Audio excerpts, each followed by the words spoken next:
just video. So.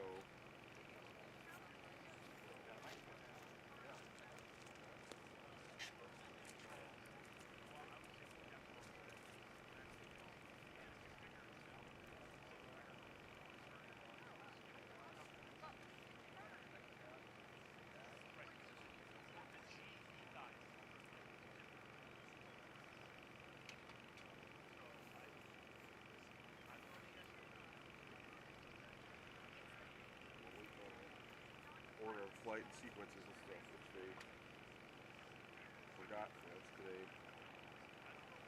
For this one, I figured that's kind of important.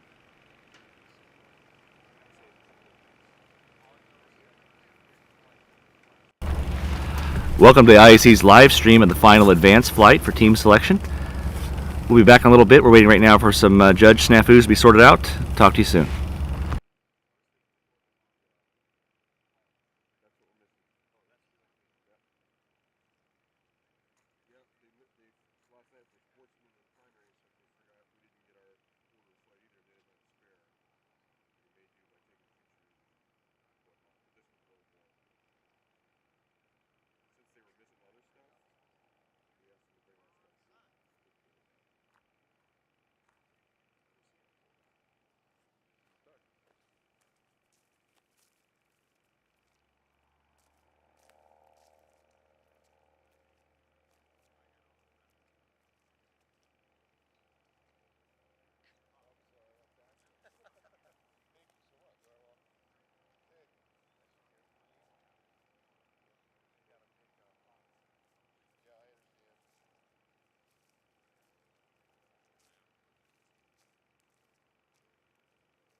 We're going to have to share because I can't video those.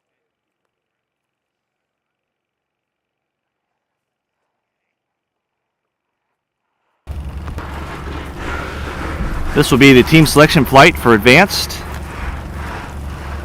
I'm going to go through the pilot order real quick for everyone.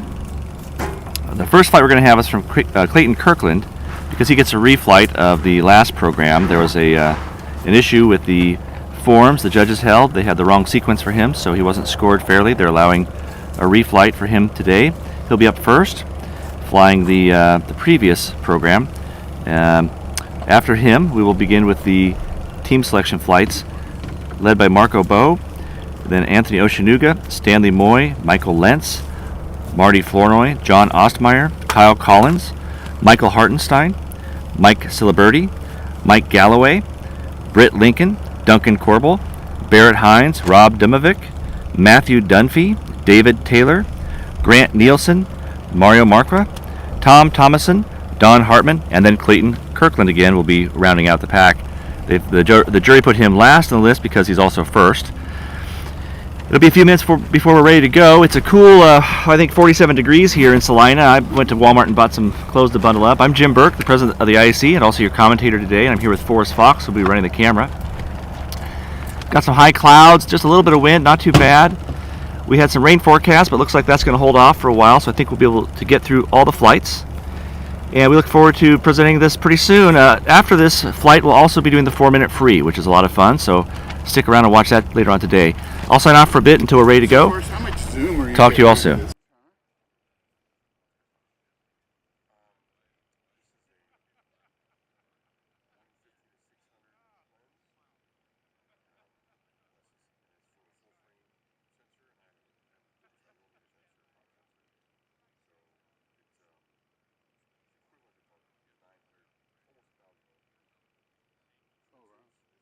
So you have electronic magnification on it?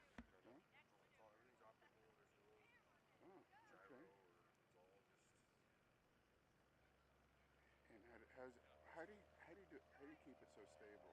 Does it have electronic stabilization? No, it's all the tripod itself is a fluid head mechanism, which is really common. This is a kind of a lightweight one, so you can feel that. It has a hydraulic fluid to dampen all the movement. And then beyond that, it's just get my torso on there and muscle memory and whatever else. So that's doing a lot of the work. The tricky part is just what I have to learn how to do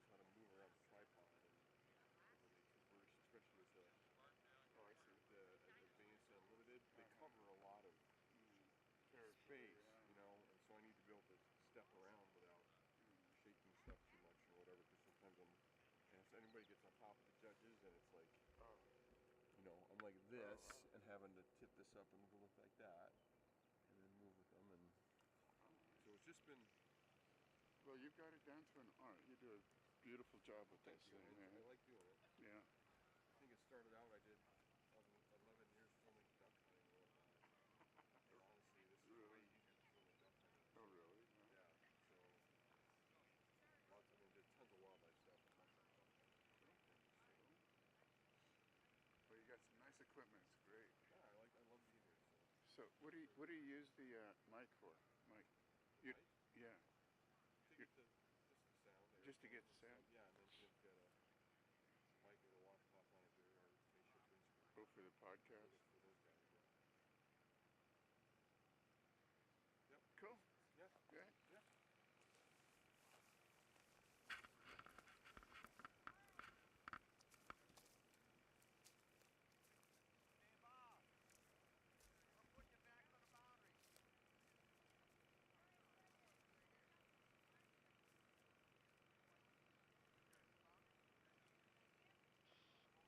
Text chat with Louie briefly.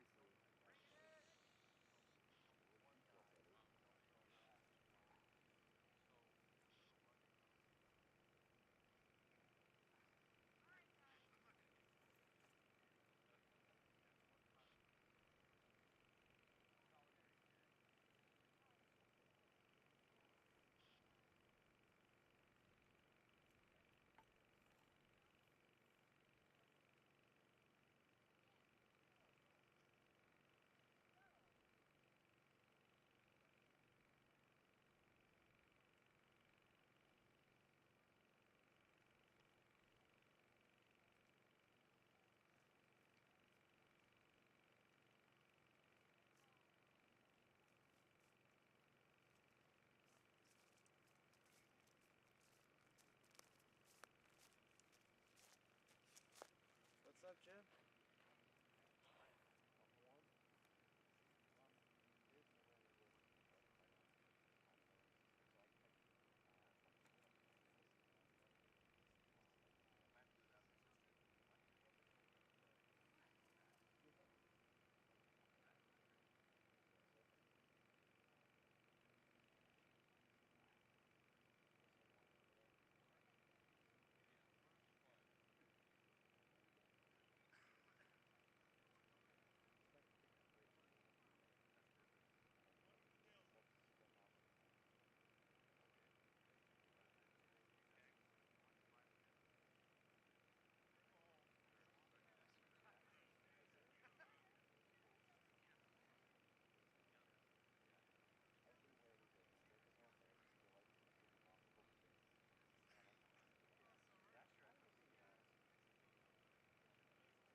Really? That's fun.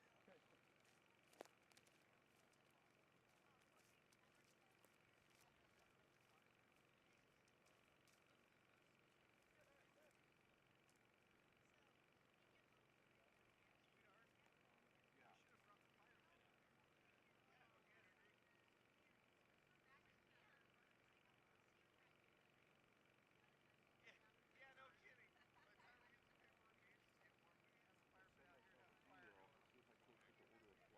in the screen and talk.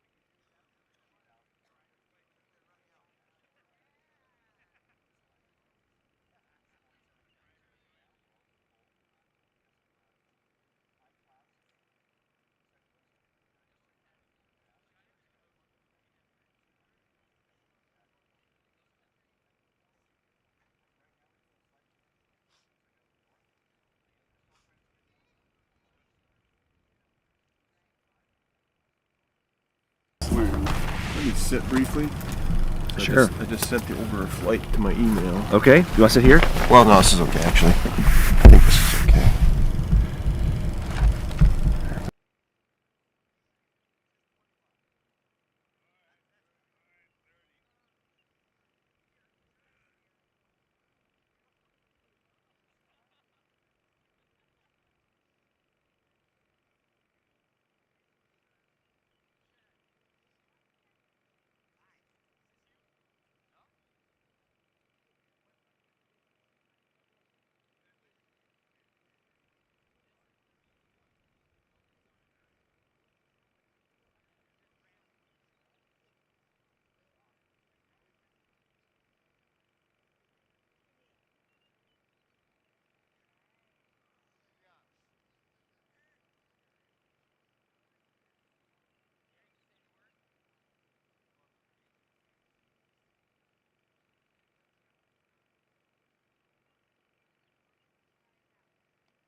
Good morning, everyone. This is Jim Burke, IAC President, and I will be your commentator today. We have a few more minutes delay before we begin flying. The judges are trying to stay warm. It's about 46, 47 degrees. We're looking at a high of something in the mid-50s today, so it's a little chilly. We have a light wind and pretty good skies for a contest today. A little bit of rain coming later. We'll get started pretty soon. Just stand by, everyone.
All right, ladies and gentlemen, I just received word that we have an aircraft.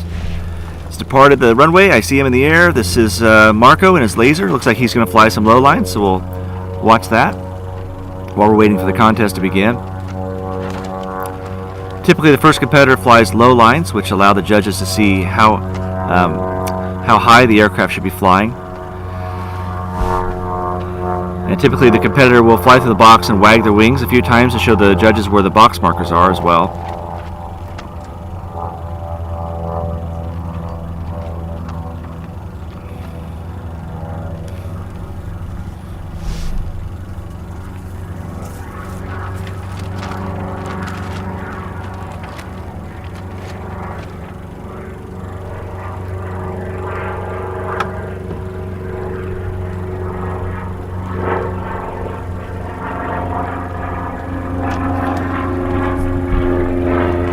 The minimum altitude for flying in the advanced category is 656 feet.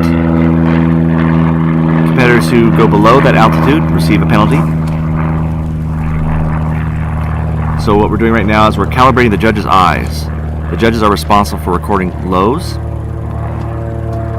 and they do that by watching the low lines. Here he comes. Marking the front line for the judges.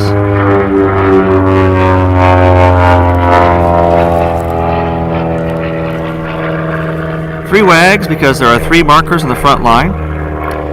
And now typically the competitor will fly to the rear line and do the same exercise there.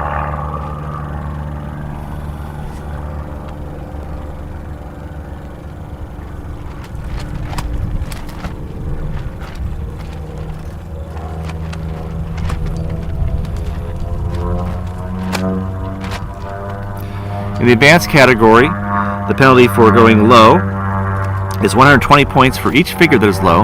It's a significant penalty.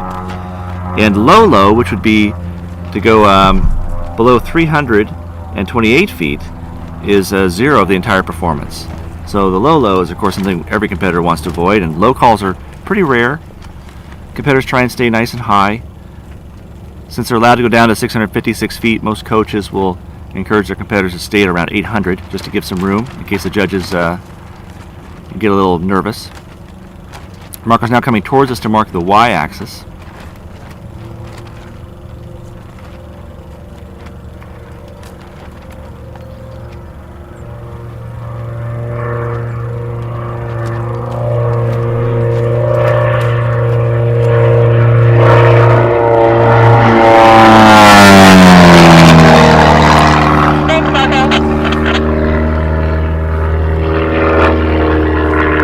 Low lines are a great chance to warm up, and they give the competitor a little opportunity to show the judges their aircraft.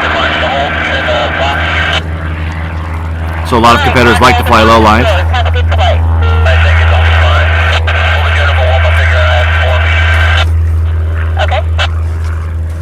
And now I understand Clayton Kirkland is launching.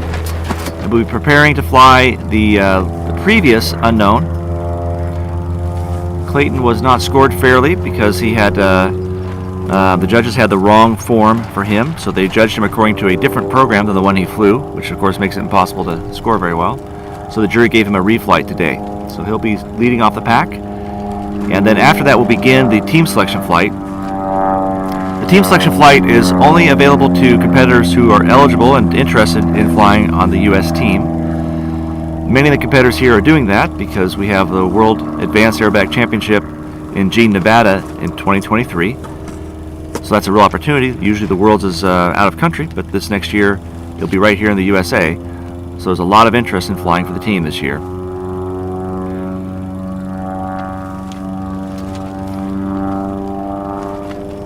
Some strong pilots will not be flying today. We don't have Canadians on our team. There's some really strong Canadian pilots who flew very well, but their contest is over. We only have the American pilots flying today. Okay, so we don't have Clayton's sequence for his refly. Okay. So we just have to. It looks like Marco's going to go first because he's doing a warm-up figure. So there must be a change of order we hadn't heard about yet. So this will be Marco's warm-up figure, Hammerhead.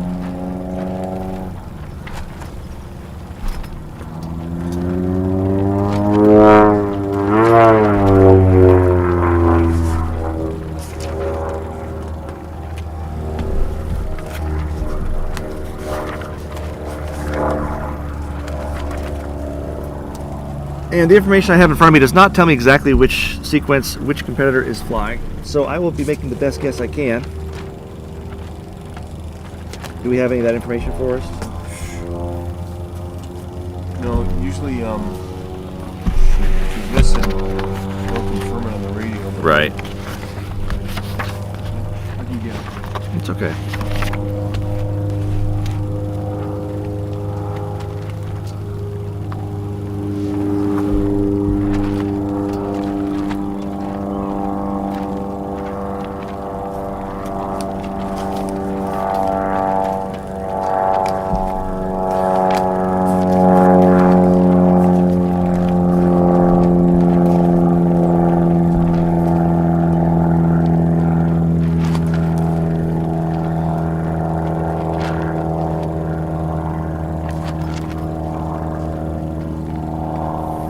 You're watching the advanced team selection flight. Leading off the pack right now, Beau in his Laser 200. I am Jim Burke, IAC President, and your commentator today. I'm assisted by Forrest Fox, our cameraman. We're on the east side of the box. Some light wind, about 47 degrees. Looks like Marco's almost set up. He'll be leading us off.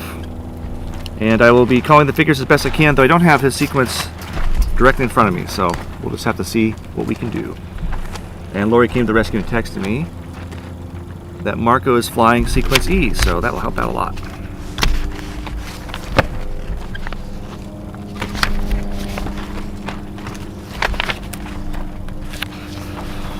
Sequence E begins with the octagon loop, an 8-sided loop, also called the stop sign.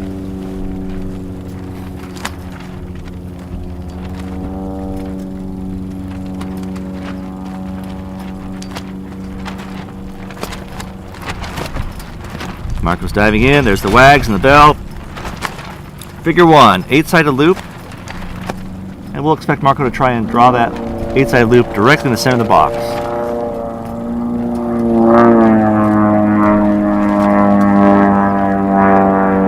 Pulling for the first line, that's 1, 2, 3,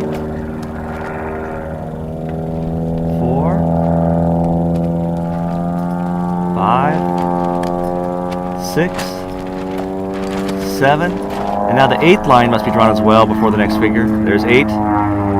All sides must be the same length. All the radii have to match in an 8-sided loop.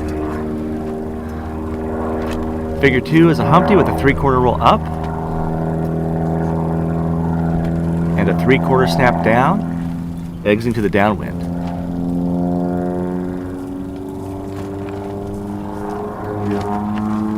Figure 3, 2-point roll, half loop up,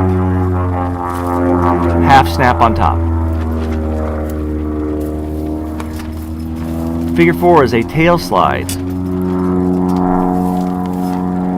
This is a new addition to the advanced category. Previously, this figure was only an unlimited. To make it easier, there are no rolls allowed on tail slides in advanced.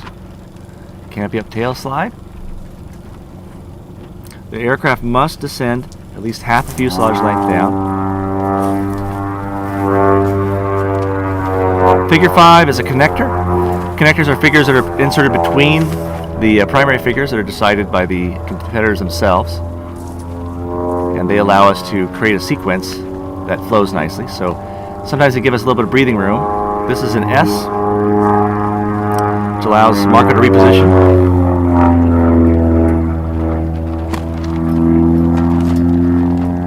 Figure 6 will be a half loop down with a 4 of 8 on top. 1, 2, 3, 4. There's 4 points. On the bottom is a 3 of 4. 1, 2, 3, followed by a 3/4 roll. Figure 7 is another connector, a half loop up, an Illman with a half roll on top. And now figure 8 is a P-loop, double roll, start the P-loop.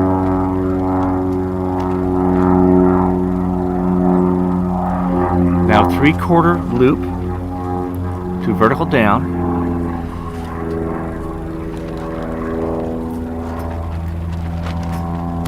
Then a half snap and exit inverted. Big push here. Figure 9, hammerhead from inverted. Push to vertical.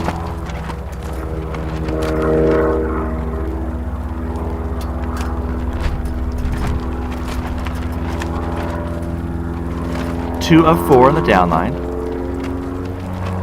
Exit upright, downwind. Figure 10, 1.5 rolls, followed by a half roll opposite, then a 5/8 loop. So we'll be pulling all the way back to the inverted 45 down, where he will do a 2 of 4, 2 of 4 points, 1, 2, and then pull level. Figure 11 is a hammerhead with a 1/4 roll up and a half roll down. He'll exit that figure on the y-axis, either towards or away from the judges. It's his decision. There's your 1/4 roll. See a lot of wind up there today. Those clouds really help us see the wind. And now I'll do a half roll. He'll be coming towards us after that half roll. And now a humpty, which is a pull to vertical.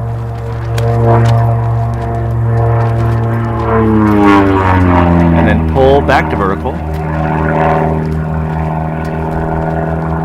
It'll be a 1/4 roll down, which you'll want to do to the right, so we can go downwind. And then pull level. Figure 13 is a reverse half Cuban. So pull 45, half roll, now pull back to level. You can see him climbing there. He has a square loop coming up, which takes quite a bit of energy. And now as he pulls the level, he'll roll, do a half roll, so he can be inverted for the square loop. Square loop begins in inverted flight. And there'll be a snap on top. So this is a 4-sided loop, pushing to vertical. There's one side, 2 sides, now a snap roll. Push down to vertical. That's side number 3, and then push again for side number 4. And then he should draw a line before he wags out to complete the square loop, which he has. And now he should wag out. Okay, very strong flight by Marco. Positioning was pretty good. There's quite a bit of wind. Nice wind correction. Yeah. Quite a bit of wind up there today. That's a struggle to maintain your positioning in a situation like that. Our competitors will be working the box very hard, working all that wind, and working their connecting figures and their cross box figures to stay in front of the judges as much as possible.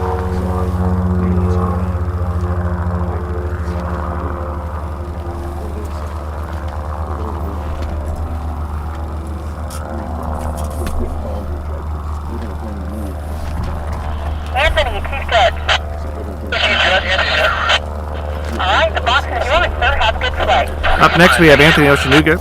Just got called in by the chief judge. We got our He will be flying sequence L.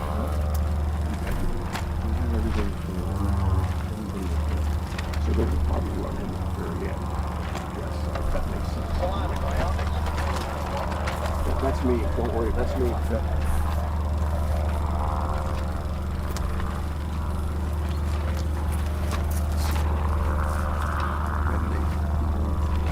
Bring it out. I will make sure that you get through.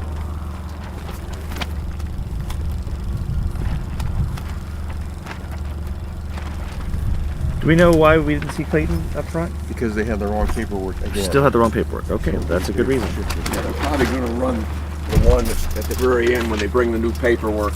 Okay. All right, so you probably heard the conversation. He's the only one that we're going to use boundary judges on, so they're going to bring new paperwork. He said, "Don't forget Forrest." So Yeah. probably didn't wait for the very end, whatever Peggy wants to do, but Okay. makes sense. Well, you all probably heard that we had another little paperwork issue, so Clayton won't be flying yet. We're just continuing on with the advanced team selection flights. And up next we have Anthony Oshinuga. Anthony flies at Pitts. He's out of the French Valley area of California. He doesn't do a warm-up. Typically does not do a warm-up figure. We'll be flying sequence L. I'm going to go ahead and find that in my stack.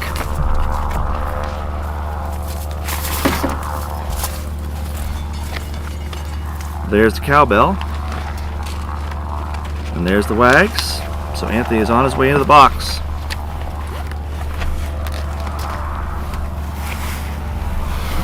First figure for Anthony will be a P-loop, starting with a double roll.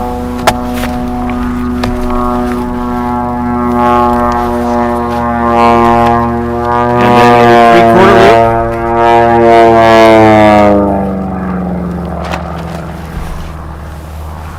Half snap on the vertical down line and pushing out to inverted. Figure 2 for Anthony is a connector, half roll. Figure 3 is a humpy bump, pull vertical, three-quarter roll, pull back to vertical down, three-quarter snap, which he'll do to the right, so we can exit the figure downwind, and then pull level. Figure 4 is a reverse half Cuban. Pull to 45, half roll. Pull back to level.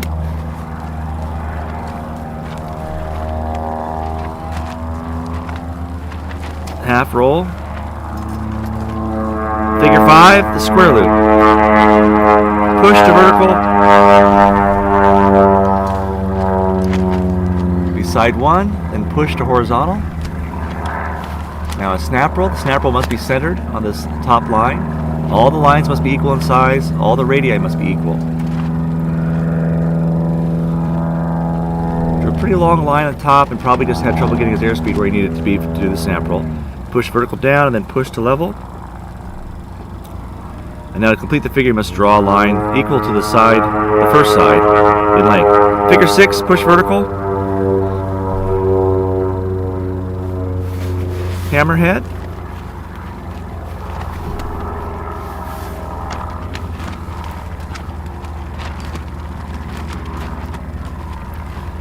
Two of 4 down. 1, 2, pull level. Figure 7, another hammerhead. This one with a quarter roll up and a half roll down.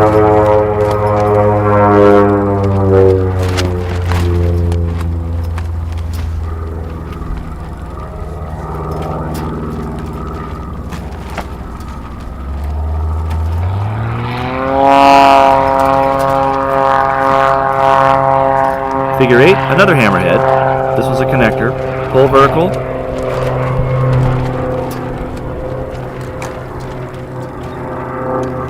He's coming towards the judges. Pull vertical.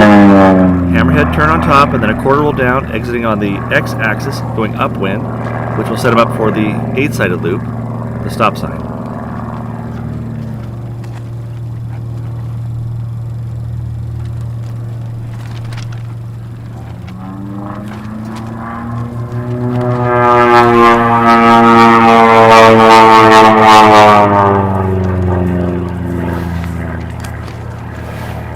And just as in the square loop, all the sides must be equal length and all the radii must match.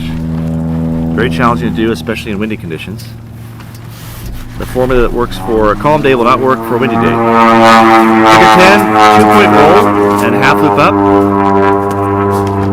with a half snap on top. Figure 11, 4 of 8, half loop down. Not sure I saw a third point there. 3 of 4 on the bottom, followed by a 3/4 roll.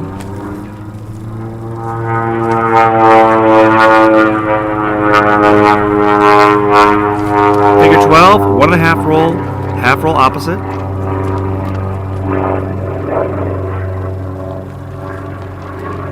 Pull 5/8 loop, 2 of 4 on the 45 down.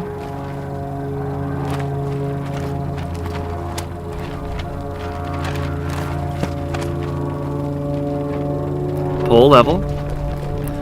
Figure 13 is another connector, which is a hammerhead.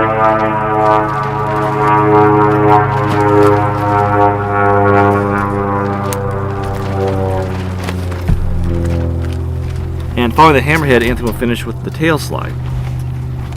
Lots of different strategies for creating these sequences. The competitors each have the same 10 figures to work with, but they can arrange them in any order they want and use 4 connectors to make things work out best for their aircraft.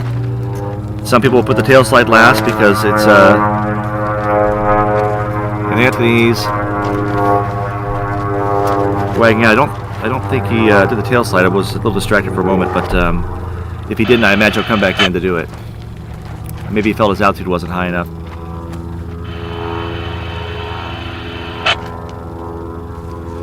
And as I was going to say, the tail slide, often people put it last because it can consume a lot of altitude.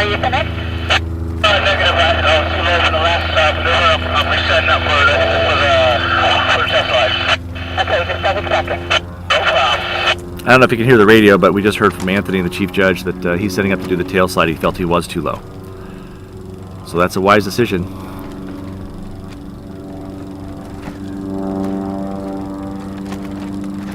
And wagging back in. So he'll be assessed a brake penalty, which is a lot better than a low. Good decision. Going vertical. This is a canopy up tail slide. So you should see the competitors generally lean a little forward as it gets slow. The stick will come back.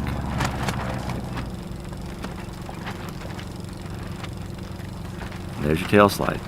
Establish a vertical down line and then pull level. I mentioned a point roll. I did not see one of the points. The judges are looking for distinct stops in each point. The competitor must actually stop the rotation of the aircraft. A slow down is not a stop. And you can get away as a competitor with some cases where you slow down and don't quite stop, but if you miss the stop completely, then it's very hard to get by with that. At the Nationals, we do video review, and that's one of the reasons Forrest is here with his camera. And sometimes while we pause the live stream, because occasionally judges will wonder what they saw, and they'll want to come back to the video and watch it together and decide if the figure should be scored or not. Hold on just a second.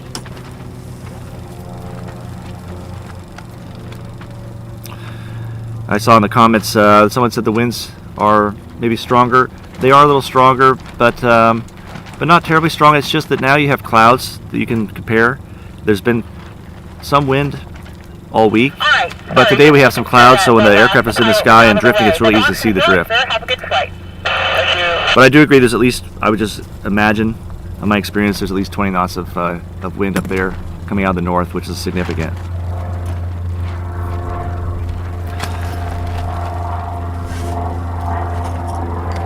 Our next competitor will also be flying sequence L, Stan Moye.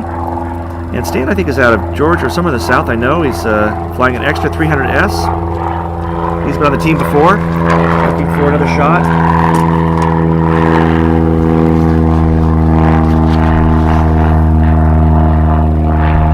There are 3 competitors who chose sequence L: Anthony Oshinuga, Stan Moye, and Tom Thomason.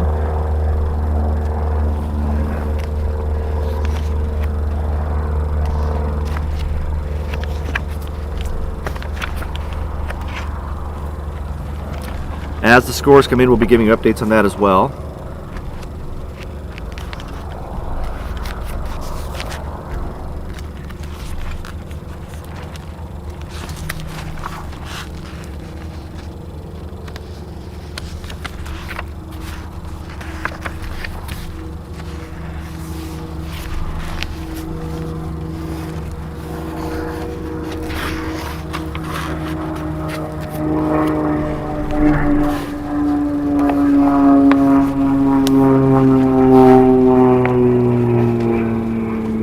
Stan chose a warm-up figure that begins in inverted.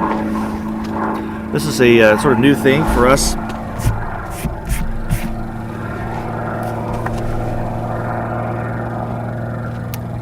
It's doing a hammerhead. It allows competitors to check their seatbelts are okay and their fuel system, everything else before they begin the flight.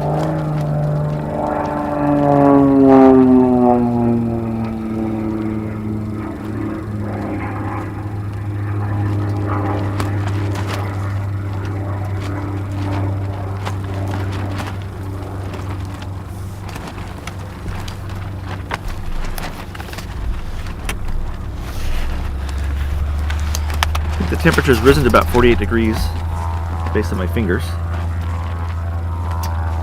I can feel them a little bit. Let me just check on that. 47 degrees with a high today of 56. Nice density.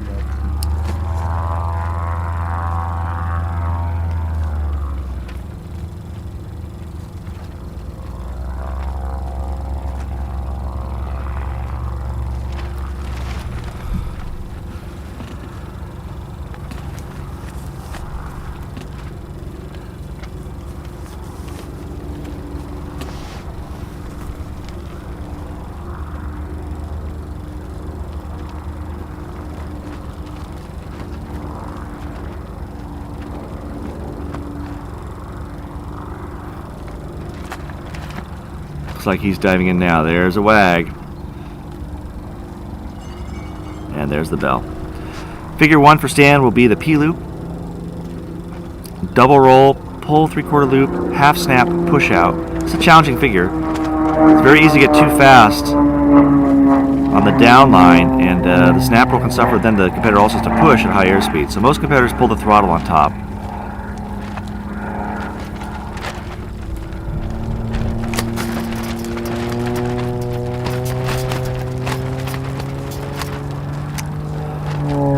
Pushing out to inverted. Figure 2 is the half roll. Figure 3, the Humpty, pull vertical 3/4 roll, pull Humpty 3/4 snap, exiting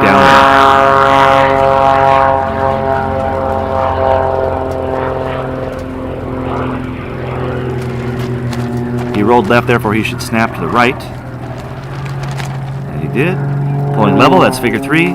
Figure 4 is a reverse half Cuban. Half roll on the 485, half roll on the bottom.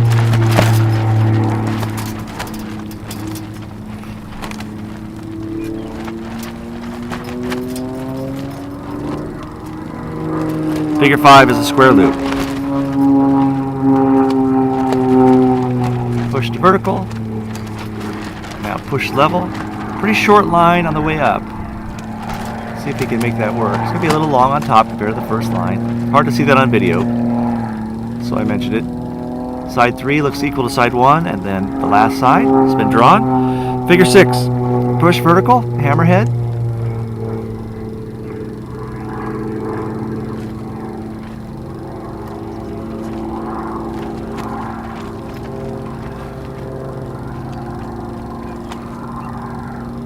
To a 4 down.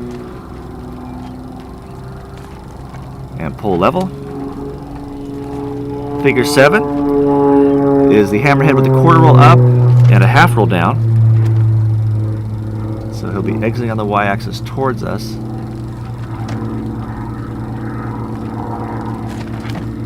Looking for a really clean rotation on top with the hammerhead.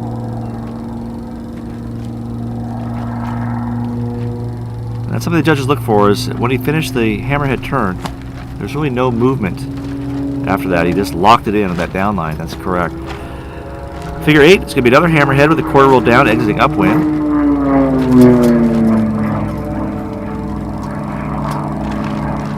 So let's watch the pivot. The aircraft should just basically pivot around its center and should stop on the down line with no extra movement. It's pretty good. 1/4 roll down, exiting upwind for the 8-sided loop, the octagon loop.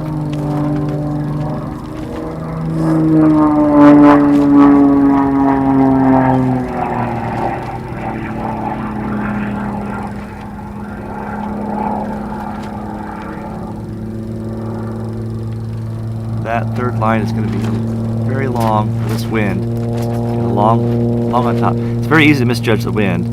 It's not that windy on the ground, but we can see from watching competitors it's windy at 2,000, 2,500 feet. Figure 10, 2-point roll. Half loop up, half snap on top.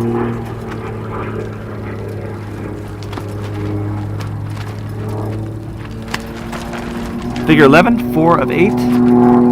1, 2, 3, 4, half loop down, followed by a 3 of 4, then a 3/4 roll opposite.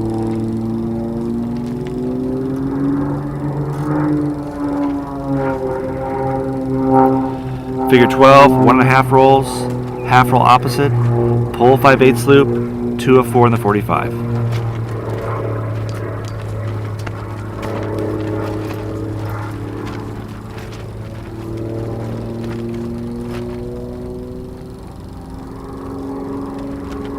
Pull level. Figure 13 is just a hammerhead, it's a connecting figure. Another interesting thing about connecting figures is they always have a K value of 6. You have 24 total K to use in your connecting figures. You could use less than 4, but most people use 4, giving them 6K each, which is a very low K value. So sometimes you'll see competitors abusing the connecting figures to get themselves in the right position so they can score better on the primary figures. His last figure will be the tail slide.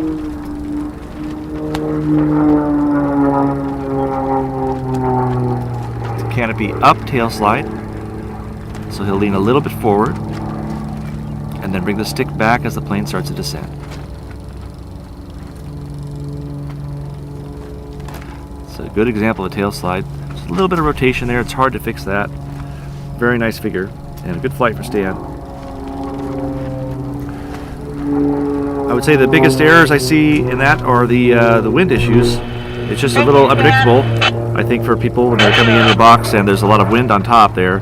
It drew out some of these looping figures a little bit.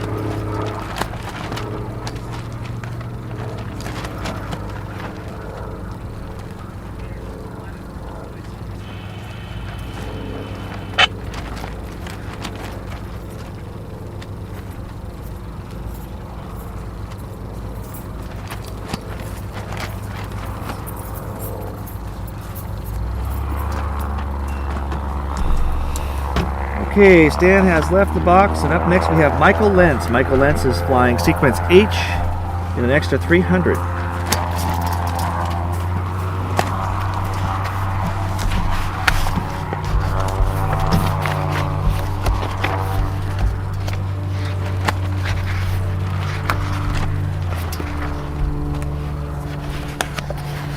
This sequence also begins with a P-loop, and also puts the tail slide at the end.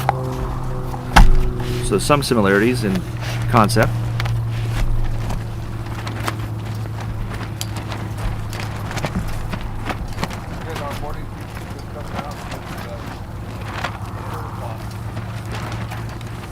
Looks like the judges are on bathroom break. So we may have a slight delay. I don't have an answer for that. Is there something else I can help with? Stan, are you still on frequency?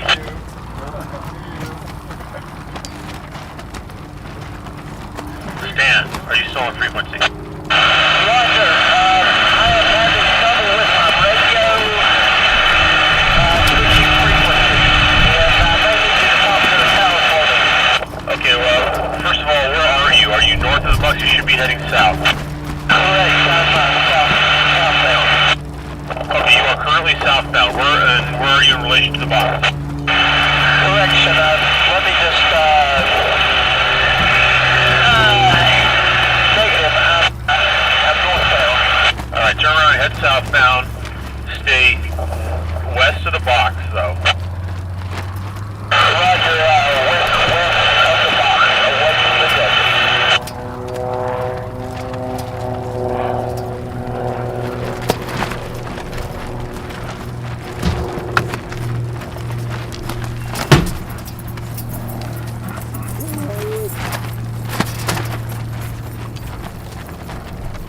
So, Stan, did you try them on 119.3?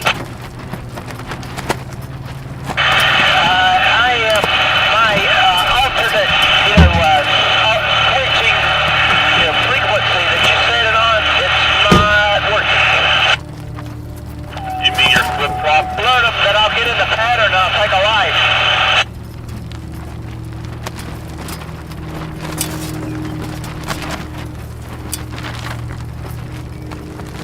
So I don't know if you can hear the radio chatter, but Stan's having an issue with his Stan, radio. turn your radio off and on again. Roger. And hasn't been able to return to the airport yet, so we have a little bit of a delay right now while we get that sorted out. And Stan's asking the chief judge to be able to radio the tower to communicate for him. Stan, are you back on? Yes, it seems to be in the switching device. Okay, so you're saying you cannot change frequencies, is that what you're saying? Correct. Stan is unable to change frequencies back to tower, so we'll get that sorted out. Yeah, I had a little struggle with it to get on your frequency, and then I did, so I went for it, but it's not working now. Okay, wait one. Once you get south of the box, just circle. Roger.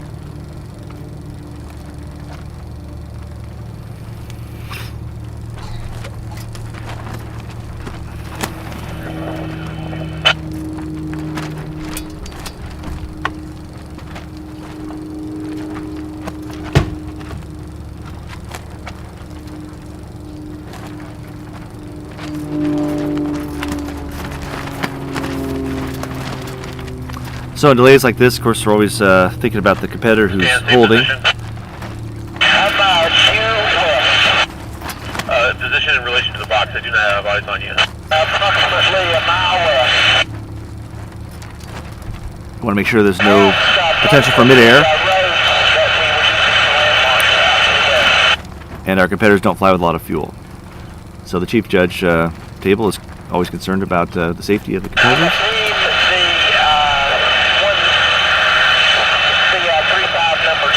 Okay, say altitude. 2,000.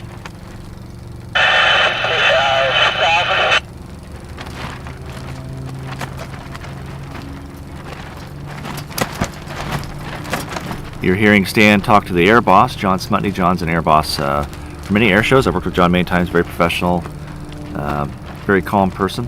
Great person to talk to on the radio if you have an issue. We'll get Stan down safely, and then we'll start flying again. And hopefully it won't take too long, so Michael doesn't have to land for fuel. But if it does, we'll just figure that out as well.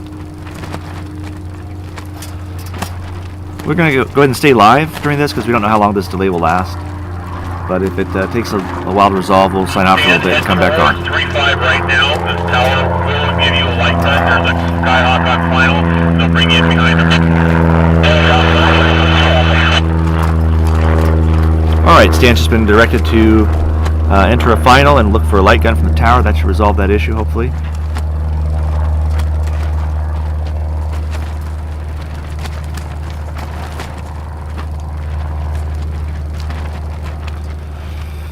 Bad luck to lose a radio, to lose the ability to switch frequencies, but good luck that he was able to finish his flight before that happened, so it could be worse. And everyone's going to get down safely, looks like. We're waiting now for Michael Lentz to start his warm-up figures. Alright, hey, it's your turn, Mike. The box is yours. Have a good flight. Chief Judge Petty Ringer has just given Mike permission to enter the box, so we should watch his warm-up figures pretty soon.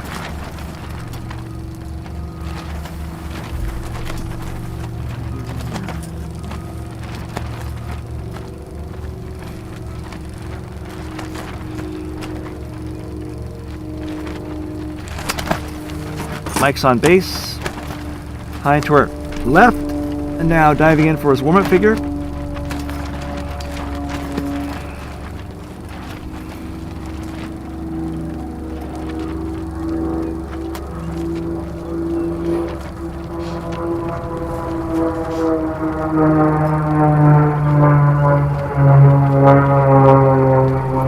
Two half rolls and pulling vertical. Looks like he's going to do a figure 8. One of the options is a figure 8.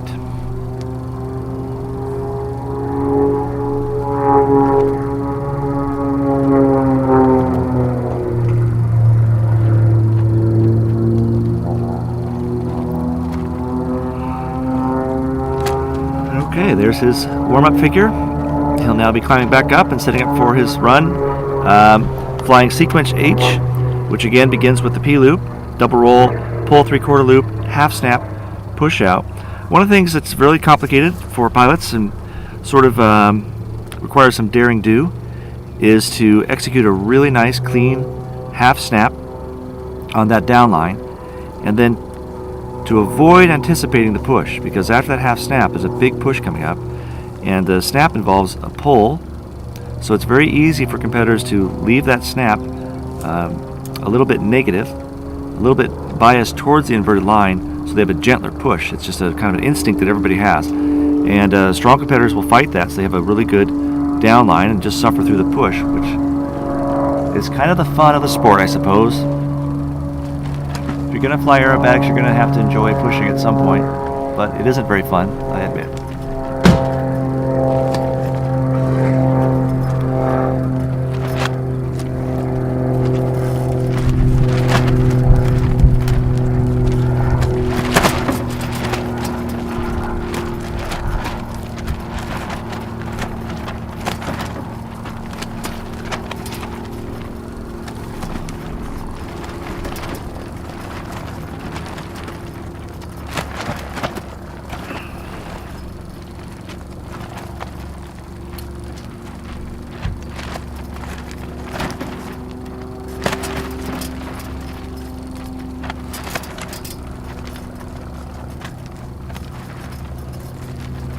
Michael Lentz currently in 7th place, though that's technically 6th place in terms of team selection, because one of the competitors above him in the standings is a Canadian and isn't eligible to be on the U.S. team.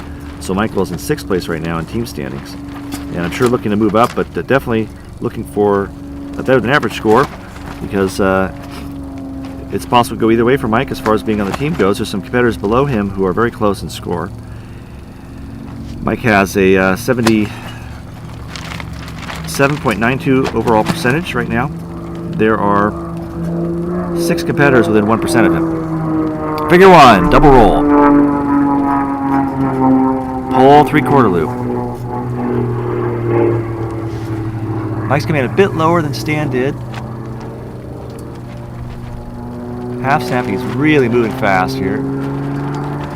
And then a good push, solid push. Okay, there you go, figure 1. That shows the daring do I was talking about. Figure 2, push to vertical up, hammerhead, 2 of 4 down.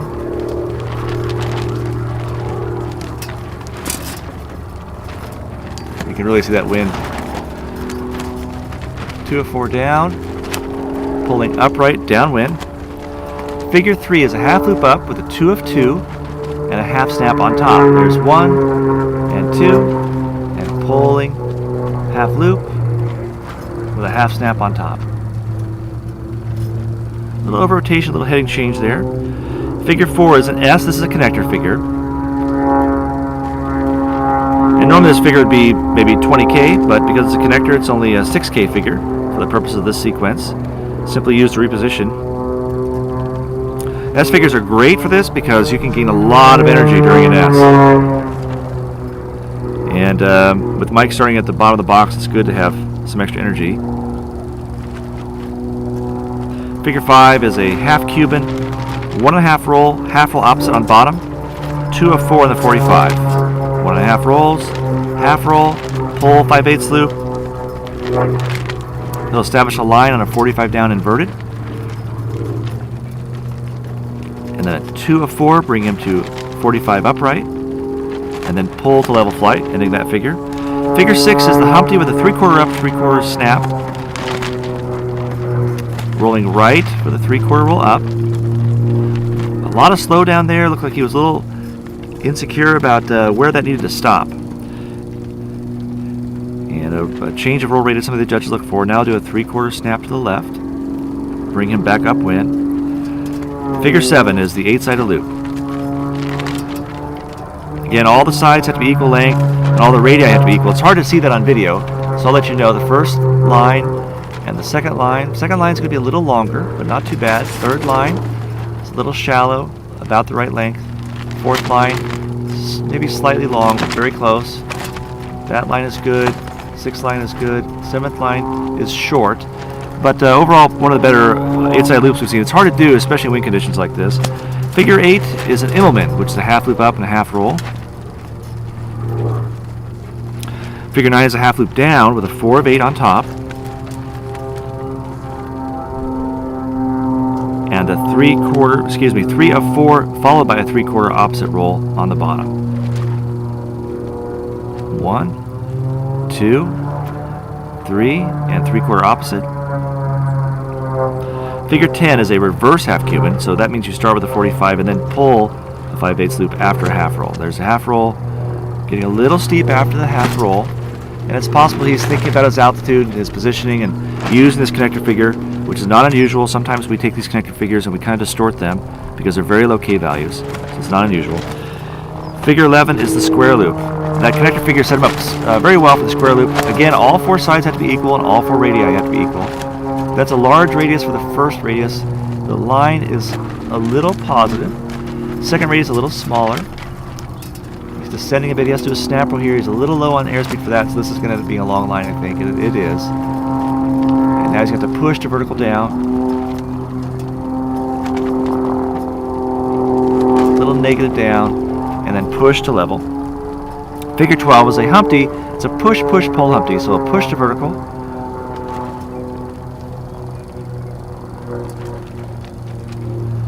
And then push to vertical down.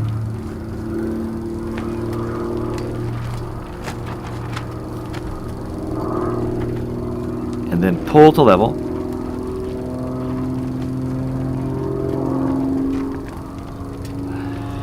And now he has a hammerhead with a quarter roll up, half roll down, and this is a deciding point for him. He has to do the tail slide at the end. He's going to have to do that either towards us or away from us. I imagine he's going to go towards us, which means we'll see a left roll, but it could go either way here. It's a little close. But he is going to go towards us, left roll, and then followed by the half roll on the way down will bring him towards us for the tail slide. So we don't expect him to draw this next line out for very long. Though he's got a little bit of room here. He'll pull level. And pretty quickly he should go right to the tail slide. There he goes. Right in the center of the box, a great way to end the sequence with a nice tail slide right in front of the judges. You can see that wind drifting him to the south. There's the tail slide. Just a little bit of torque. It's very common, it's hard to fix that. And then pull level to end the sequence.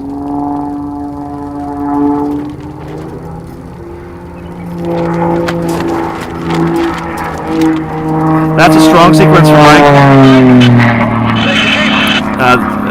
The few issues that I noticed were really in the 8-sided loop and the square loop, which frankly everyone's had trouble with today. It's windy and those are unusual figures. So I'm not going to give advice because it might be some of the later competitors who are listening in. But we are seeing competitors struggle with those figures. I'll save the advice for the banquet. Good flight by Mike in any case. I would imagine his standing won't change too much from that. We'll see what the judges say about it. Up next we have Marty Flournoy. Marty is flying an MX aircraft, MX2. Doing pretty good, Vic. The box is good, sir. Have a good flight. And I'm looking now for sequence M.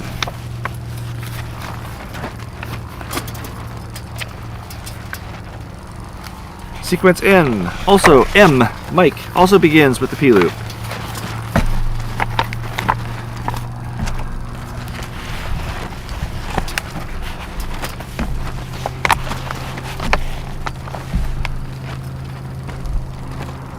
This sequence, all these sequences, these figures in general, they work together very well. There's no energy issues with these figures. The first unknown, sort of the same way, and what we saw was a lot of competitors flying quite high because there's just so much energy being built up during the figures. Whereas other times you can have figures where they just eat up a lot of energy and it can be hard to design a sequence that can be flown, particularly in unlimited. That's not really the case with these sequences. We should see a lot of high energy flying because of that, and good box positioning because of that.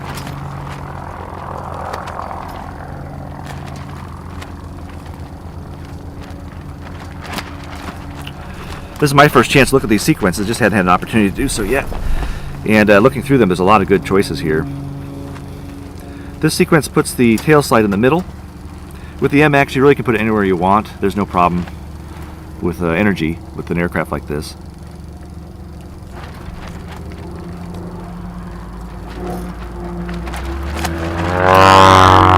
Mari's warm figure, half rolled, inverted. A little bit of pushing to get the seatbelts set up. And I imagine I'll push vertical.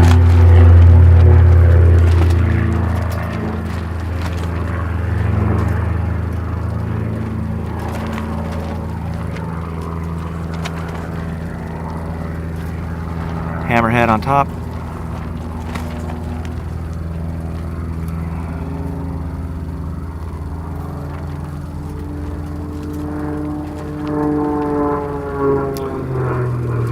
And that completes the warm-up figure. Competitors are allowed up to 2 half rolls, so you can watch for that from home. You can do a half roll, then do a positive Humpty or a positive hammerhead, or you can do a half roll, then push to vertical, do your hammerhead or Humpty, but then there's no more half rolls allowed for you because you can't go to inverted and back upright. You only get 2 total half rolls.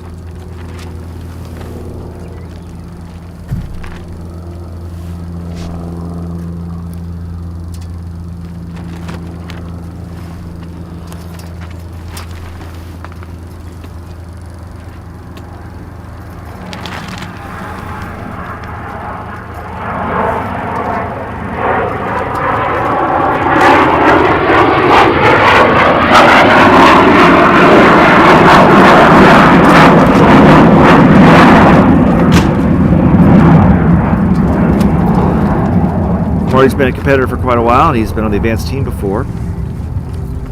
The U.S. unfortunately had to withdraw from the World Advanced Aerobatic Championships last time because there was a change of venue a couple times, and it's just impossible for the team to adjust. And there's a real discouragement, so I know Marty's excited about being back on the team. And he's been flying very well. Coming in with the wags right now.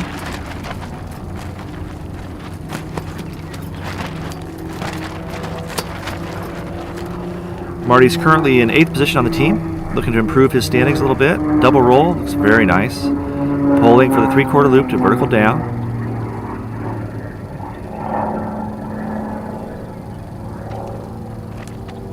He's drawing a much larger P-loop than other competitors. It's not incorrect to do that. Just making an observation. Half snap, maybe slightly negative down, and then pushing to level. And really at the very, very bottom of the box for that figure. Figure 2, push vertical, hammerhead, 2 of 4 down.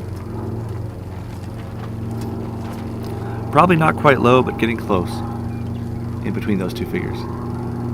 2 of 4 on the down line. Pull to level. 1.5 rolls, half roll opposite. Pull 5/8 loop. 2 of 4, this is figure 3 for Marty.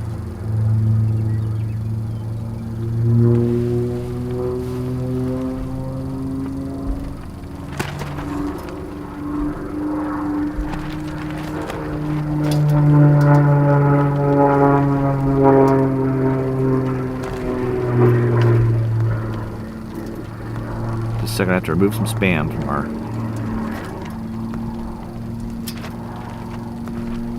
feed. There we go. Alright, picking back up. We are in the middle of the Humpty. 3/4 snap, pulling downwind. That's figure 4. Figure 5, hammerhead, quarter roll up, half roll down. Marty's a little close to bring it towards us. We should see a right hand, there it is, a right hand roll. Hammerhead. Oh, I'm sorry, this is going to bring him towards us. My mistake. Half roll down. Now probably a very short line here. Humpty.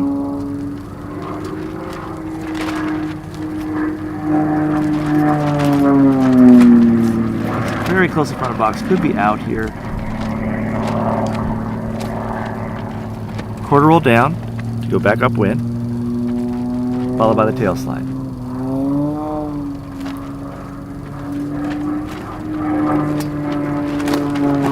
Some really nice flying in this flight here from Marty.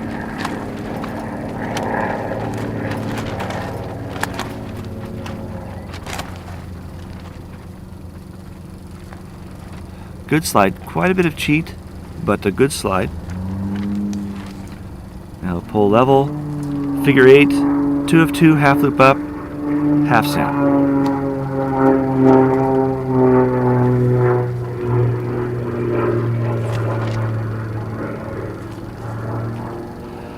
Little over and back, figure 9, a 4 of 8, half loop down, 3 of 4, 3/4 roll.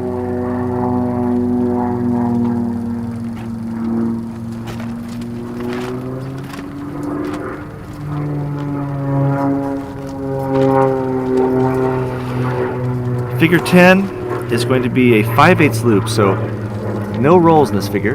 It's a connector, just pulling the 45, inverted, and then pushing to level. Pushing vertical for the square loop.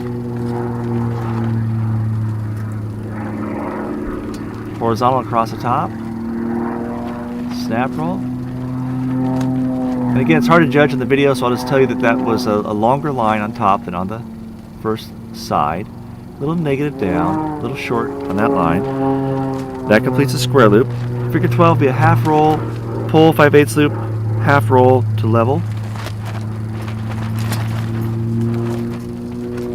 And the last figure will be the 8-sided loop.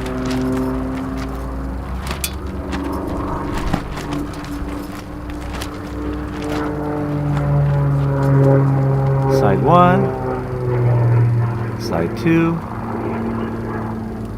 It looks pretty close to even to me. It's very nice. Slightly long on top. I think there's just a lot more wind than people are expecting. But very nice, very nice 8-sided loop. Alright, overall, a very strong flight. I do have a concern that he might have been low. It's very close. His positioning, his presentation was outstanding.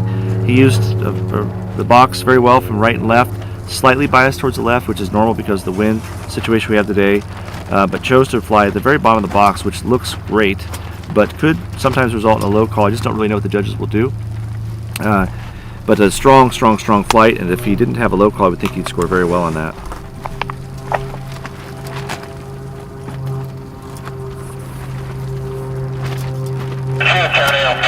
Our next pilot is going to be John Ostmeyer, flying sequence Foxtrot, sequence F.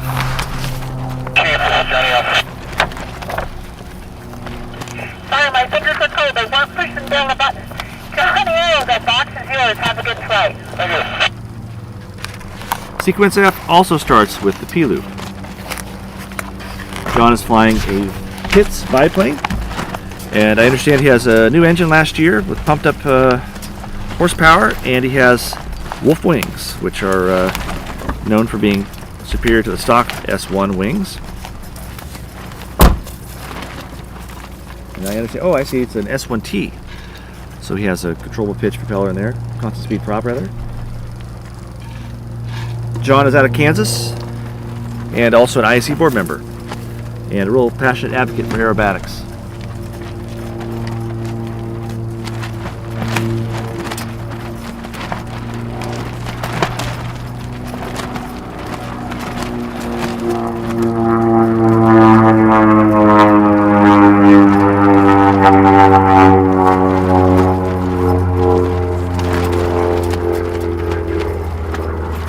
Clouds have kind of cleared out now.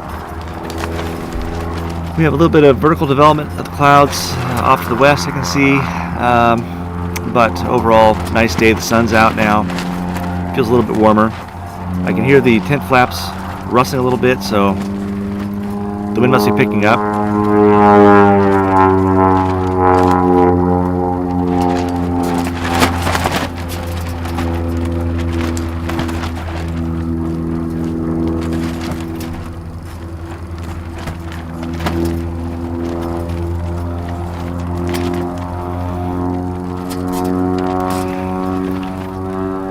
John Ostmeyer in a Pitts S1T, flying sequence Foxtrot.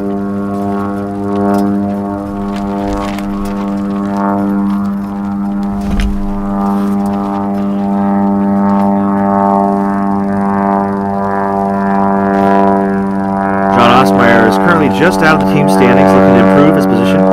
He has 76.91%. There's 4 or 5 competitors within 1%, or 1.5% of him. Really is anyone's game at this point. Anything can happen here. Team members must score at least 65% to be eligible for the team. We have a number of competitors who are just on the cusp of that as well. So they want to improve their standings, even if they aren't quite able to make the team right now, because it's always possible people will drop out. There's a lot of competition for 9th and 10th place, even though there's only 8 members in the team. So everyone's going to be doing their very best to score as well as they can. A lot of tension.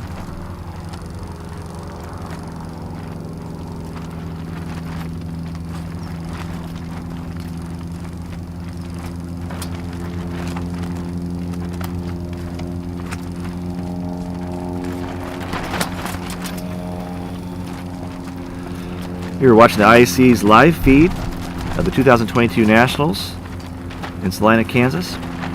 This is the advanced team selection flight. Only people who are flying for the team can participate in this flight. We're about a third of the way through the competitors now. And we're about to watch John Ostmeyer begin his sequence. He'll be flying sequence F, beginning with a P-loop. There's your wags and the bell. Pulling level now. Figure begins with a double roll.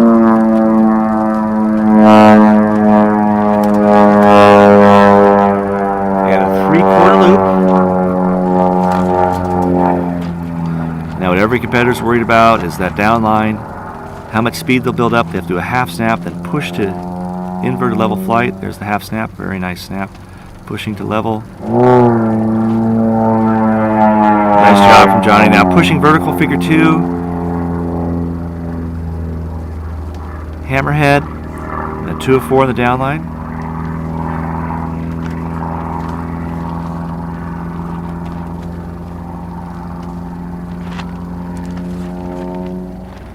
One and 2 for the 2 of 4. Pulling level.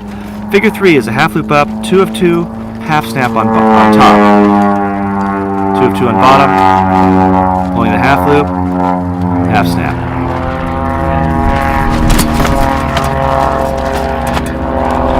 Figure 4, we have a connector.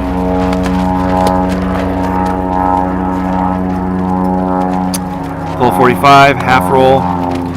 Now this is the this sequence here is interesting in that it only uses 3 connectors. You're allowed to use as many as you want. There's 24 total K spread among the connectors. You're allowed to use up to 4 rather. And you can use 2 or 3. Figure 5. Push vertical. This is the square loop. Push to level.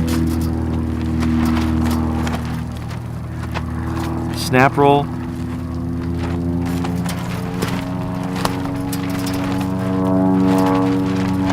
Push vertical down.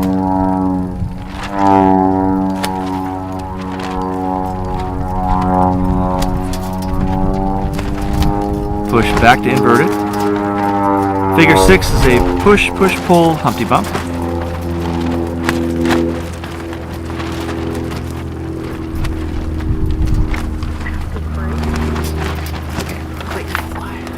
Thanks. Figure 7 will be the stop sign, the octagon loop.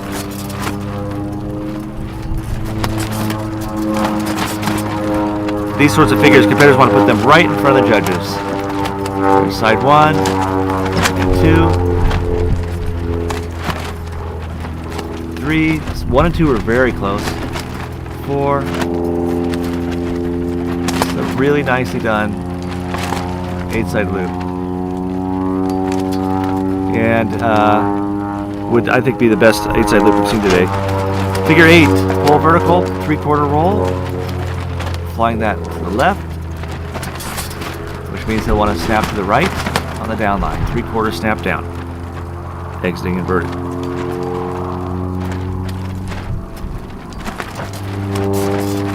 Figure 9, 1.5 rolls, half roll opposite.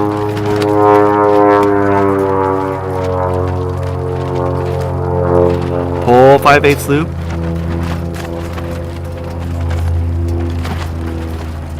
Two of 4 in the 45. Pull level. Figure 10. The hammerhead with the 1/4 roll up, half roll down.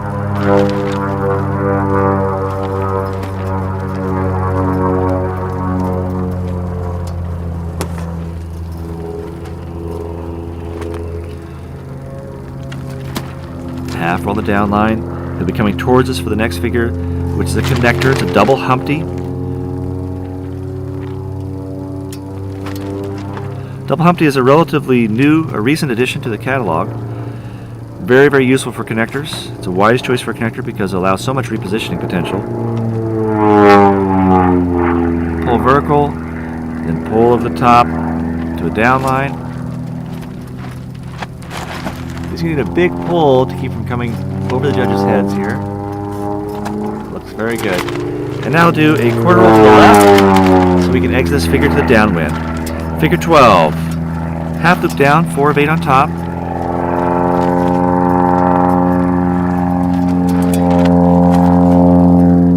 Pull half loop down, 3 of 4, 3/4 roll opposite.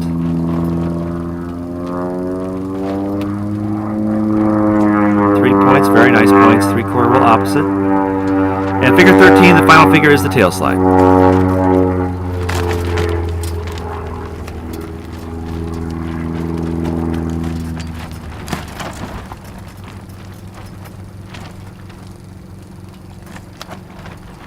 Now he'll pull to level, and that will complete the sequence. Very, very nicely flown sequence from John. The only thing I saw that was that really stood out was the square loop. It was very long on top, and the competitor's having trouble with that. I think it's just very hard to. Everyone has to wait for their snap speed on top, and they end up getting a little long up there.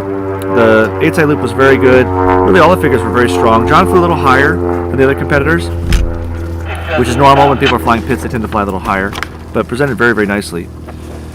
I have been handed a sequence for Klayton, who is the competitor who did not get to fly, or who flew but was not scored correctly in the last program. So we're going to let him fly again.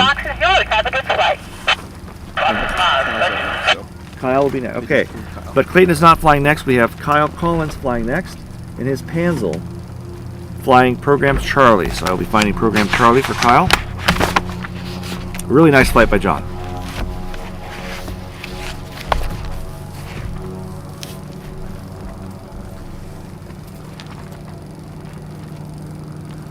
Kyle's currently 8th in the overall standings, which would be 7th in team position with a 77.84% overall.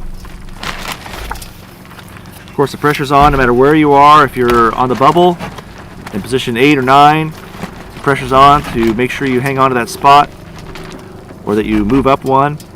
If you're below that, you're trying to think about how you can get yourself in a position if someone leaves the team, you can still make the team later.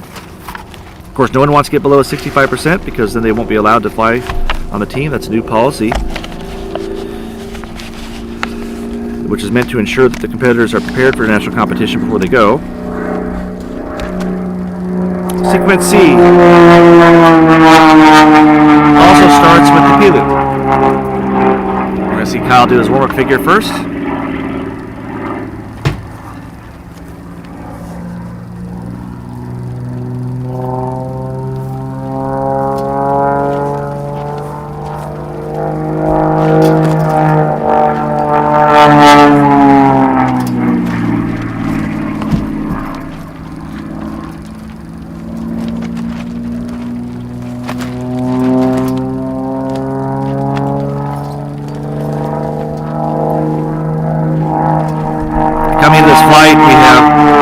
Just checked 6 competitors within about 1.5%, maybe 2% of each other, which is just really very, very little margin for all of them. And the standings could easily change quite a bit. 1-0, one mistake, one big bobble could change the outcome for a bunch of people. So it makes it very, very exciting and very nerve-wracking for the competitors. And for us watching on video, we get to watch people, some of the best pilots in the country, do their very best to improve their chances of making the U.S. team so they can fight for a gold medal in Jean, Nevada next year. Typically, when we have the World Championships in the U.S., we can sometimes struggle to get competitors here from overseas. It's very expensive for them to come here, but I've heard from a number of people in Europe that they are extremely excited about the opportunity to fly and hang out in Las Vegas. So I expect to see a lot of competitors at the contest next year. We need a very strong team in the U.S.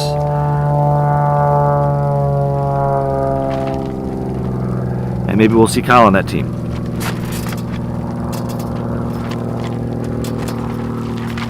Haven't really seen any big mistakes yet today so far. Pretty clean flying all around. A few things here and there.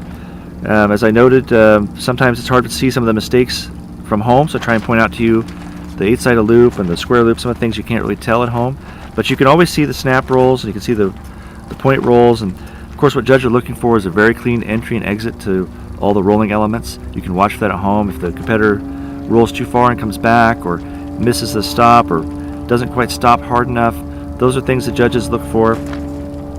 And all the point rolls, the competitor should stop completely. It's very easy to just have what we call a soft point, which some judges might score as a 0. Some might give a full score to, depending on what they saw. Kyle's now wagging in, getting ready for figure 1, which will be the P loop, beginning in a double roll. Rolls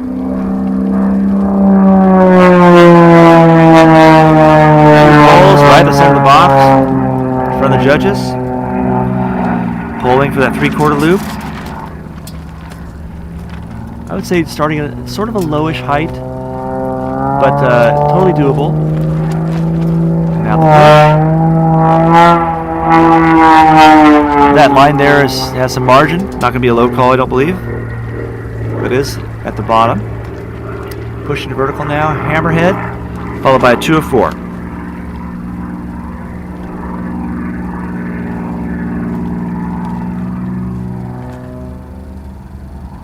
One, 2, pulling to level. Figure 3, half loop up with a 2 of 2 on the bottom and a half snap on top. Very nice stops. Judges are looking for a constant rate of roll in all the rolling figures. Every rolling element should have a constant rate of roll. It's your snap roll. 4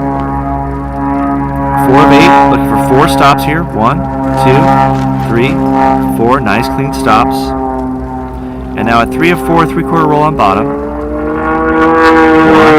2, 3, 3 stops, and 3/4 roll, a little slow down at the end. Figure 5 is a Humpty with a 1/4 roll up and a 1/4 roll down, exiting upwind. Left roll up, so he needs to do a right roll on the way down.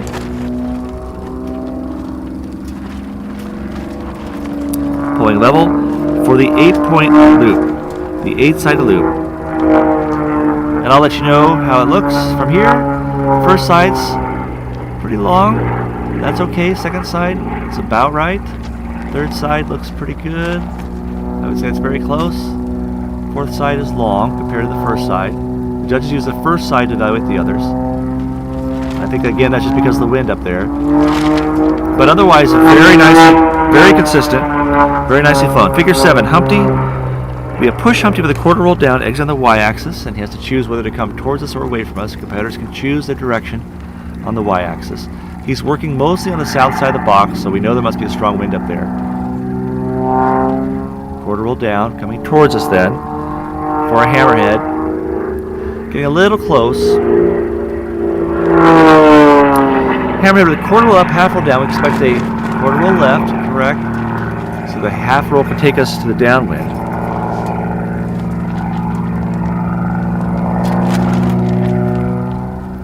Half roll down, pulling level. To end that figure. Figure 9 is the Humpty with a 3/4 roll up and 3/4 snap down. I would expect him to roll left here so we can take the Humpty away from us. Now pulling over the top to vertical down. Should be a right 3/4 snap down.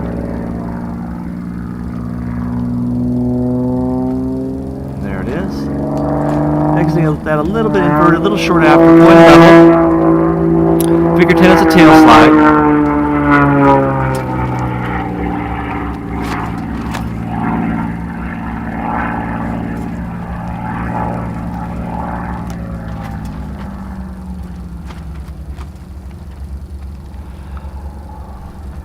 And then pulling level. Figure 11, Humpty, 1/4 up, 1/4 roll down. This is a connector. Competitors are allowed to repeat figures when they're connectors. Otherwise, you can't repeat any elements from any figures. But that's not true with connectors. So we see the same 1/4 roll up, 1/4 roll down Humpty early in the sequence. That's okay because they're both connectors. 1/4 roll left, exiting downwind for figure 12, which will be the half Cuban with the 1.5 roll, half roll combo on the bottom. Pulling 5/8 loop, 2 of 4 in the 45.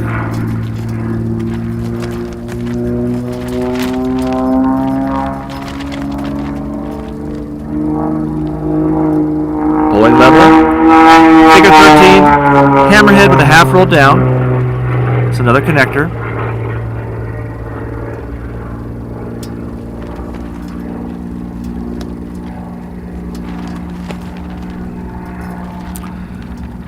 Half roll and then push out to set up for the square loop. And Kyle is just barely north of center, so he's going to have some trouble centering this next figure in the box. Pushing vertical. Could have waited a little longer before that hammerhead for best positioning. Now we do a snap roll on top. It's been a challenge for everyone to get the snaps speed they need and draw the correct length line. Push vertical down and push back to inverted. And now he should draw a line before wagging because he must finish the fourth side and wag out.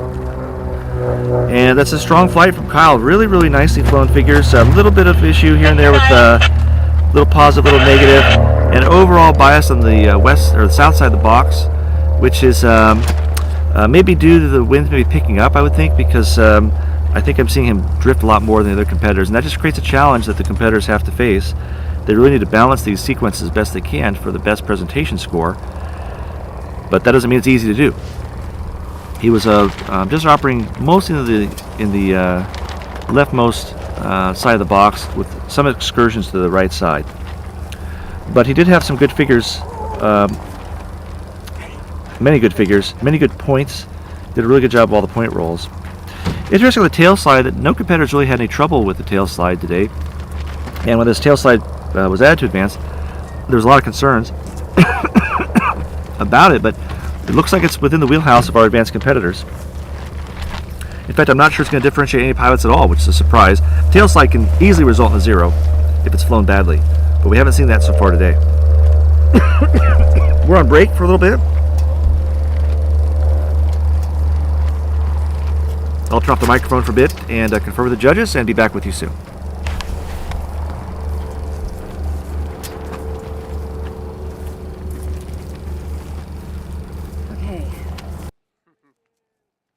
Oh no, really? Dang it. I never get a break. Really? That's unfortunate. Maybe did you just sort of double click it just now? Yeah, we'd have been hearing. You'd have seen text comments. I can't hear you. I can't hear you. Pretty verbal on the comments. I'd like to do a mic check real quick. As someone who's commenting, can you please let me know if you're hearing me okay?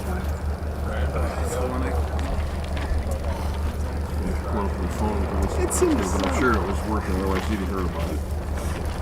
That's my experience, is that if there's a problem, we find out about it quick. Okay. And Champion 428, did you hear me previously, or were you having any trouble hearing me for the commentary?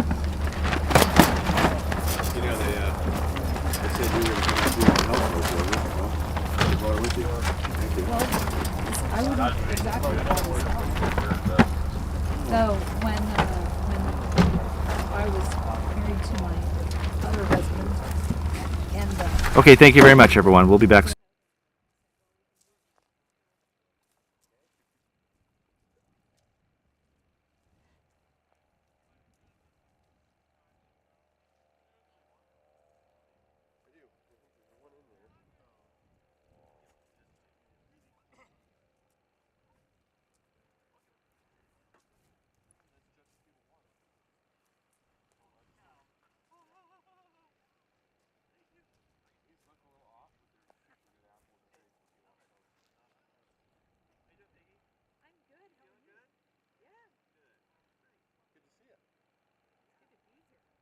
A heck of a day to come on out to the line and freeze a little.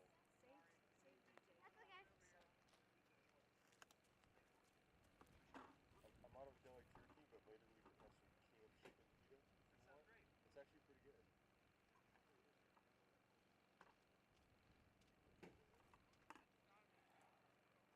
The Buffalo truck left, didn't they? Yeah. Because I was actually going to try and score a burger or something today, but. so we're out of luck for lunch. Well, I think their revenue was way down on the Friday. Might be a cozy inn day. There you go. You know cozy inn? No. Yeah. Is that the breakfast spot or? No, it's a slider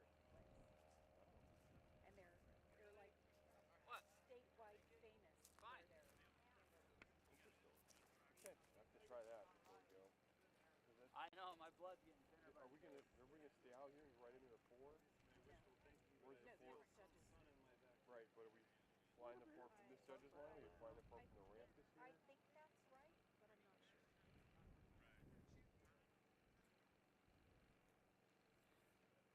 I could have sworn I said video review first. They're all yeah, so it's the second pilot.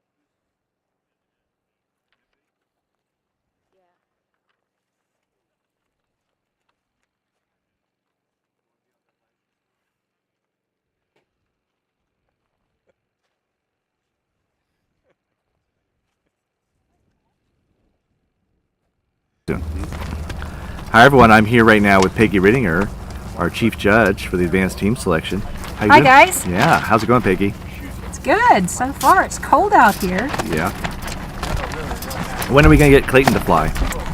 Clayton is actually going to be the first pilot up after the judges are finished with their break. Okay. Great.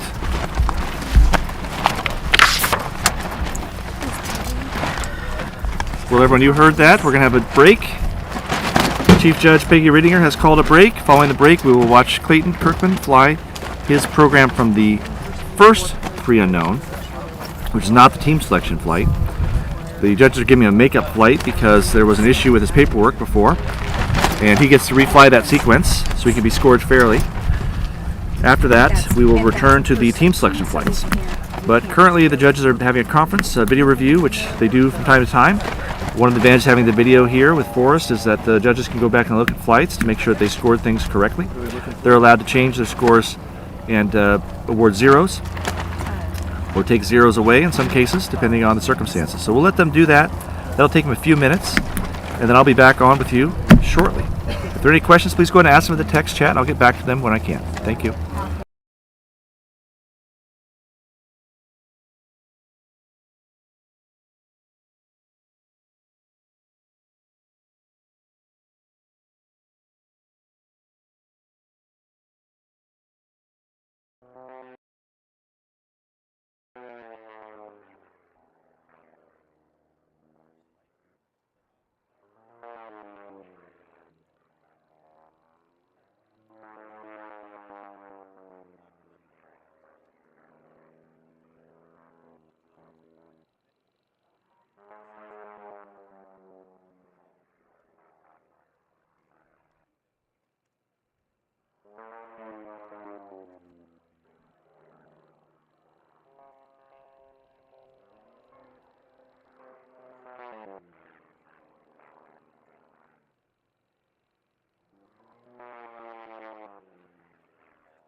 You are watching live coverage of the IAC 2022 National Aerobatic Championships in Salina, Kansas.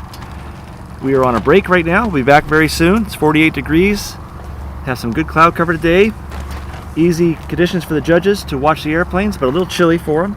Wind out of the north, getting a little stronger now. We're going to sit tight, maybe about 10 more minutes. We'll be back in the action.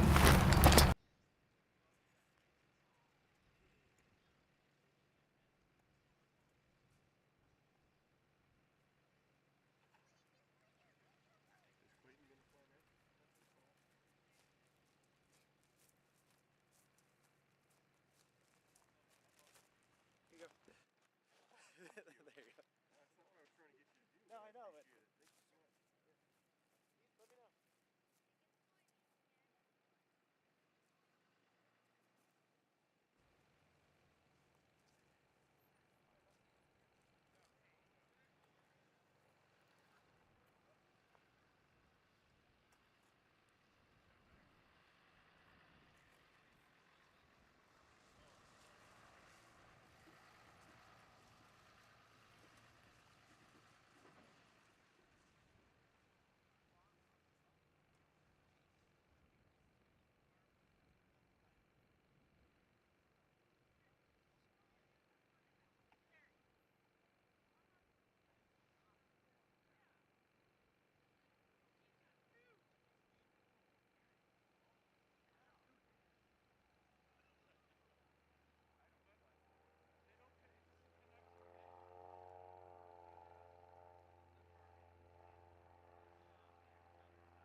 All right, I've just gotten word that Clayton Kirkland has taken off.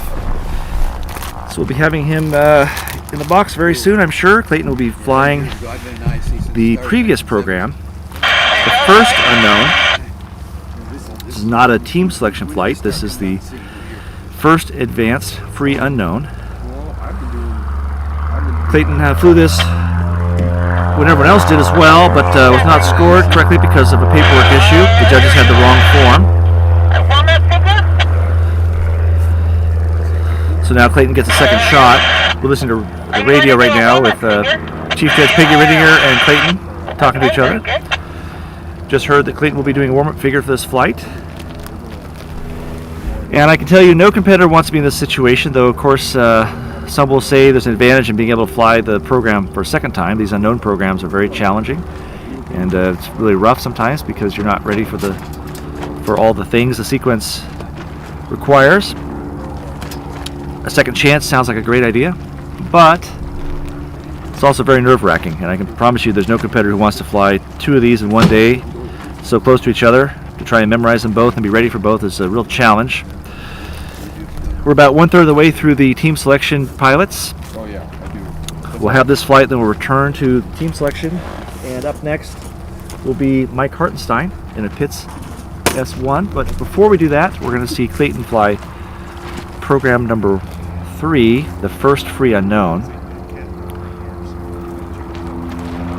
He's getting ready for his warm-up figure right now.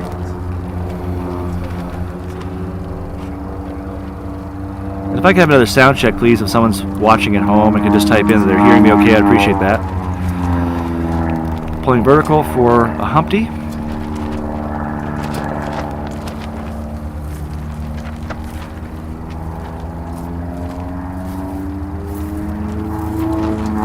There's his warm-up.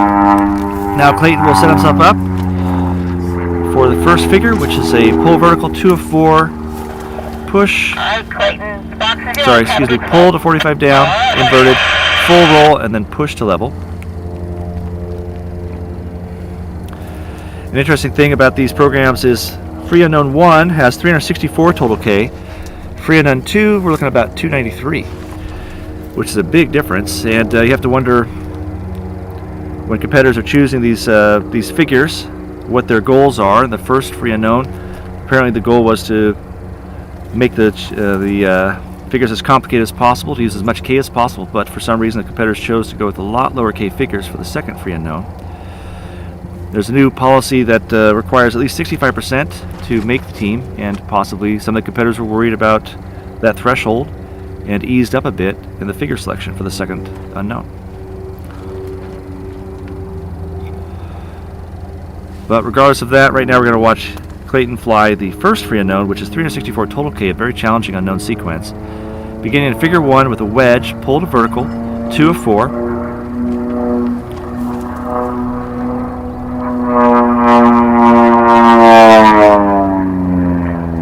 Then pulling to 45 down, inverted. Full roll in the 45 down. And pushing to level. Figure 2 will be a P-loop starting with a roll. Push 3/4 loop with a 2 of 2 on top.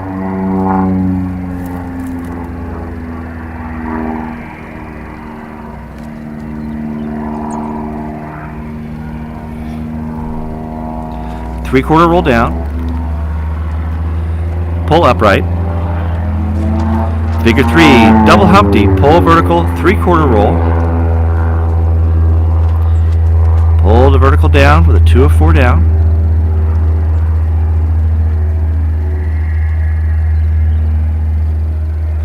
Pull the vertical up, quarter roll. Exiting on the y-axis. Probably will be taking this towards us. And he is pushing to level. Just a little bit far away, a little deep in the box. Now he's a 90-degree turn to downwind.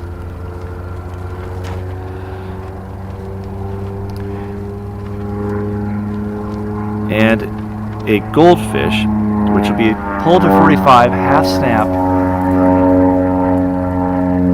pull 3/4 loop, back to the 45 upright.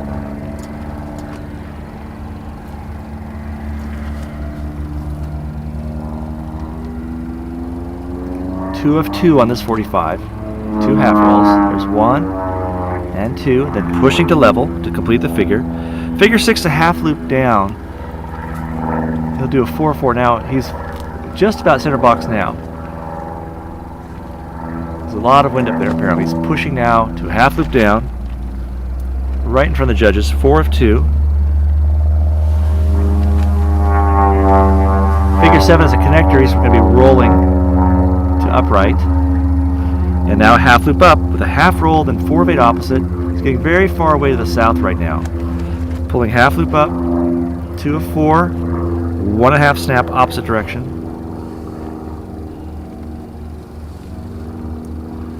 That just shows you how challenging the wind situation is right now.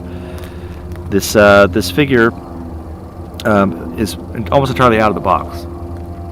Possibly entirely out of the box. And now he has a long trek back because the next figure is going to be a half loop down from inverted back to upright. And there's no reason to pull for this figure until he gets well to our north. But sometimes it can be hard to tell exactly where you are when you're upside down.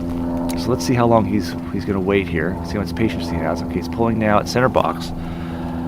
Back to upright for figure 10, which will be a double roll, 1.5. Opposite. Another push half loop.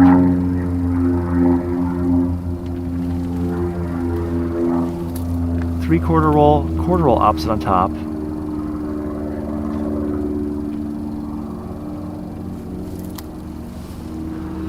And figure 11, another connector, simply a half loop down again. So in this situation again, he should wait until he's well past center to pull down, but it's very hard to tell when you're upside down.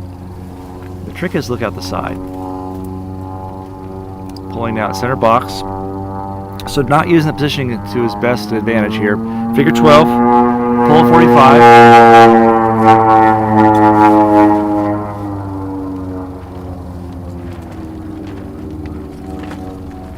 Maybe taking a break. Let's try to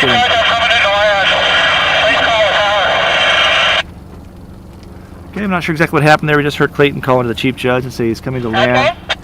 And the chief judge, he asked chief judge to please call the tower.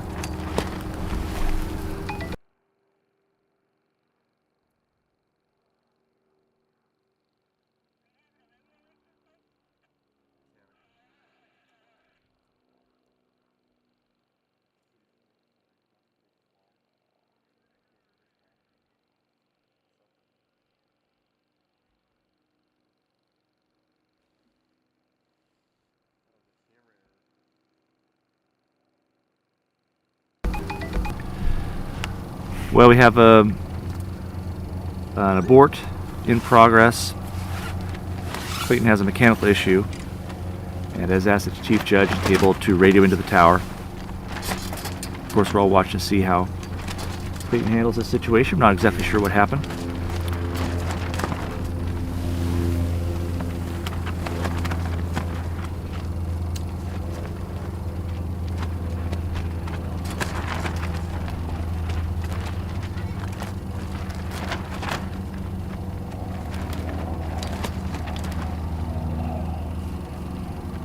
Heartbreaking. Of course, the first thing we wanted to know is that Clayton's going to be okay and get on the ground safely, but heartbreaking that he had to fly the sequence twice, had to stop in the middle of it for a mechanical issue. It's been a tough contest for Clayton.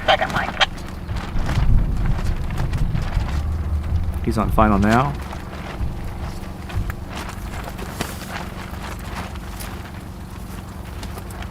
Looks like we're going to have a safe touchdown. We can't see it from here, but we'll give word when we hear about how things are for Clayton and exactly what happened. Don't know right now exactly what the situation was. We just know he had to abort the flight and called in and asked for the chief judge's table to help him make contact with the tower. There's some people in the chat content saying they saw a flutter on the wings. Of course, very, very dangerous situation if that's the case. We really don't know what happened there, and we're not going to speculate on it. We'll just come back and let you know when we know something, if we learn something. For now, we're going to move on. Our next pilot in the box will be Michael Hartenstein.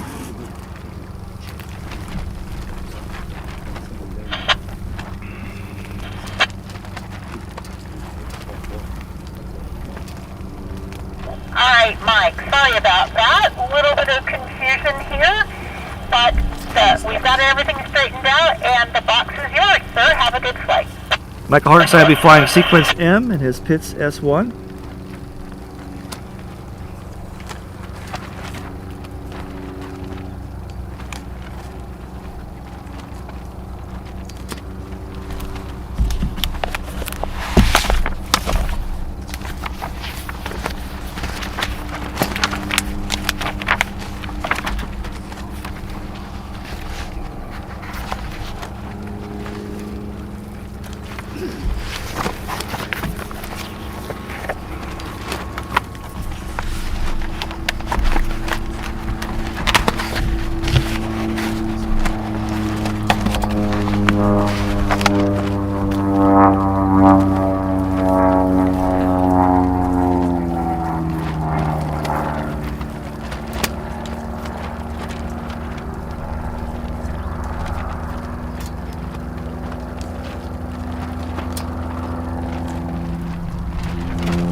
Had some comments, people who had some good eyes directly on him that seemed to confirm that, but I don't know exactly what happened, and we'll let you know when we know.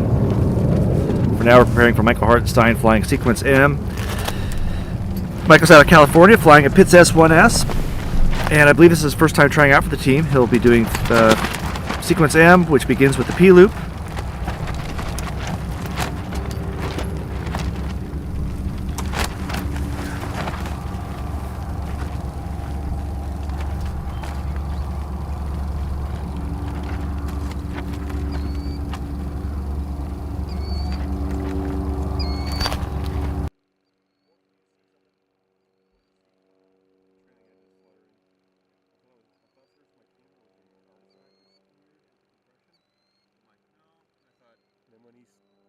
I'm like, there was an aileron flutter. Alright, Michael's ready to begin. Looking for a double roll, followed by a 3/4 loop. This is that challenging figure with the half snap on the down line and a push out to inverted level flight.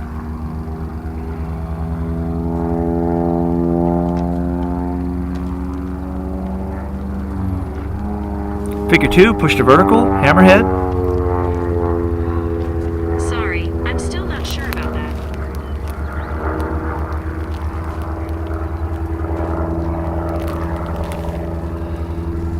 Hammerhead turn, followed by a 2 of 4.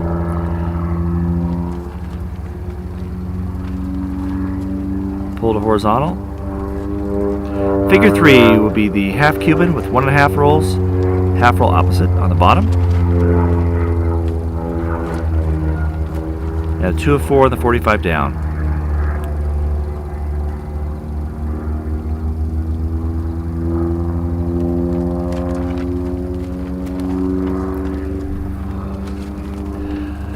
Figure 4, Humpty Bump, 3/4 roll on the way up, 3/4 snap on the way down, rolling left on the way up. Oh, a little fix there. Must have come up short. Decided to make a correction. 3/4 snap on the way down. Should be to the right, so we can end up downwind. Figure 5, hammerhead, 1/4 roll up, half roll down.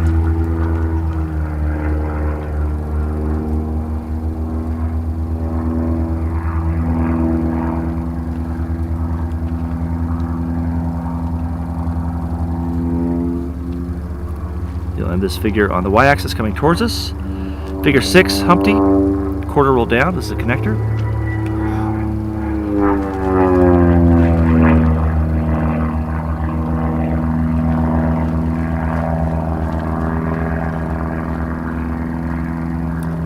Should roll left for this, and then end going upwind for the tail slide. Figure 7, tail slide. Canopy up. flowing vertical directly in front of the judges, leaning slightly forward.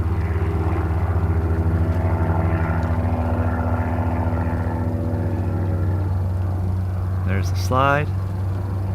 Now recovering the vertical down line. Figure 8 is a half loop up with a 2 of 2 on the bottom and the half snap on top.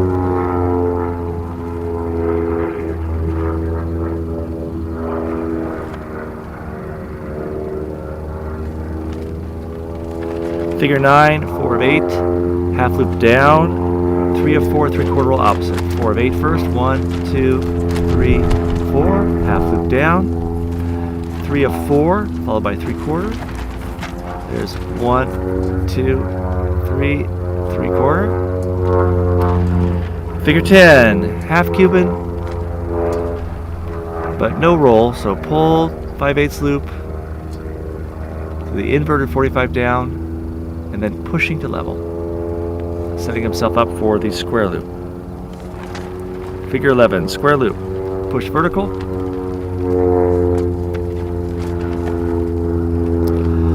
push to horizontal,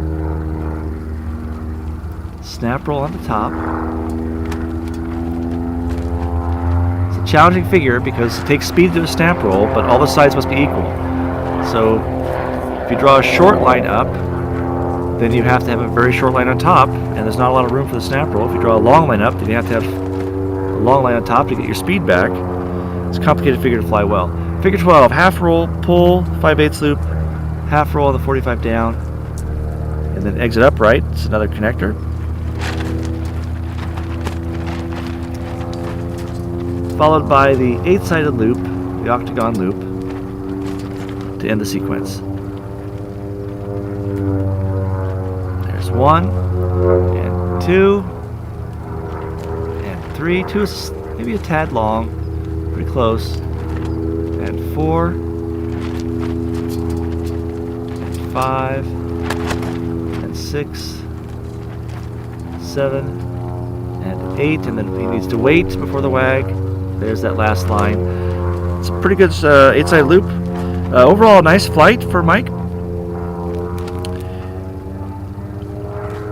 And he's leaving the box now, getting ready for our next competitor, who will be another Mike Ciliberti, flying an MXS. I just spoke during a little bit of break there with Forrest, our cameraman. He said he could see the trailing edge of Clayton's wings flutter. That confirms what the people in the text chat were saying. And I saw in the text chat that he's on the ground safely. We don't have any official word on that, but I hope that's true. I believe that's true, and so they haven't heard anything further on it, so I imagine he's on the ground safely. And we're just waiting now for the next competitor. Alright, well, the box is yours. Have a good flight. Okay.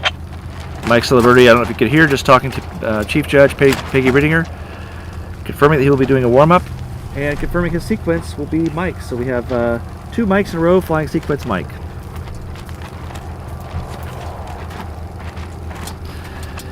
As the days progress, we've definitely seen competitors fly mostly on the south side of the box. There must be a lot of wind up there. We can see it during the verticals. It's very hard to position these figures so that it's balanced, but it is one of the jobs of the competitor to make the sequence appear balanced in front of the judges. Haven't really seen any major mistakes today. The people who are contending for the team are all flying very well. I haven't seen anything that looks like it'll be dramatically reshuffling the scores. But even if the scores only change by a small amount, the standings could easily change because the scoring is so close. So it's still exciting. This will be about the small errors that just add up. So positioning matters quite a bit in that situation. Mike now diving in his MXS. This is the prototype MXS.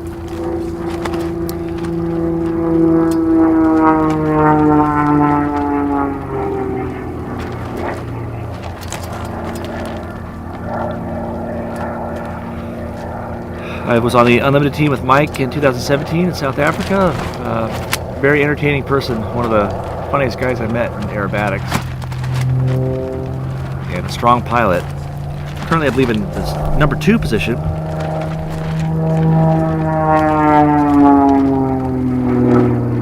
I'll confirm that. Mike Ciliberti currently number 2 with an 81.97%. about 2 percentage points off of the winner of the advanced category. Of course, the advanced national champion is already sorted out. Matt Dunfee won that. This flight does not count for the national championship. This is the team selection flight, for those of you who are trying to understand the scoring system we have. The first 3 flights count towards the championship standings. The final flight is only for the purpose of determining who will be on the team. Only the top 8 finishers will be on the team, and that this flight will be combined in aggregate with the scores from the actual competition to determine the final standings for the team selection. Mike is currently in second place, looking for a strong flight here, but he has some room because 8th place is in the 75% category. He's at 82%. He has quite a bit of room, so we're hoping he flies well. Of course, he's excited to fly well, show what he can do. Everybody wants to win these flights. And I believe, if I remember the rules correctly, the top finisher is the team captain regardless of who won the nationals, so there's still room to become team captain. So that's one of the reasons Mike will be flying hard today. Figure 1 will be a double roll followed by the 3/4 loop. Coming at kind of a medium altitude. Very, very large, graceful looping portion. Lots of different strategies to how to make this look beautiful in front of the judges. Looks like he's brought the power back a little bit now, expecting the half snap, and then the push to inverted. It's a very nice figure, very graceful figure. Figure 2, push to vertical.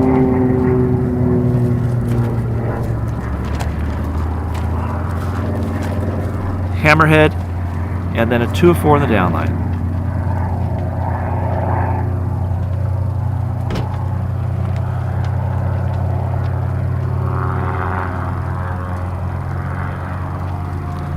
Pulling upright downwind for figure 3, which is the half Cuban with 1.5 rolls on the on the bottom, followed by a half roll, and then pulling 5/8 loop with a 2 of 4 in the 45.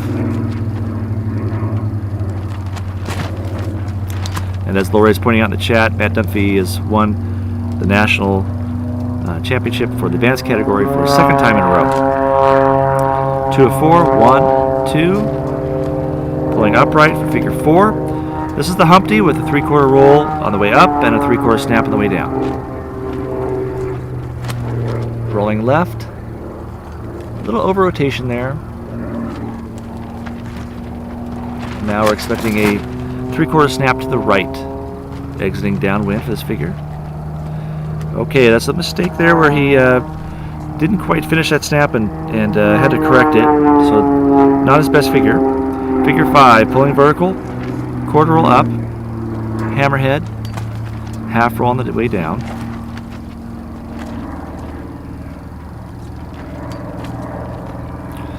Mike's flying very aggressive, using full deflections. Really going for it here. And that makes sense because he has some room. Why not? Figure 6, pull vertical.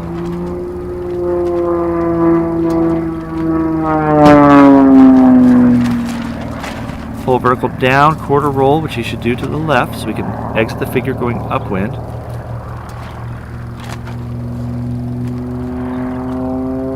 Very nice stops there. Figure 7 is a tail slide.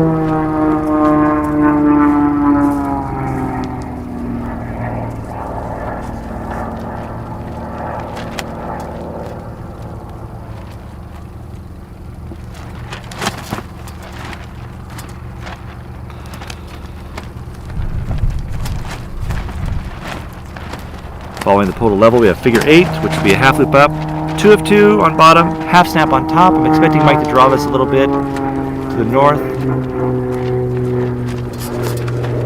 Half snap on top. Figure 9 is a half loop down. 4 of 8 on top, 3 of 4, 3/4 roll on bottom. Looking for the points now, 4 of 8. He's going to be out if he waits much longer. 1, 2, 3, 4, may still be in. It's going to be very close. 3 of 4, 3/4 roll on bottom. 1, 2, 3, 3/4 roll. Figure 10 is a half Cuban with no rolling element, just 45 degree down, inverted, pushing to level. And following this, he'll have the square loop. And the winds have pushed him quite a bit to the west in the last few figures. So he's going to be having a hard time keeping the square loop in. Push to vertical. He's either out or very close right now. Pushing to horizontal. Snap roll on top.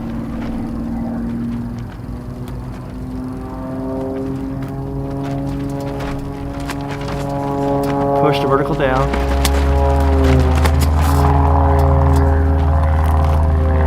Push to horizontal, inverted. And now he's to draw a line.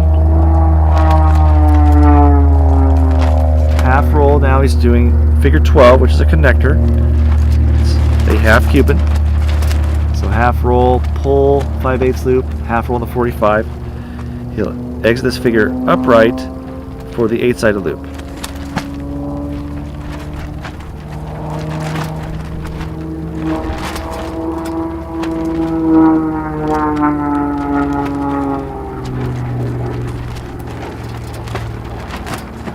Well flown octagon loop so far. Line 4 is going to be a tad long, which has been really common today. I don't know if anyone has had line 4 equal in size to the others. Also, line 7 was a little bit long as well, but that's a very nicely flown 8-sided loop.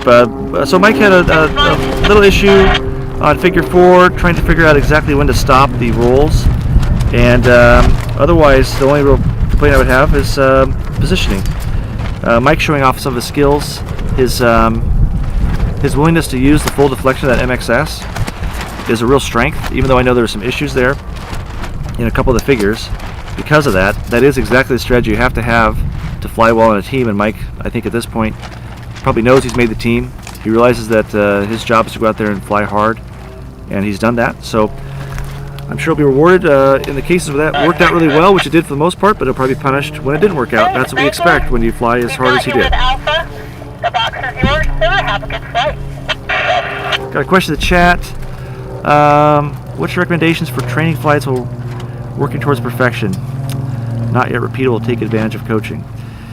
That's a great question. It's a common question. Everybody wants to improve, of course. I wouldn't recommend what I did. Because it was expensive and took a lot of time and hurt me. But really there's just not much you can do but burn a lot of fuel and do it in front of a good coach. That's really the only solution I have for you, is to fly in front of a coach who knows how to fly, not just someone who's flown well, but someone who knows how to explain how to fly well. And the coaches are in short supply. So that's not easy to solve that problem, I'm afraid, but if you just at least get some training partners who you can rely on, give you critique, that's better than nothing.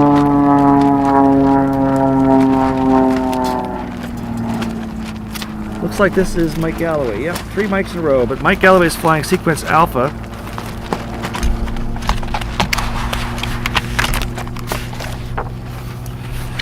If you could make a team, then you get to learn a lot, because you'll go to team camps, you'll have all this experience around you.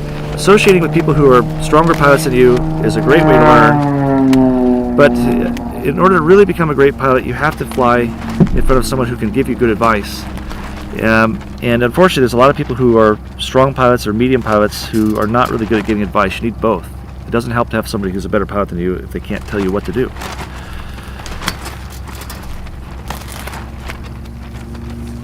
But if you want to have more thoughts on that from me, you can reach me offline. You can always email me at president@isc.org. All right. Spanky, Mike Galloway is coming in for figure 1 of sequence A. Figure 1 is the P loop. Double roll, pull 3/4 loop, half snap, push out. So double rolls. Mike Galloway is right on the cusp. I think he's just slightly out of the team selection right now. So looking to improve the situation. Half snap. Push out to inverted. Figure 2, push vertical.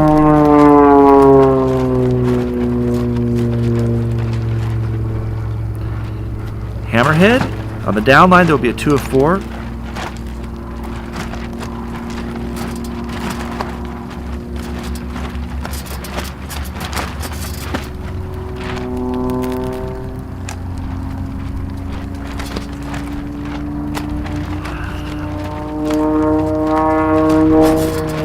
Figure 3, 1.5 rolls, half roll opposite, pull 5/8 loop, 2 of 4 of the 45.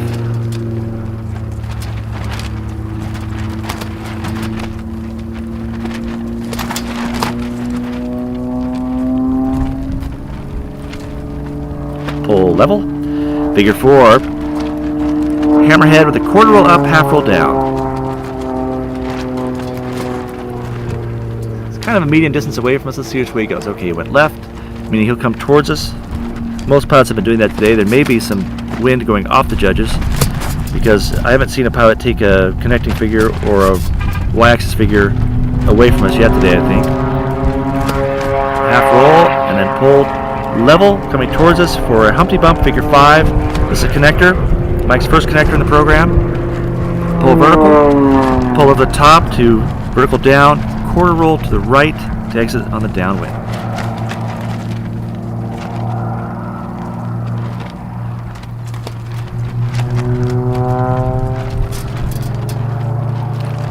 Some very nice stops today from Mike. Figure 6 is the 8-sided loop. There's 1 and 2 and 3 and 4. Very, very even. The first 3 lines are very even. Figure 4 might be a little short. Figure 5, side 5 is a little long. 6 and 7. Little stall there in that pole, look like. Figure 7 is a Humpty Bump. But overall, a very nicely shaped 8-sided loop.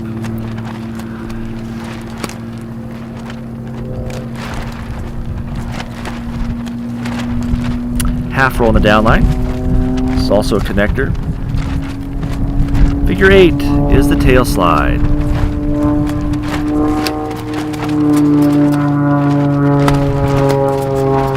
Pull vertical, lean a little forward, canopy up, tail slide. The stick will come back when the plane starts going in reverse.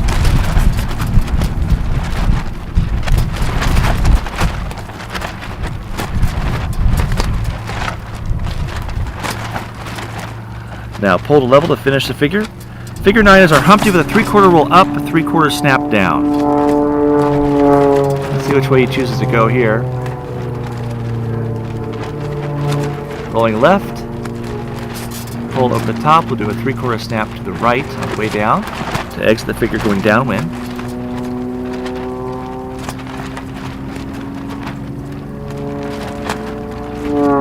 Figure 10, half loop up, 2 of 2 in the bottom, half snap on top.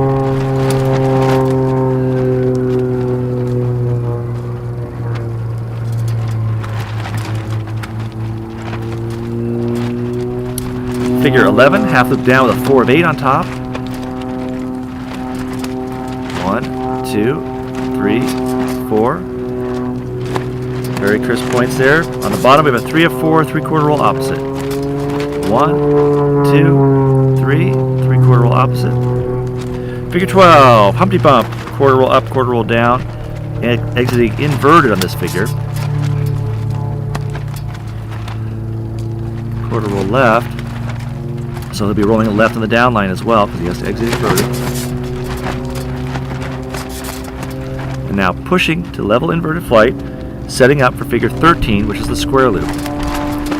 Seen every pilot so far today struggle with these square loops. It's very challenging to get that snap roll centered and to have the line lengths equal. Let's see how Mike does. Very nice up line. Good radius. It's a snap roll. A little long. He's taking this one downwind. It's a little long on top, but that's been very common today. And pushing back to inverted level. And now he needs to complete this line before wagging out. And I'll mention it happens that Mike's flying an airplane that I used to own. That's the 330LX. Has a little bit different color scheme than when I owned it, but I remember that airplane fondly. It's a great airplane. Mike's flying it well. Following Mike Galloway, we have Britt Lincoln flying sequence D Delta in an extra 330 SC.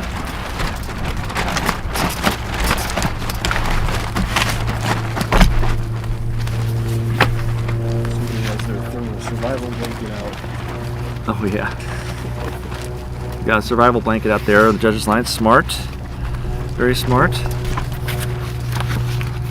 Sequence delta starts with the hammerhead with the quarter roll up and the half roll down. So this will be a cross box entry on the y-axis.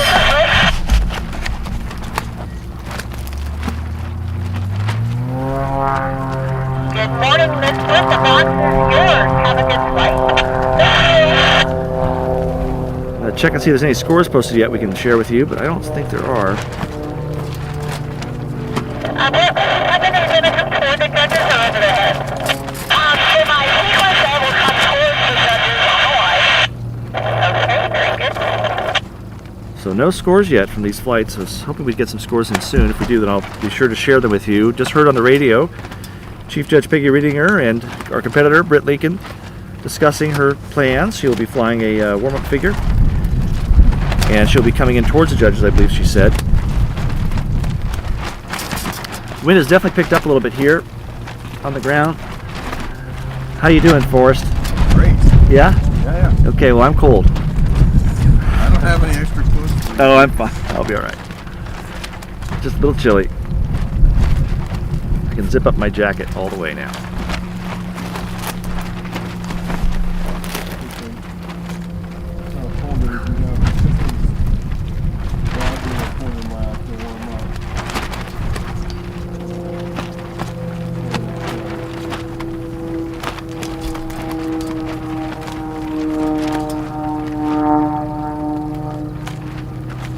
Alright, so taking our warm figure on the x-axis.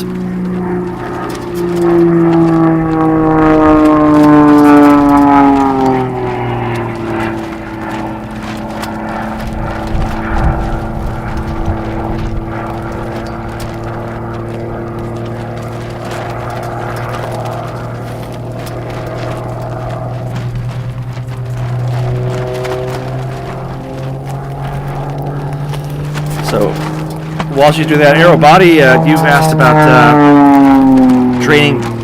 I realize your question now is about when you're not ready to take advantage of coaching. I sort of answered, but didn't quite say directly, that that's not really ever possible. You're always able to take advantage of coaching. And that's where my answer was stated the way it was. Coaching is really the only way to improve. But if you don't have a coach, if you can't fly with a coach, and you're in the situation I was, what I did was I went to contests and just flew badly until I learned how to fly better.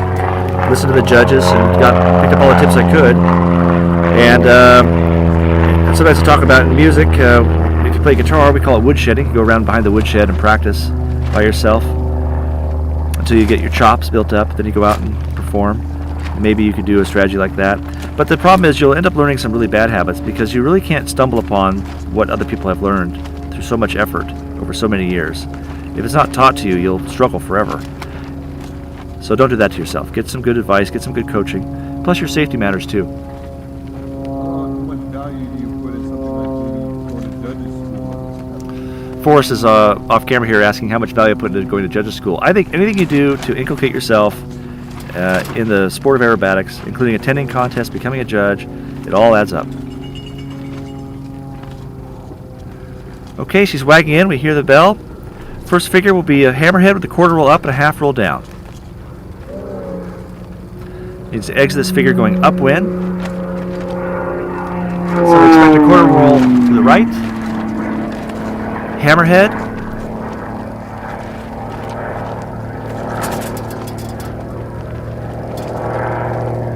Half roll on the down line.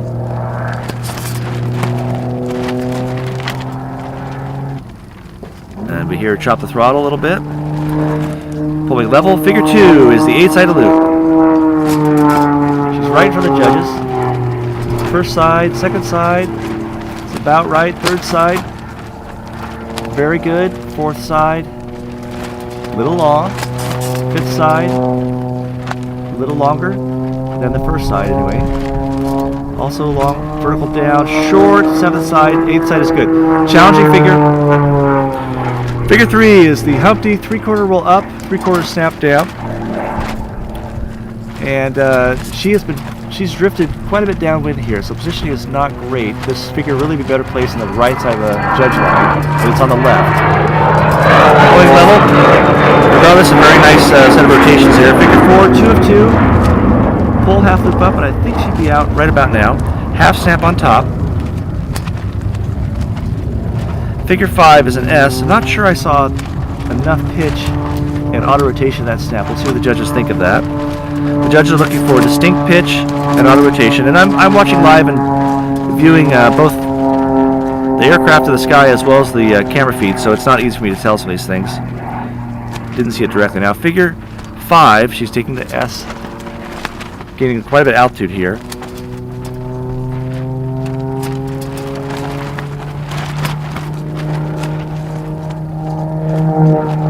And for figure 6, she needs to really drop that line just slightly to the left of the judges because she has a push, then a push up for figure 7. So let's see how she places this. There's her half roll. She has to do a double roll for this P-loop, which is figure 8, for figure 6. Double roll, followed by pulling 3/4 loop.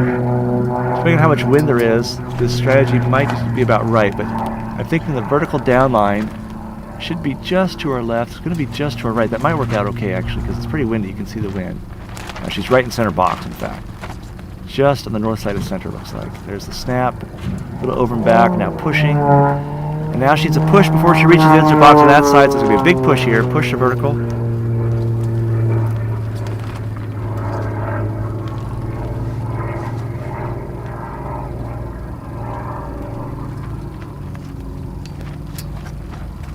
Hammerhead, 2 of 4 down. There's 1 and 2, and pull vertical. Going downwind, that finishes figure 7. Figure 8 is our half cubit with 1.5 rolls, half roll opposite on the bottom. This figure is going to be very well placed. I think by now she's figured out what the wind is doing to her and is adjusting, so she won't be downwind so much anymore. 2 of 4 on the 45 down. Setting up for the tail slide. Position just slightly to the right of the judges, which is good because this is going to blow her quite a ways south.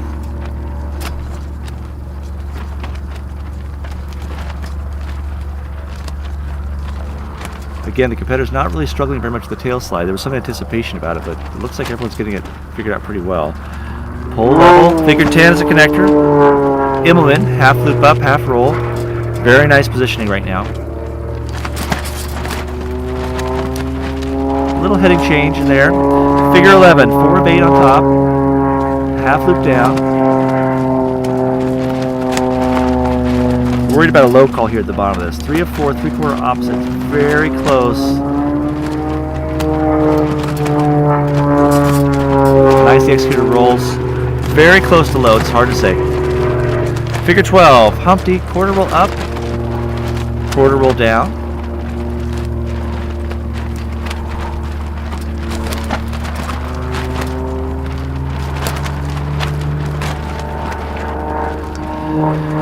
Figure 13 is a connector, just a half roll, and then now we're at figure 14, which is the square loop. Push vertical, push level, snap roll on top.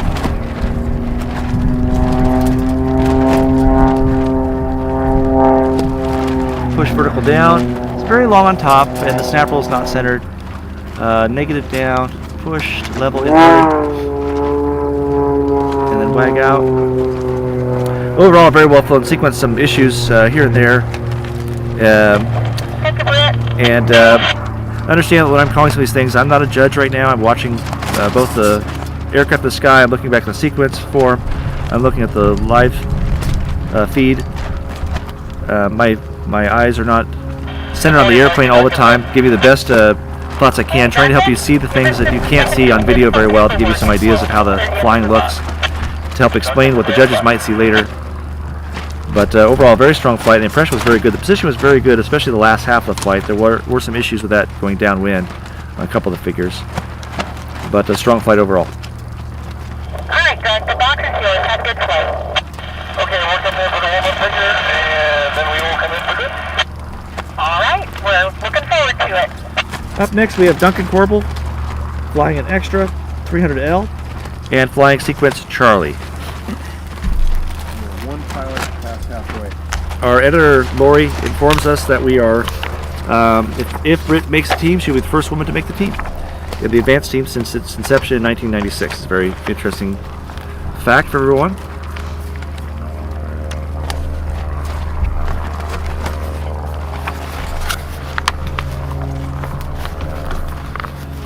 I would say for the wind that we have, if people want my opinion, some of these sequences are not well designed for the wind. Some of them are better than others.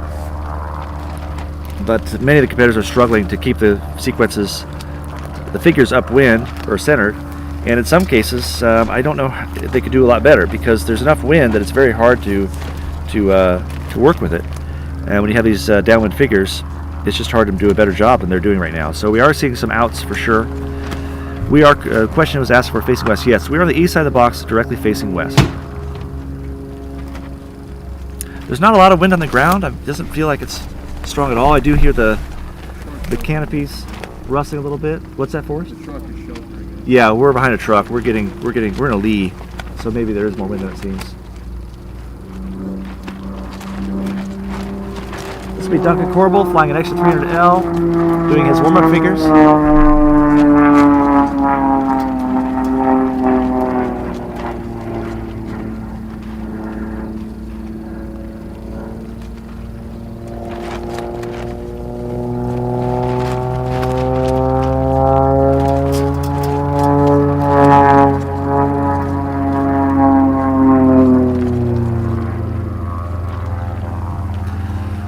So in the live chat, I see a message from Kelly Kirkland, who I assume must know Clayton pretty well, that the rear spar broke in the wing of his pits, and that's pretty much what we surmised down here in the ground as well. We don't have any confirmation of that. Bob Freeman just informed us that Julia Wood was on the advanced team in 2002 and flew in Slovenia, so that factoid was apparently not true. I'm sure Bob and Lori can fight that out and let us know who's correct.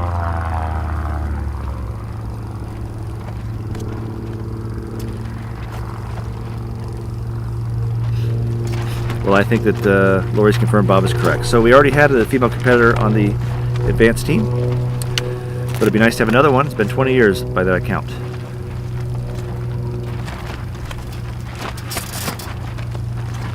So Duncan setting up for the sequence C, which starts with the P-loop. I think almost all the sequences begin with that P-loop. All right, I have a METAR in front of me now. If I can remember how to read it, it says it's 12 knots. 12 knots and from 030. So it is slightly off judge. That explains why the competitors are taking their figures towards us. And 12 knots on the ground is probably guarantees at least 20-25 knots in the at 2,000 feet or so. So definitely a windy day up there.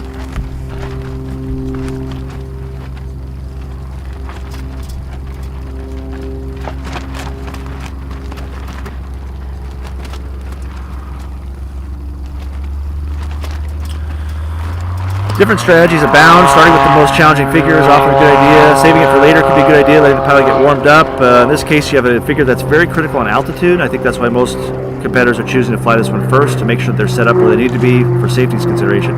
Here's a double roll, followed by a 3/4 loop. We're looking for a clean half snap and a push out on the bottom.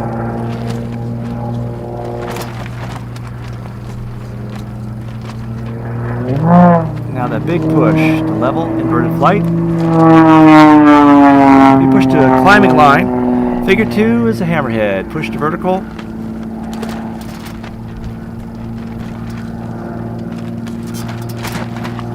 It's interesting because I had thought that Duncan was not a team aspirant, but he is flying the team selection flight, so he must have changed his mind, or I had bad information.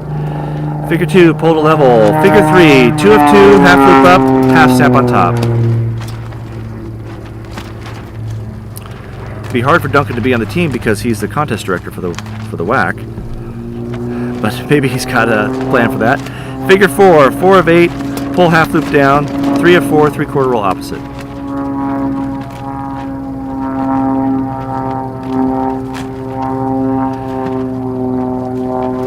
The question: what mods can be done to the planes? There's no rules on that. 3 of 4, 3/4 opposite. Figure 5 is a connector, Humpty, quarter roll up, quarter roll down, exiting upright, exit upright and upwind, I meant to say. We do not limit what people can do with their airplanes as long as they're airworthy according to the condition inspection. That's really all we do with that. We do a very basic inspection to make sure there's nothing loose in the airplane, things like that. But the aircraft is ultimately the pilot's responsibility. Figure 6, 8-sided loop.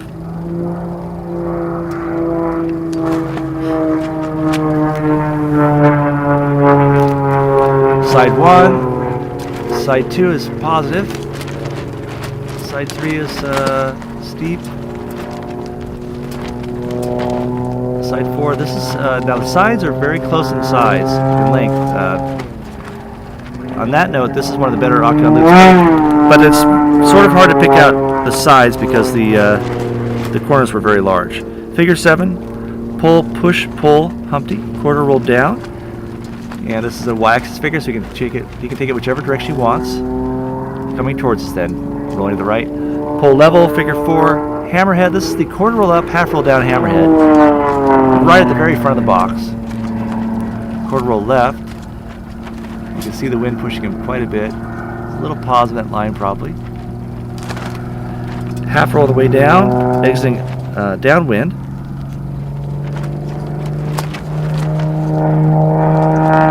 Figure 9 is our Humpty with a 3/4 up, 3/4 snap down.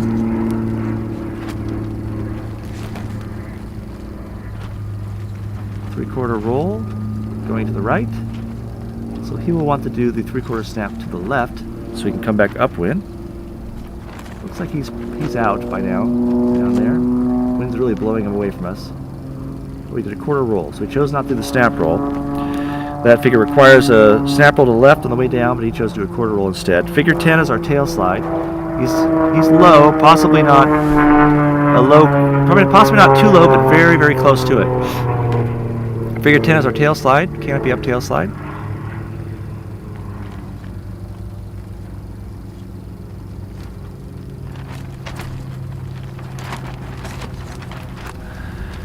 Figure 11, Humpty, quarter roll up, quarter roll down.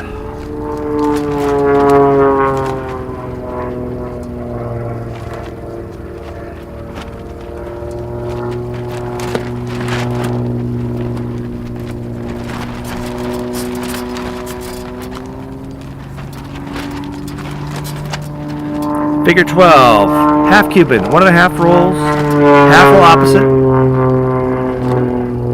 pull 5/8 loop to the 45 down, 2 of 4, that 45 down,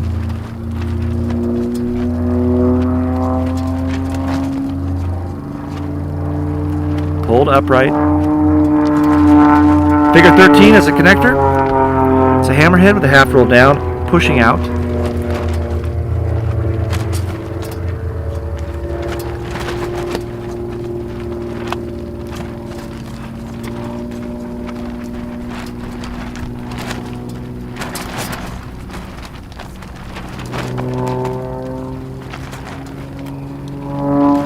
Figure 14, square loop. These last few figures have been very well presented, though I have to say that he has a tendency to climb into and out of figures, which the judges are definitely going to notice.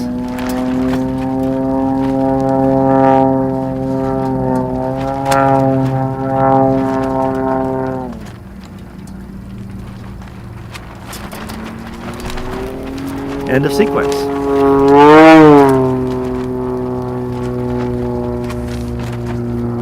We're over halfway through the competitors now. That just finishes Duncan Corbel's flight. Up next we have Barrett Hines. Barrett is out of California flying an extra 300 midwing. He will also be flying sequence Charlie.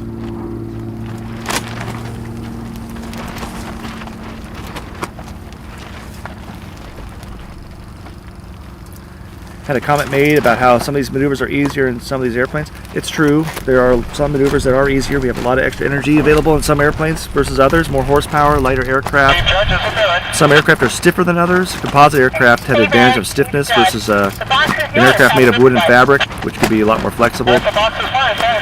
But give a good pilot any of these airplanes and they can fly very, very well and win a contest. It's not so much the airplane as it's a pilot. When you get to the unlimited level, then the airplane, it's more of an issue. It's kind of a requirement to have one of the very best airplanes to fly competitively in unlimited. But advanced, there's quite a bit of margin. The people flying the extra 330 SCs and the other extras, the other composite airplanes, they're not really using the airplane to its full potential. they can throttle back a little bit. Still makes it easier on them, that's true, but a good pilot in a good airplane of almost any kind can fly really well and win a contest.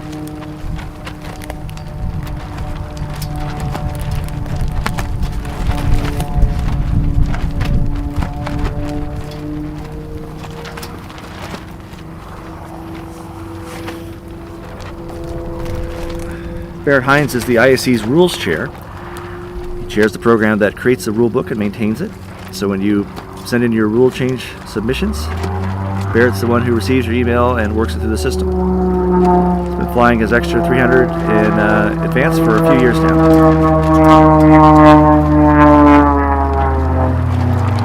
James Mickley asked if the pilots have to do physical training outside of the plane. Not really. If you're flying unlimited, some cardio capacity is useful, advance as well.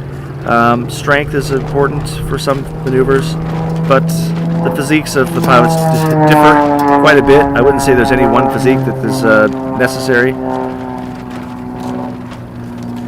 Mostly just takes training and practice.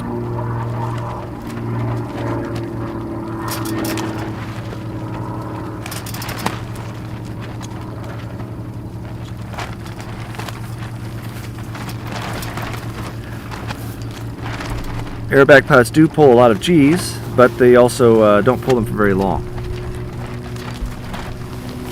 So we don't use pressure suits or any of the things that jet pilots use.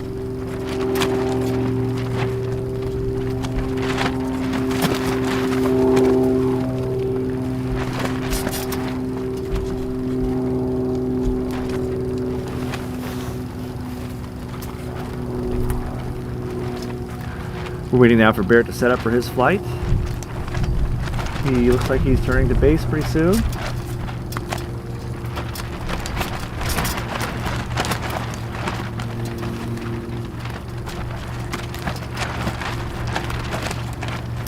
Had a question about doing flight video critiques again. Yeah, I would enjoy doing that again. It's been a while. I just need to have... what I like to do is get a few people to send me their videos over the winter, and then I'll stack some up and get some, like on a weekend, I'll do a few of them at once. I've learned a lot since I did those. I would change some of the things I said, in fact, so it'd be nice to do them again to get the best information out there. Here comes Barrett wagging the wings 3 times. We heard the bell. Time for him to begin figure number 1, which is the P-loop. Double roll, 3/4 loop. Kind of a pull before starting a slow roll there. I almost wonder if maybe he almost started to pull before he realized he had to do the rolls first. 3/4 loop. Now he's got the half snap on the downline with a push out. This is a really challenging figure.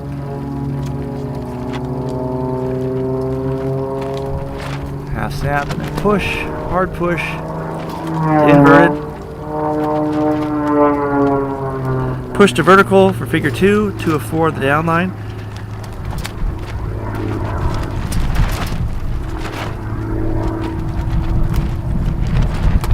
Barrett is probably, this might be the first time I've seen someone go out north in this rotation here. Now I should do a 2 of 4 and pull upright going downwind. And he's moved pretty far away from us also.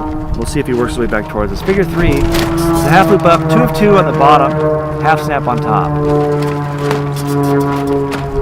Looks like Barrett's taking a break.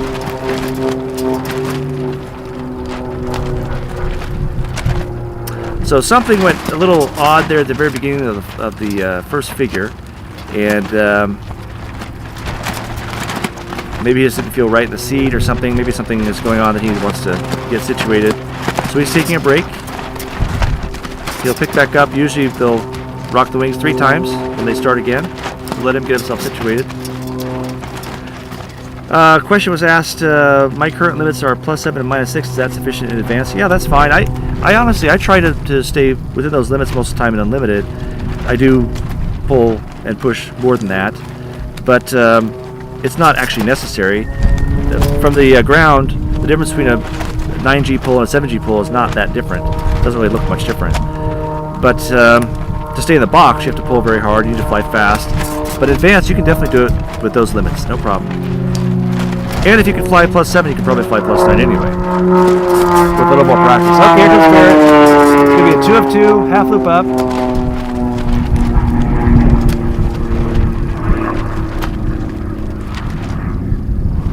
Half snap on top. Figure 4 is a half loop down, 4 of 8 on top, 3 of 4 on bottom, followed by 3/4.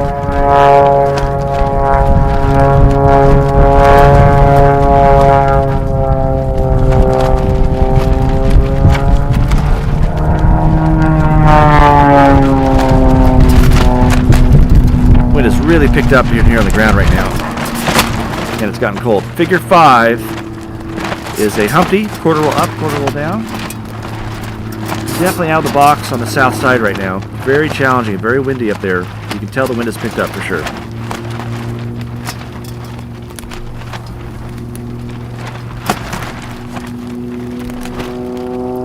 This connector will set up Barrett for figure 6, which is the 8-sided loop.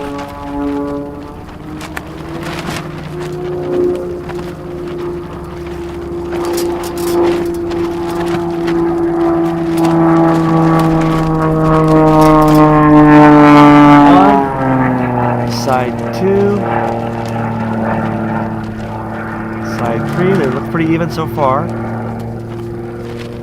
Side 4. It's going to be a little long.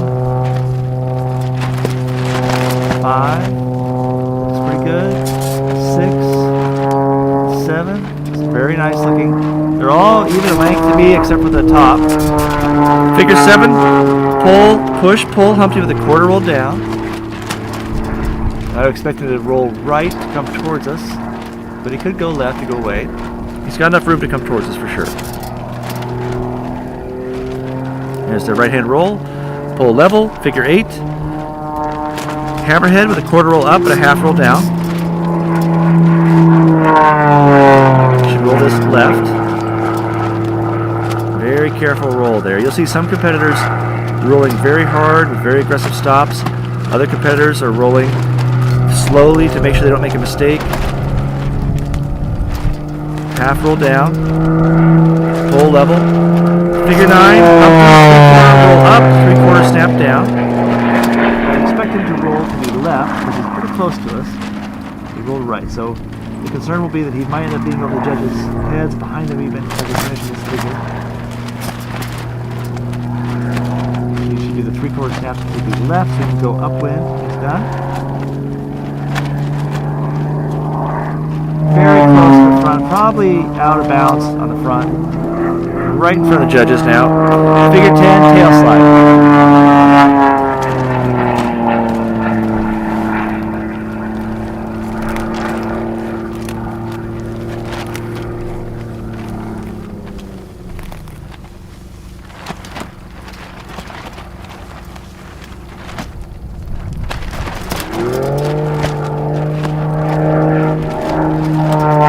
Figure 11, Humpty, quarter roll up, quarter roll down. This is a connector.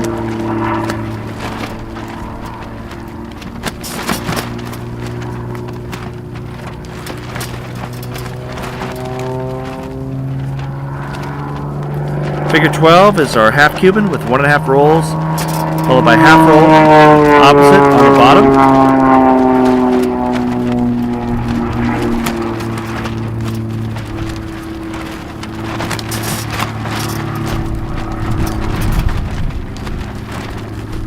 2 of 4 and the 45 down.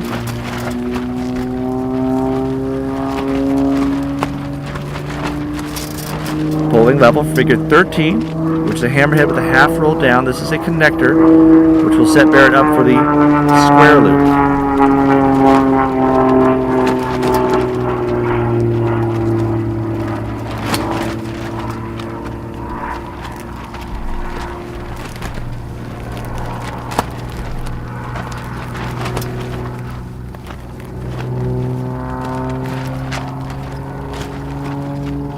Push out to level inverted flight, and now the square loop, push to vertical, and I'll watch the sides because you can't see that from home. There's the first side, dragging the right wing slightly, really change the heading of the push here. The top, 2 slow for snap roll. He's going to have to accelerate. Not sure the judge will see the pitch on that snap roll. We'll see what they say. Pushing down. And push back to level. And then I'll have to draw a line before wagging out.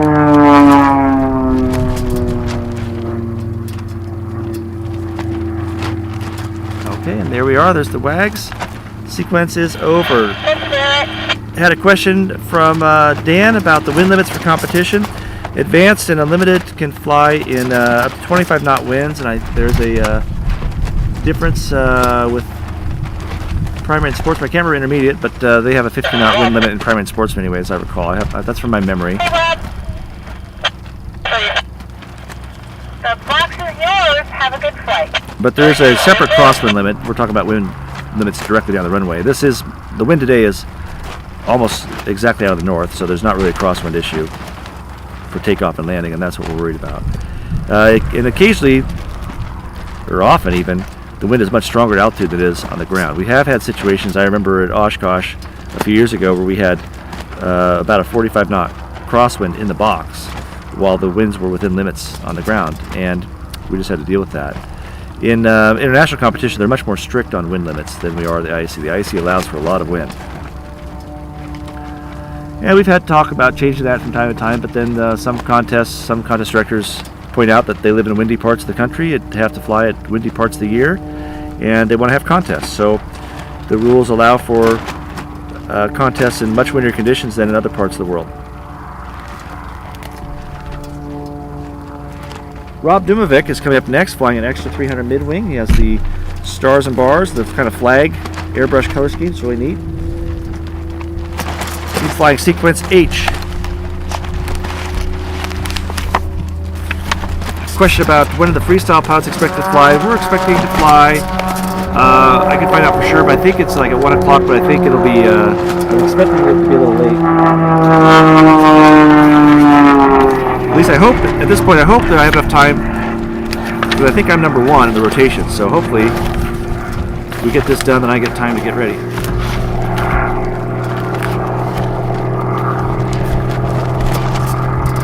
I like to say they always save the best for first.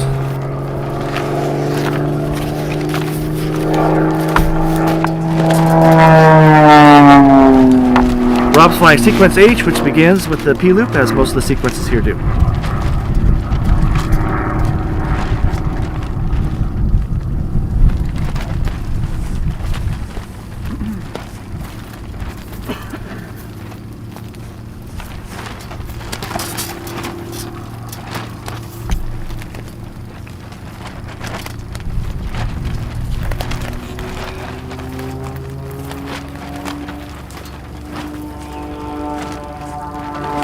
Looks like we have about 8 pilots remaining, about 1/3 left to go.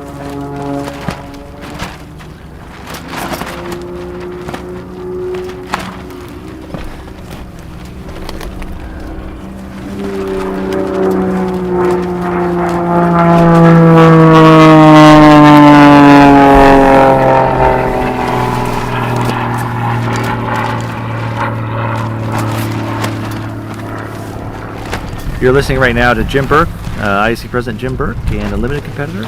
I'm assisted by Forrest Fox, working the camera, and you are watching the IAC's live coverage of the 2022 National Aerobatic Championships in Salina, Kansas. Current temperature is about 48 degrees. Winds are pretty strong out of the north, about 15 knots right now. On the ground, a lot higher up in the air. We have a lot of cloud cover, expecting a little light rain later today.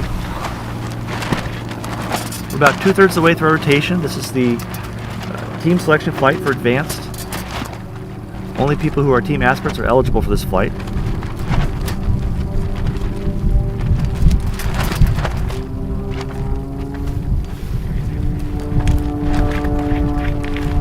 Looks like Rob's set up now. It's going to be coming into WAG and begin the sequence, starting with that P-loop.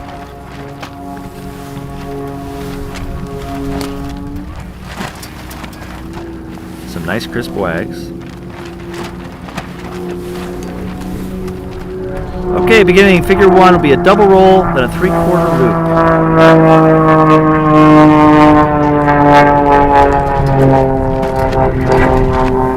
Pull now for a 3/4 loop. starting this at a low altitude, I would say. Half snap, push out. And he just chose. I have to say it was a smart decision to pull instead of push, because that was not going to work. He was just too low and way too fast to make that push happen.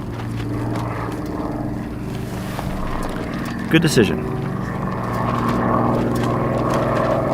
You know, sometimes when we walk these sequences on the ground, we have in our mind's eye how it's all going to go, but then we get our adrenaline up, we go into the box, we're faster than we normally would be, we're lower than we normally would be, and we pull a little tighter than we expected we would, and next thing we know, we're staring at the ground.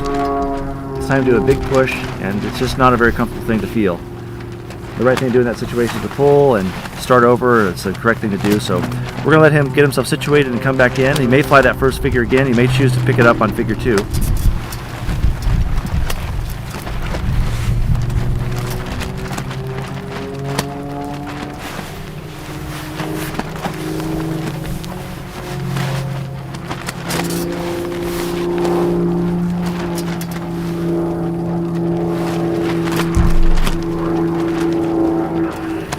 Looks like he's going to pick up figure 2. He's wagging it inverted. Figure 2 is pushed to vertical hammerhead, 2 of 4 down. That will be a 0 for figure 1 for Rob. He was required to push to inverted. He chose to pull instead, if you're just tuning in or wondering what happened. The figure required him to push to inverted, but he was just a little low to do that safely, and he made the decision to pull instead, and that's the right decision for him. Pull level. That is figure 2. Figure 3 is a 2 of 2 followed by a half loop up, half snap on top. Rob is right on the cusp. Requires a 65% to be on the team or to fly. We expect to be a 65% limit to fly Orca Core as well, which will be an option open to some of the pilots. So I'm sure he's considering that and thinking about how he can get all the points he can for the rest of the flight right now. Figure 4 is an S.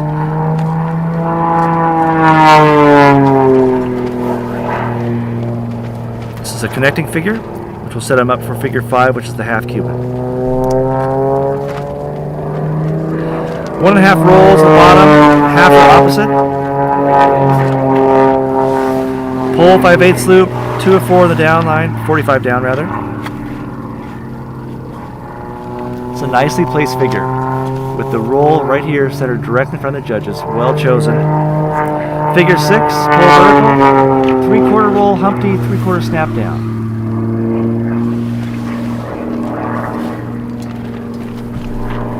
We can see him being pushed away from the judges' line, so definitely the wind is now away from the judges and strongly out of the north. Pull level, figure 7, octagon loop.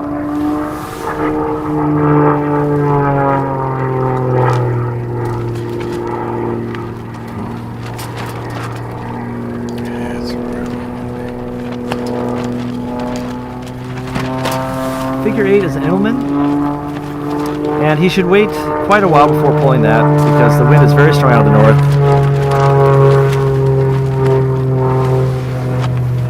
It's working pretty low in the box again.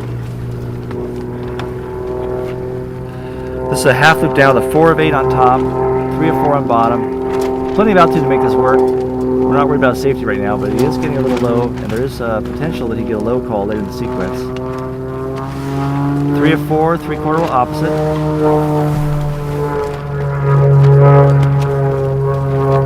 Figure 10 is a half Cuban, a reverse half Cuban, so 45 up. And then it'll pull back to level now.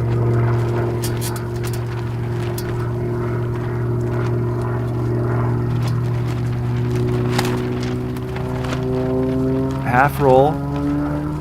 Finishes in the connector. Now he's on figure 11, which is the square loop, so pushing to vertical. Push to level across the top of the box. Snap roll here.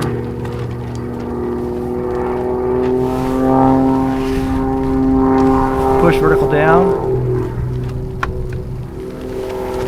And then push to level. And now he needs to fly straight for a while to get to finish that fourth side. Figure 12, push, push, pull, Humpty. Push to vertical, push over the top, to vertical down, then pull level. And then finishing the sequence is the hammerhead with a quarter roll up, half roll down, and a tail slide. Let's see which way he decides to take this. If he rolls left, he'll be coming towards us for the tail slide. Okay, that's a left roll. Hammerhead.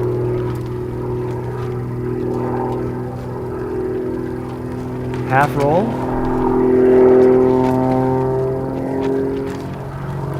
Pull level. And now tail slide coming right towards the judges, very close to the front of the box.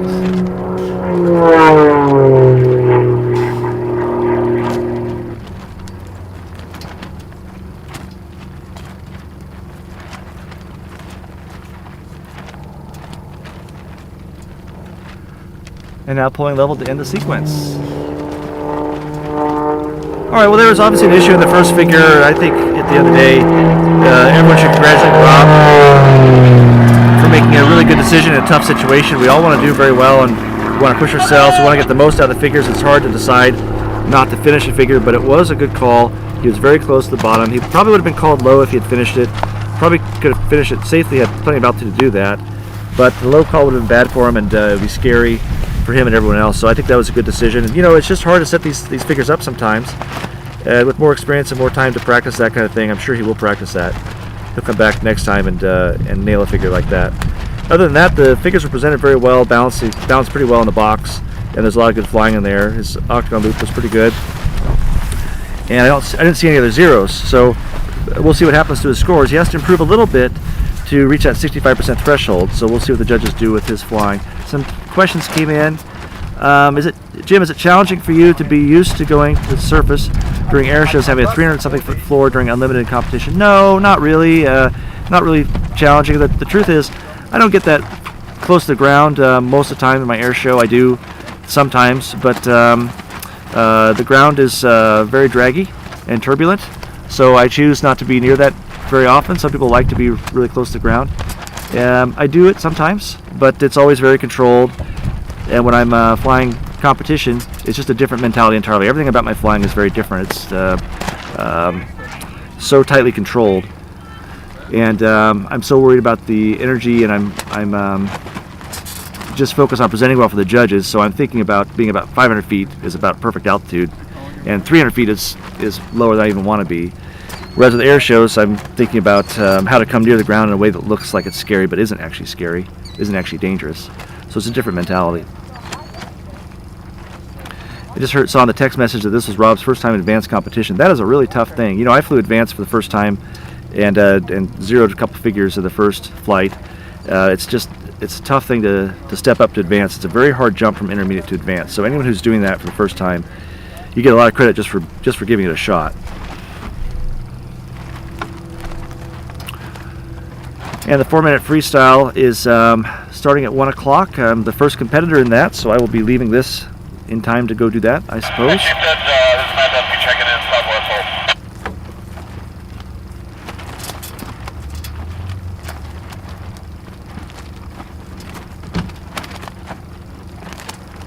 The freestyle won't take very long because we only have, I think, 5 people flying the freestyle. It'll be pretty short. Okay, sorry, no, I got you, Matt. Our next competitor is Matt Dunfee. I can hear him on the radio talking to Peggy Riedinger, our chief judge, right now.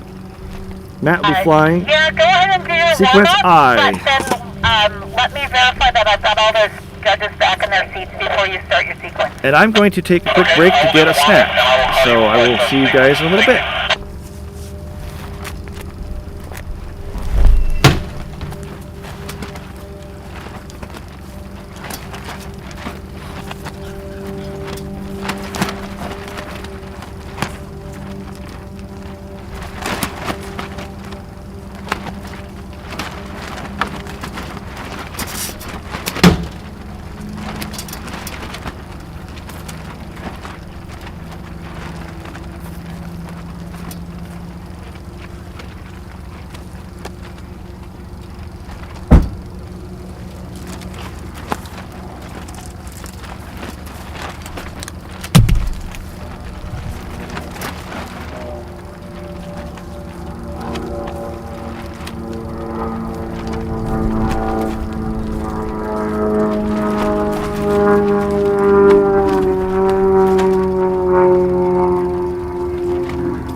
kind bar.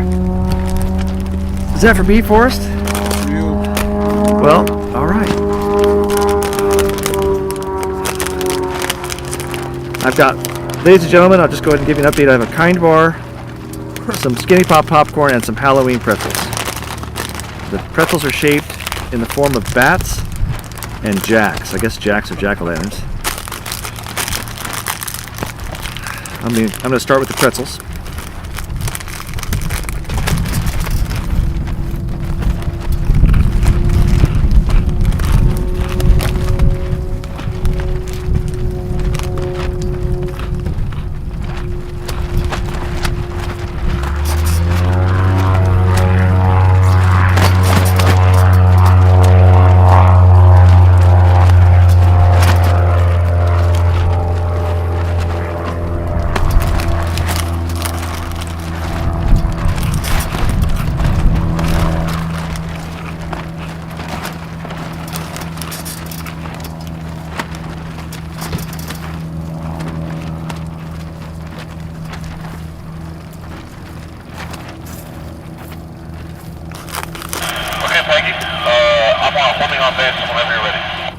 I got them all back in their chairs, Matt. The box is yours. Have a good flight. Okay, the box is fine, thank you.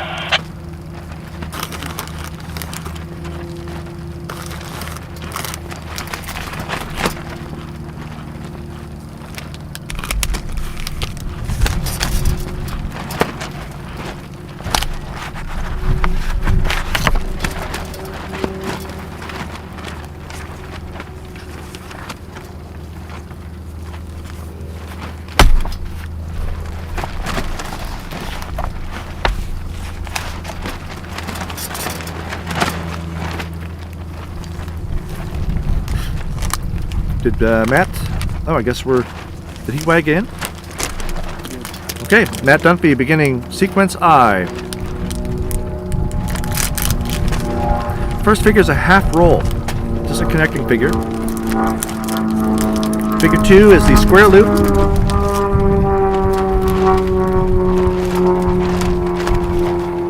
Which is coming at a very slow speed for the square loop,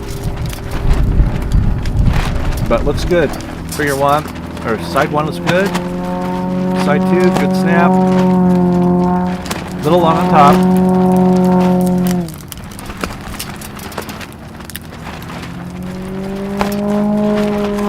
Pretty well balanced. Figure 3 is the hammerhead with a 2 of 4 down.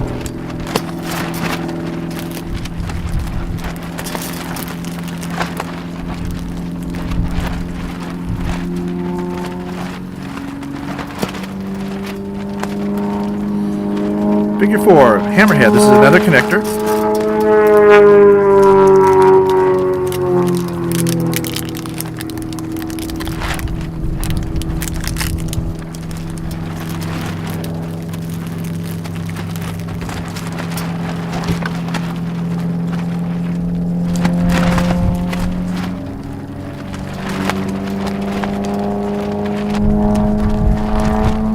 Figure 5 is the P-loop double roll. Pull 3/4 loop, half snap on the downline, and push out. Very interesting speed control here. He's really keeping his speed a lot lower than some of their competitors, which is helpful in this figure. He's at a very comfortable altitude, right in front of the judges.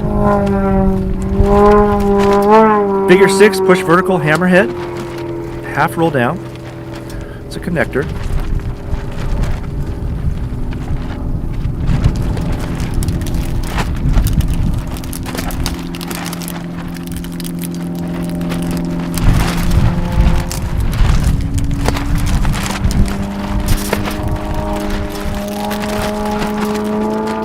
Figure 7, 1.5 rolls, half roll opposite. Pull 5/8 loop, 2 of 4 on the 45 down.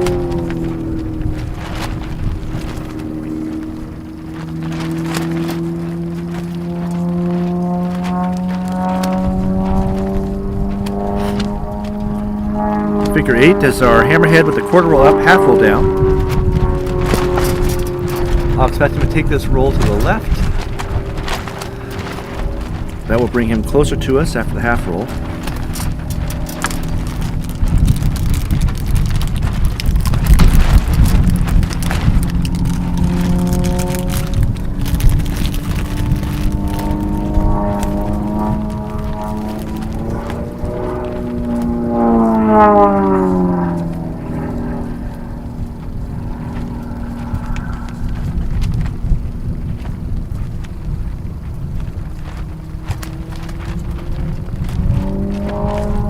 Figure 10, 2 of 2, half loop up, half snap on top.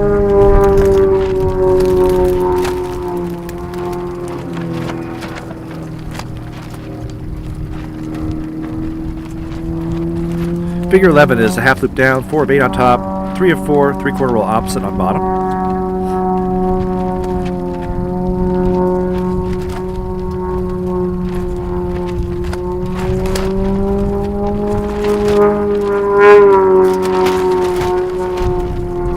Figure 12, Humpty, 3/4 up, 3/4 snap down.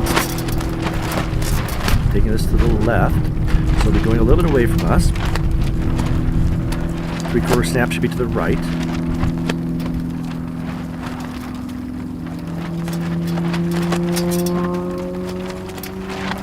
Figure 13 is the 8-sided loop.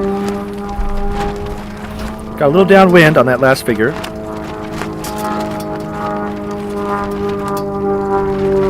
There's side 1, side 2, side 3, very nice so far. Side 4, all those were very equal. Good radii, very good on top.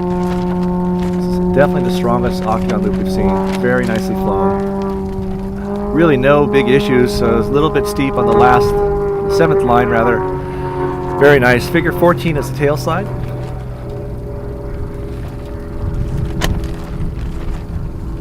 Matt's our 2021 and 2022 Advanced National Champion. Finishing up a very strong flight. A few minor issues, a little bit steep here and there, or positive, negative on some of the vertical lines. A couple of small errors in the rotations. But overall, a very strong flight. Very nicely presented. Pretty well balanced. Got downwind a little bit in one part. Was at the right altitudes, right airspeed. And you can really tell a strong pilot when they keep the airspeed under control and keep the altitude under control, which he did.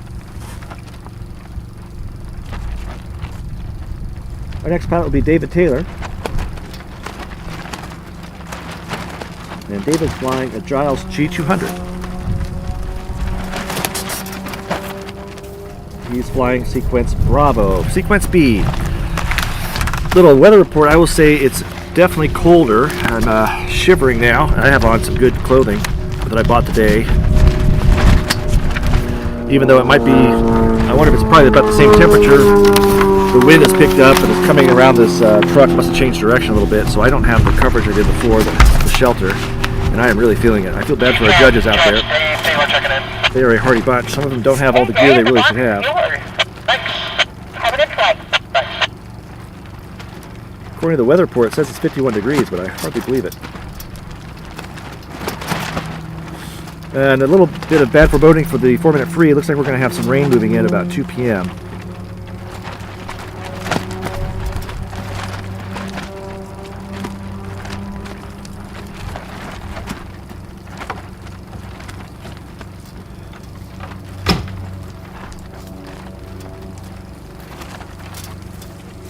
Had a question about the P-loop, the judging criteria for the P-loop. This P-loop has a double roll on bottom, so those must be flown on a straight line. Clean rolls, meaning the rate of rotation is constant. The stop is crisp and exactly correct, with no over or under rotation. Following that immediately, there should be a constant radius 3/4 loop. So the roll should stop, and then the 3/4 loop should begin. Should be the exact same radius all the way around to the vertical. The vertical should be directly straight down. The half snap should be centered on the vertical down line.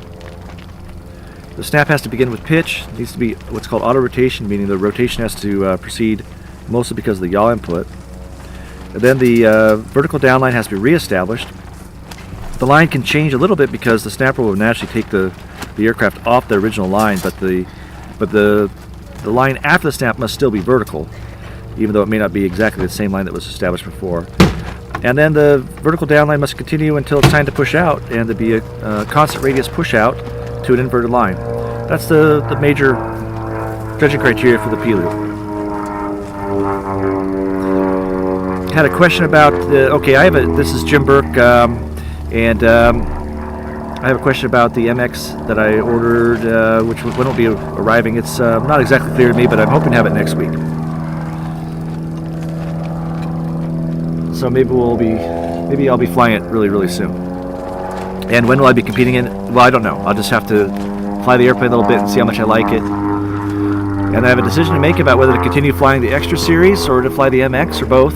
They both have their advantages. Maybe I'll fly both for a while. It's hard to be ready to fly in both airplanes though, so at some point I'll probably make a decision. I ordered the airplane with a gray color scheme, so if I don't like it I can sell it. But if I like it, I'll put my color scheme on it, and that's how you'll know I like it.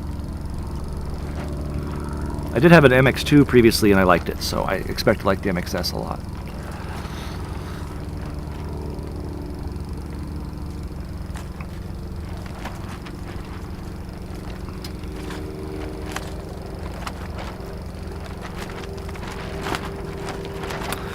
Alex Huey mentioned that Matt's going to be a danger in Unlimited. Yes, he's a strong pilot, always has been a strong pilot. He'll be a good pilot in Unlimited. It is, for everyone who's flying Advanced, it's quite a commitment to fly Unlimited. It's a lot of figures to learn. It just takes time. It takes calendar time. There's not really any way you can shortcut that. It takes time to learn how to fly Unlimited. So, but Matt is a strong competitor, and I think he's got all the skills he needs to fly really well in Unlimited pretty much right away. Did I get the Rob's? Yeah, the MXS that I ordered is going to be very similar to Rob's. Okay, I see some WAGs coming in. So David Taylor in the Giles G200 is beginning sequence B, which begins with the square loop, an unusual choice compared to the other competitors. He decided to initiate his sequence in inverted flight. He's also coming in downwind, which is unusual. Here we go, pushing to vertical for his first figure, the square loop. For this figure, the criteria is that all the sides are equal in length and all the corners are equal in radius, which is a challenging thing to do. And you also have to center the snap roll that's on top on that horizontal line. Excuse me. Little negative on the down line, very easy to do. Pushing level, that completes that figure. Figure 2, push to vertical. Hammerhead, 2 of 4 on the down line.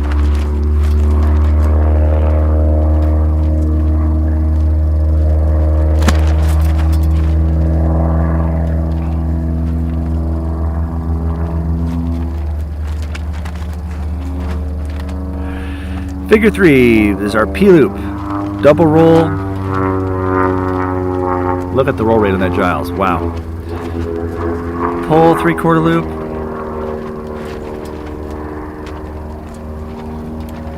And we have the half snap on the downline followed by the push out. He's at a pretty good altitude for it, but moving pretty fast here. Let's see how that goes. Now push, hard push. And still at a comfortable altitude, but lower than some other competitors have been at this point in the sequence. Figure 4, push to vertical, hammerhead. Half roll on the down line. This is the first connector in sequence B.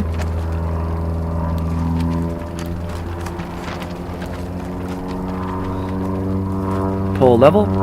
Figure 5, Humpty with a 3/4 roll up, 3/4 snap down. I expected to take that to the right. Let's see what he does. Yes, right, a little over. The scoring deduction for an over rotation is 1 point for every 5 degrees. Very punishing. Left snap, 3/4.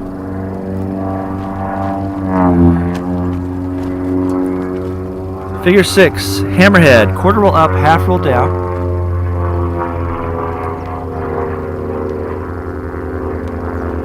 Took that left, so he's going to be coming towards us, and the wind is pushing him away from us. This should work out okay, but he is a little close. It's kind of a tough call which way to go on that in that situation. Half roll down.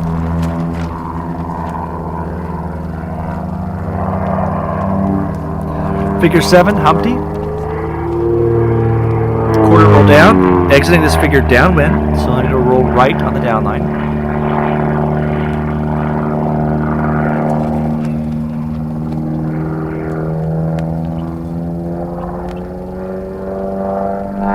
Figure 8 is our half Cuban, 1.5 rolls, half roll opposite. He'll be out here, I think. It's just a tough day with all this wind, and we haven't seen anyone fight it as well as they could have. 2 of 4 of the 45. Pull to level, setting up for the octagon loop. There's side 1, a little shallow. Side 2, a little longer. Side 3, longer than side 1. They should all match side 1. Side 4, side 5, side 6, side 7, a little long, and then finishing the octagon loop. Not too bad. Figure 10, hammerhead. Would have been better if he had positioned us a little farther to the north because he's going to get blown back during this hammerhead. It's just a tough day with all this wind.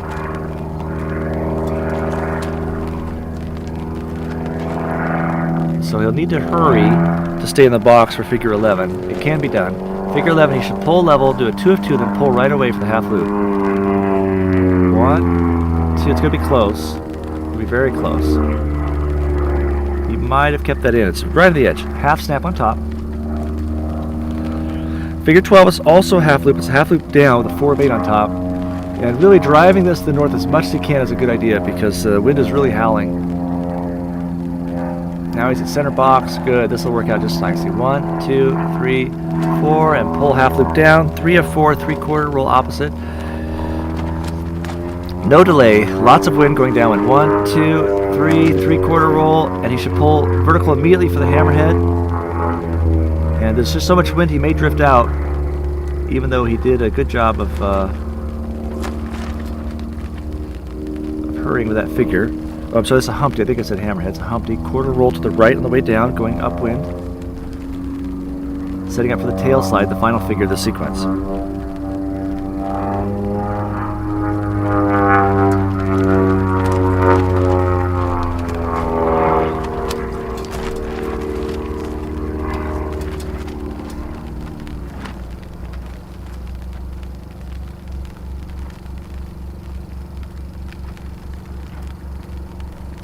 And now pull level to finish the sequence.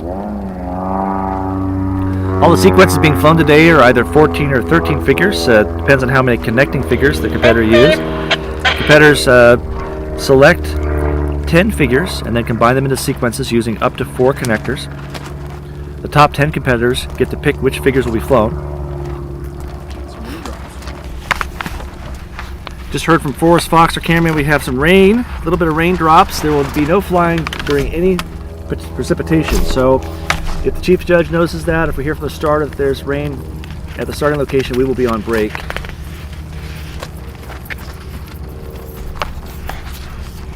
But I think one raindrop won't quite count. Let's see what everyone experiences here. Forrest counts 15 raindrops so far. I think it's gonna blow right over. Yeah, it's I mean, I can see a little bit of gray above us, and it's just one of those things where we're going to get a few drops in that cloud. There's definitely no sign of serious rain anywhere around. So we can take some time here. Looks like there's a little potty break going on for the judges, and we might be waiting for some rain to move through. So if there's any questions, it's a good time to do a Q&A if anyone has any questions for me. That was David Taylor flying the Giles G200. Next, we will have Grant Nielsen flying sequence Mike. If the competitors can't fly, let's imagine we had a rain out, then this flight would not count at all because we wouldn't have flown everyone. That's the way the rules work on that, if there are any questions about that. We technically should not fly in any kind of rain at all, but a few drops usually doesn't hold things up too much. And that's because airplanes just don't fly the same when they have raindrops on them. The wings don't work the same. Yeah, the snap rolls feel different. Pulls are different. You can have a stall when you aren't expecting it. It's not fair to the competitors that some would fly without rain and some fly with. So when there's situations like this, the flying just stops until it's resolved. And I'm sure the chief judge is using this time to give everybody a bathroom break, and maybe we'll do a video review if there's any of that going on. So we'll use that time to our advantage so we can pick back up again. There's been some concern throughout the week that we wouldn't have a 4-minute freestyle today because of rain. What I understand from the forecast is we are going to have rain off and on for the rest of the day.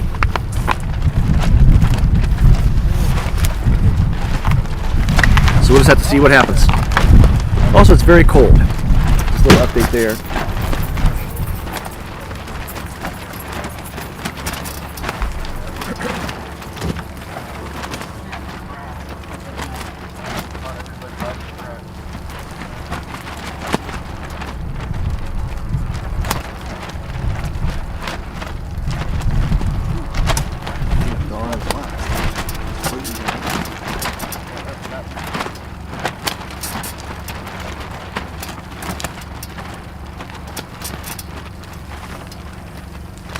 Had a question about what happens if you have rain during your sequence. There is a rule on that. It's called deteriorating weather conditions. And if a competitor notices,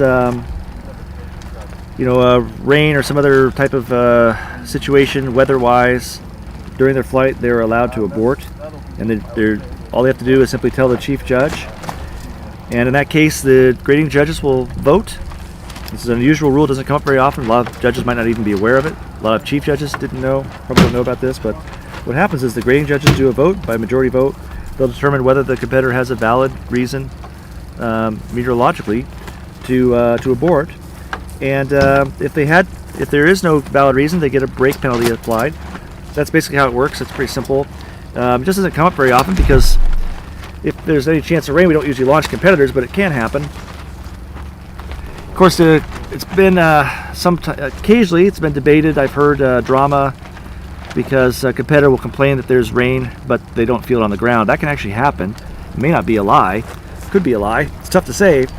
By the time you land, of course, your plane will be dry. So if you're in a competition and you feel some raindrops, you should talk to the chief judge and make sure they see the same thing you do. I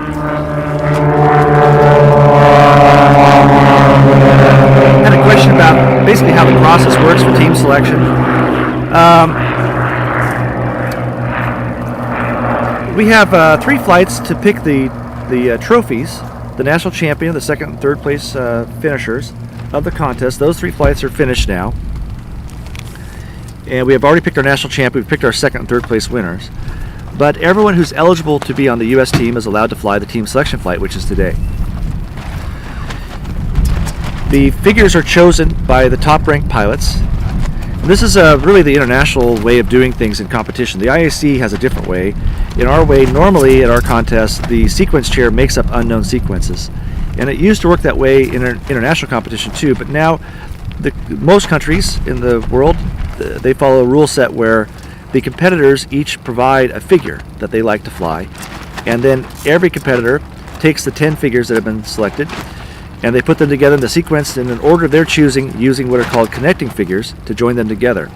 They get up to 4 connecting figures. They can use whatever figures they want for those. They can use hard or easy figures, it doesn't matter. The K values for those figures, the difficulty values, are artificially lowered because they're not supposed to matter very much. And that's to allow the competitors to do what they have to do to position themselves. So if they pick a figure that they can't really fly perfectly, it doesn't hurt them that much if they change how it looks so that they can set themselves up correctly. You can tell by the attire people are wearing right now on the judging line that it's very cold, by the way. I think if you look carefully at the foil and the chair bags that someone's wearing over their legs, that should show you how cold it is here. People are getting desperate. Soon they'll start cannibalizing each other and burning their bodies for warmth.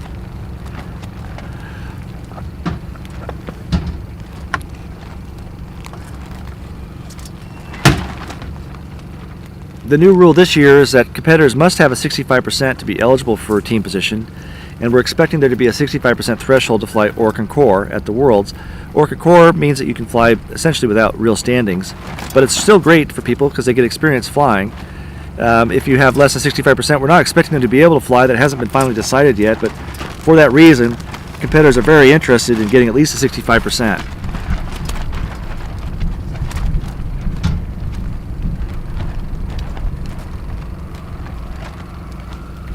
Someone asked who's wearing the chair bags. I can't tell. It's very hard to tell. I think it might be Sasquatch. Forrest's going to help us find out who that is. He has the walk of A.J. Wilder. I think it's AJ. I'm pretty sure it's AJ.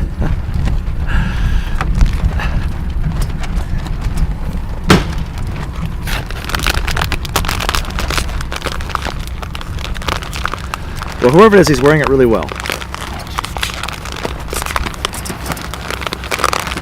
I'm a little jealous. I'd like to.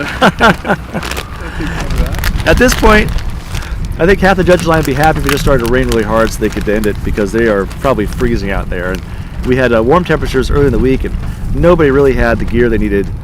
But you do see some light jackets, people scrounged together. I went and bought some thermal underwear and some thick socks and a nice jacket with a hoodie, which I'm so glad I did. Had a question about the coach for the team. After all the team selection flights are done, the top ranking pilot is the captain of the team. The captain leads the way on that. There's a team meeting. The team picks the manager and the coach themselves. The team structure is reformulated every year. There's no standing manager or standing team for the IAC. It has been discussed before, but the way it works for now is the team selects their structure, and they basically create their their management system for themselves, and they go to the Worlds with the manager helping them out and the coach helping them out.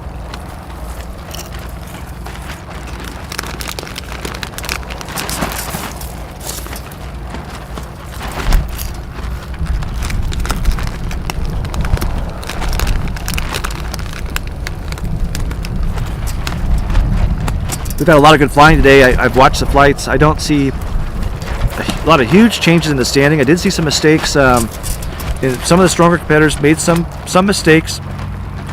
No one had a perfectly clean flight. These flights are definitely not as clean as some of the flights we saw in the known in the free, but they're probably clean enough. The standings aren't going to change a lot. Only a couple zeros so far. No problems with the tail slide, which is so funny to me because we had a lot of people concerned about it when it was selected, but everyone's flying it very well.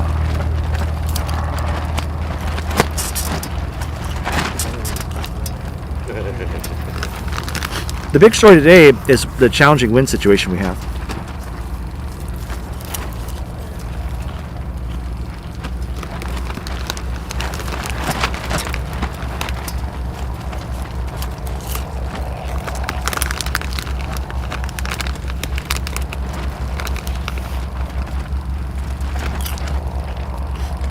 How's the rain situation for us? There's a cardboard box sitting out in front of me. I don't see any drops on it. We're rain-free for Rain-free. for 10 minutes or so now. All right.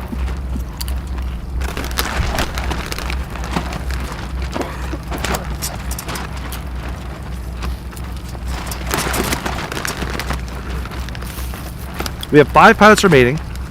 Up next will be Grant Nielsen, followed by Mario Marqua, Tom Thomason, Don Hartman, and Clayton Kirkland. Of course, we saw Clayton fly a little bit ago. He was flying a sequence from the last, from the first free unknown. He'll now be flying the sequence from this free unknown.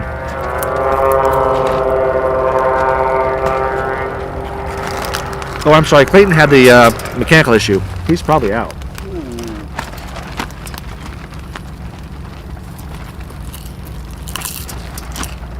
Yeah, they're not going to get a spar in that airplane before the end of the category. Right, they probably have not managed to put a new spar in the wing by now, but who knows? Sometimes people will borrow airplanes. We may see them. Time to order that Wolf's Pro kit. That's true.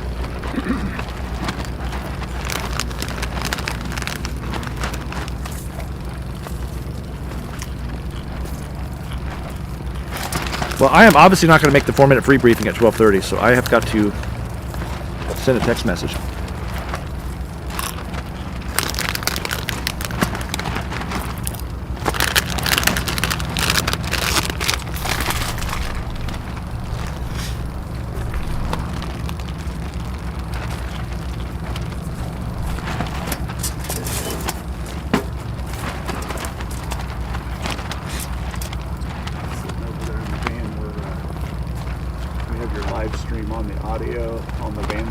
Oh, yeah? Watching it on our phone. Oh, fun. So, good. If you pull forward, we could wave at them. Yeah, you can.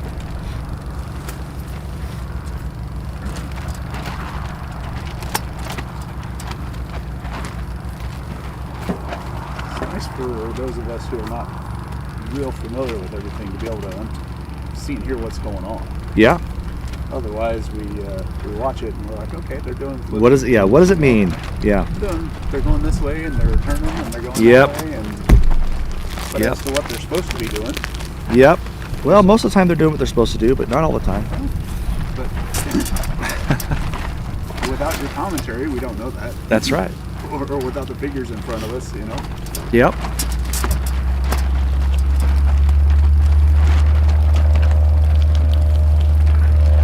So I'm looking at Champion's question again. Is the coach for the team appointed or volunteer? Maybe I misunderstood the question earlier. The coach is a volunteer. The IAC doesn't have any paid positions for coaches. But Often the team members will pitch in money, or the coach might need to charge money, and the team has to pay for it, depending on the situation. Some people volunteer their time, but they're not IAC employees in any case.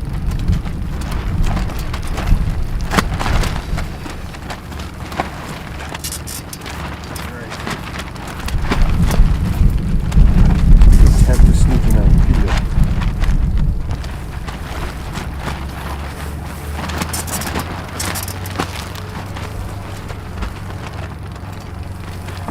If you're just joining us, we're on a bit of a break. We had a little bit of rain. It's cleared up, just a few drops here and there, but it seemed like a convenient time to take a quick break, give everybody a chance to go to the bathroom and get a little bit of warmth, stomp their feet and walk around a little bit. We're going to start up with the action again really soon. We're going to continue with the next pilot, Grant Nielsen, flying sequence M in his CAP 232. I'm Jim Burke, IC President and Unlimited competitor. And I'm assisted here by Forrest Fox, our cameraman, who's apparently going to make me a pita sandwich, I think. Is that true? Sure. Okay, the news is we're getting a pita sandwich. But yeah.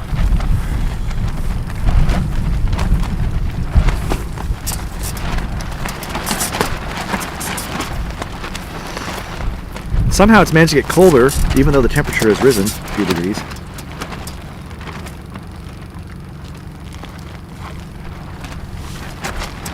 Had a question about Klayton Kirkland, and the news that we have, we're not 100% sure is reliable, but the rear spar in the wing of his pits apparently failed during his flight. Our cameraman saw a wing flutter, aileron flutter. A number of people watching the live stream saw it as well. Klayton left the box and landed safely at the airport. We haven't heard any other news about exactly what the situation is, but we understand that everyone there is safe, and that's the only update we have. If you know more than that, if you know me, you can text me, or if you want to type in the live stream, you're welcome to. But our understanding is everything is fine there. We also had a competitor who had a stuck radio. That was Stanley Moye, who was unable to change frequencies back to the tower. That wasn't a big issue. The chief judge talked to the tower, and he got down safely. So that was resolved just fine. No issues from anyone, no safety issues to speak of today at all, just those issues. And everything came out okay.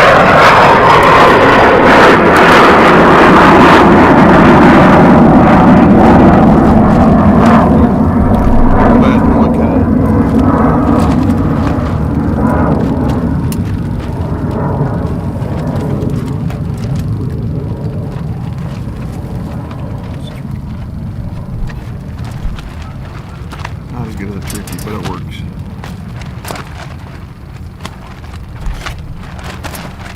All right.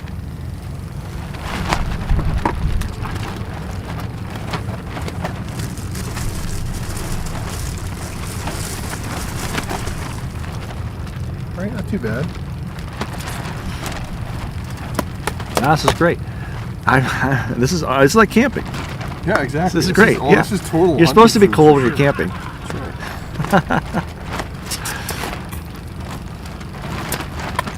Couldn't bring myself to buy the Walmart deli meat, so I had them.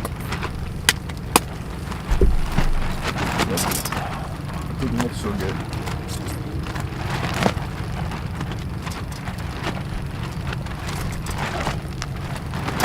Well, as far as my schedule goes, I have the 4-minute free to fly at some point today, hopefully. And then there'll be probably a meeting with the team, the advanced team. And then I have to prepare for the banquet, then the banquet. So someone asked if I could hang out a little bit today. I'm happy to fit a meeting in between those things, but I do have a pretty full schedule today. I'll leave early tomorrow to go back to my home in Arizona where I'll get some warmth. So, but if you can catch me in between that stuff, then I'd be glad to meet anyone.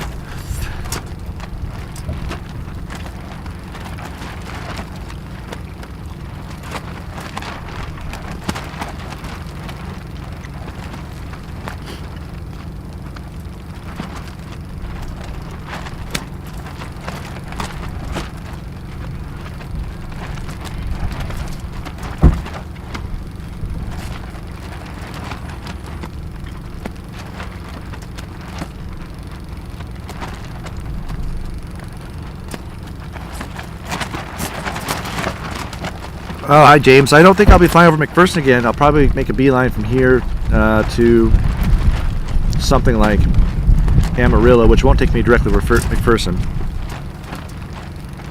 But if I change plans, could happen.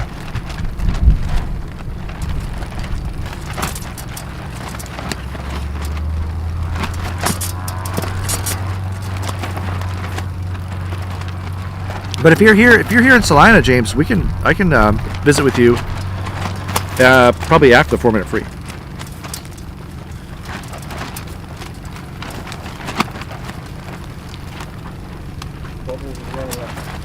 Okay, we have heard that Grant is in his aircraft, nicknamed Bubbles. It's a Cap 232, and he's warming up his engine right now. So that must mean we're about to get started.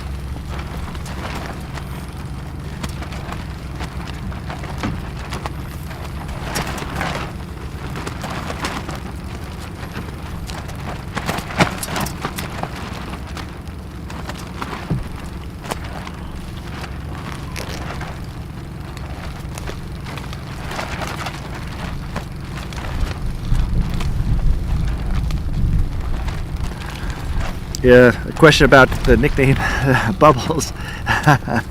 No, Grant's nickname is not Bubbles. It's his airplane's nickname that's Bubbles. He has circles all over his airplane. I guess somebody declared it to be called Bubbles. I'm not sure Grant has a nickname.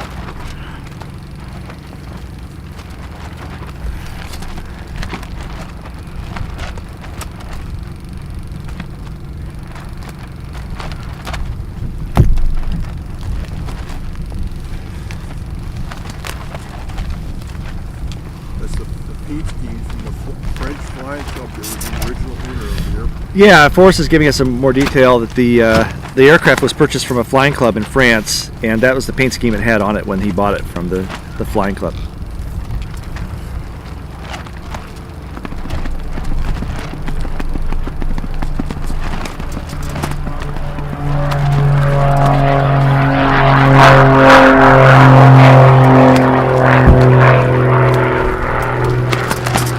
Yeah, Grant was following me, James.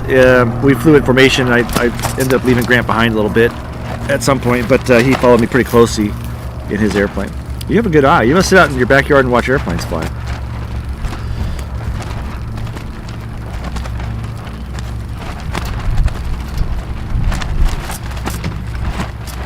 How did you come to know the bottom of my airplane so well? I understand how that worked.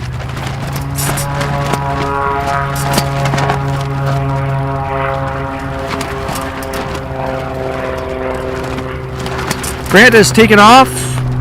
We're going to get started again pretty soon.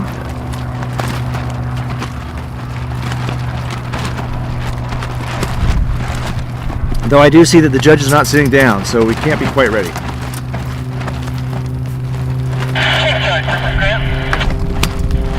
We're ready for you. Yeah, sorry about that. They had a bunch of case kids coming in. Alright, I'm on. I'm going to my warm-up, take the check, and come back down, and we'll get this going again. Alright, I'll take yours. Have a good night.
All right, we have Grant in the middle of his warm-up figure. Force is coming back to the camera.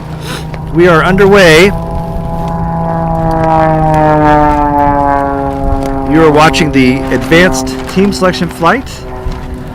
I am Jim Burke, the president of the IAC. This is the IAC National Aerobatic Championship in Salina, Kansas. It's currently probably 54, 55 degrees. Feels like about 25. And it's windy from the north. We're all excited to watch Grant fly. Sequence M begins with the P-loop, which is a double roll, pull 3/4 loop, half snap, push out.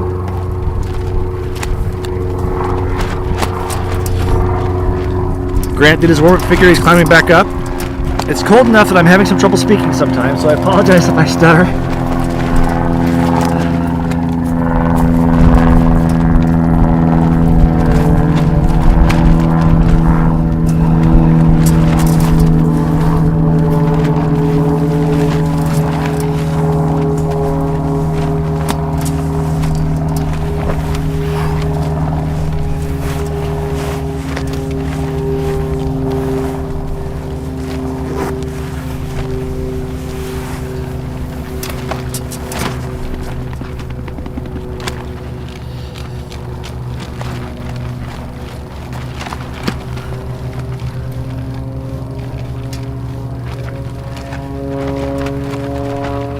Have my jacket for your legs if you want. I'll go. I might got a pickup truck. No, I'll be okay. Thank you, though. All right, here's the wags. Bell is wrong. Little repositioning there, which you're allowed to do. Figure 1, double roll, 3/4 loop, 2 rolls, pull 3/4 loop. It's in a really good position right in front of the judges. Half snap on the downline, then push to make a very complicated figure here.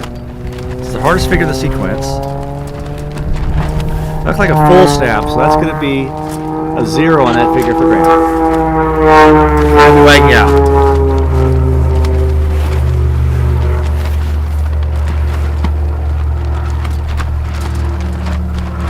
It's tough. It's very easy to get the plane very fast, and this kind of figures is what these figures are designed to do. It's why people choose them for sequences in these competitions, because they're challenging. After you do that P-loop, you're pulling straight down the vertical, you're accelerating. You're going too fast, it's very hard to do a half snap, and that's what happened to Grant just then. So he's allowed to pick up again with figure 1 and fly that again, but most likely what he'll do is pick up with figure 2. That's what people usually choose to do, in which case he'll roll inverted, he'll wag from inverted.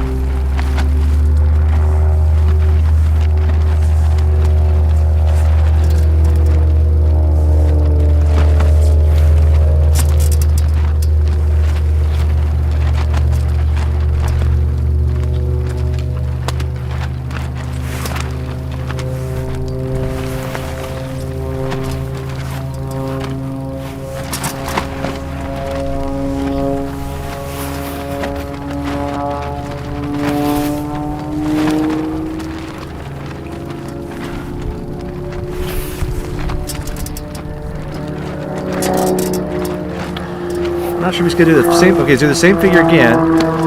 Double roll, pull. The question was asked, no, he cannot score on figure 1 unless for some reason the chief judge made him stop. He can fly it again, but he doesn't get scored for it. So that is figure 1. Much better job the second time around. Figure 2, push vertical. And sometimes there's value in redoing the figure just to restore your confidence. Hammerhead, 2 of 4 down, pull upright, exiting downwind.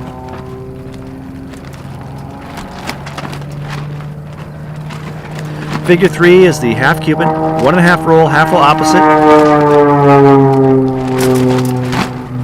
Pull 5/8 loop, 2 of 4 in the 45.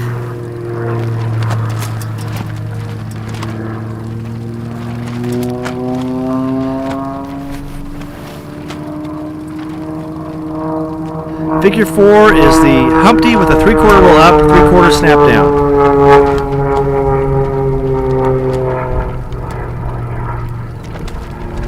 Rolling to the right, so he'll take this snap to the left so we can exit the figure downwind.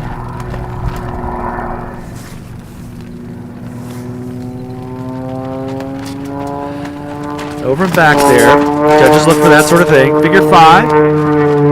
Hammerhead, quarter roll up, half roll down. He can take this either right or left. Let's see which way he goes. Okay, he went right. So he'll be taking this figure away from us. I'm sorry, towards us. It's confusing. After the half roll, he'll be coming towards us, I meant.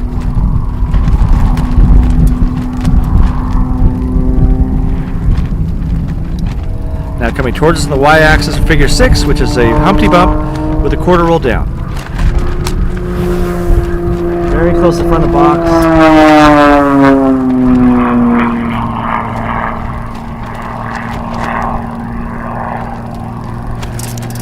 Needs to roll to the left.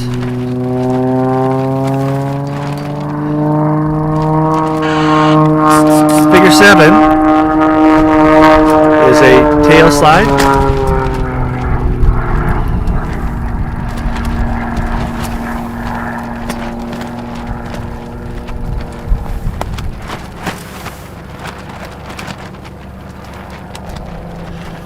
And that tail slide is supposed to be canopy up. Grant just did a canopy down tail slide, kind of a almost a hammerhead slide combination. That'll be a 0. I should say I expect it to be a 0. The judges can do what they need to do. And Grant has taken a break, set back up for figure 8.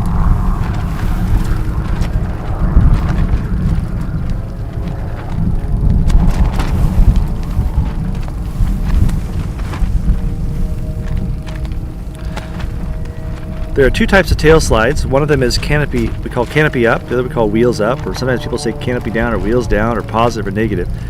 But the upshot is that in this figure 7, you're expected to lean the aircraft forward and flop so that the canopy is on the upward side of the aircraft as it flops backwards. It'll flop forward rather than backwards. And we saw the aircraft flop backwards, so that will most likely be a 0. Figure 8 is a half loop up, 2 of 2 on the bottom.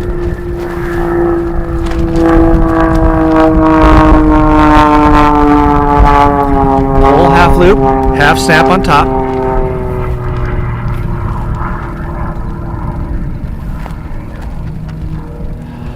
Figure 9, half loop down, 4 of 8 on top. On the bottom, it's a 3 of 4, 3/4 roll opposite.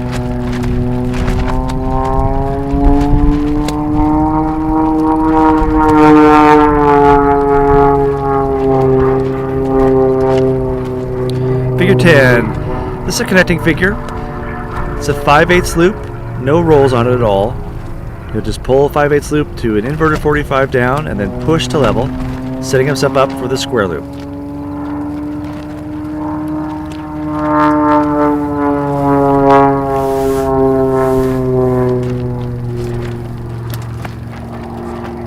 Now across the top, there needs to be a snap roll that's centered on that top line. Now push to vertical down, and then push inverted.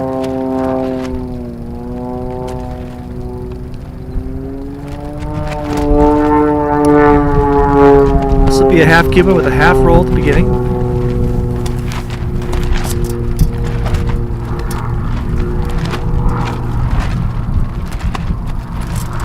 Pull a 5/8 loop, do a half roll on the 45 down, and then get set up for the 8-sided loop, the octagon.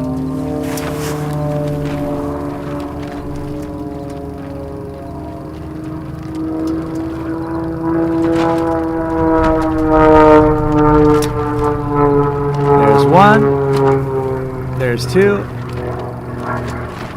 there's 3, long 3rd line, there's 4, long 4th line, 5, is a bit long also, 6, 7. Overall good figure, couple of lines a little bit long, and that ends the sequence. Well, that's a little heartbreaking to see a 0 or 2 in that sequence. I've known Grant for a while, he's a good pilot and a good guy. But that's the upshot of it. Looks like he had a couple figures he struggled with. A couple figures went very, very well for him. Position was pretty good, a little downwind on some of it. And in any case, that completes his flights for the Nationals. And look forward to seeing him at the next one. Up next, we'll have Mario Marqua, flying the extra 330 SC and flying sequence I. Switch to tower frequency. Mario, you listening? With you. Aye. Hey, the box is good. Have a good flight.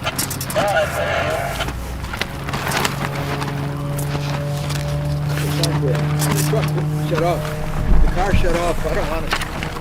Don't need it. Sequence I.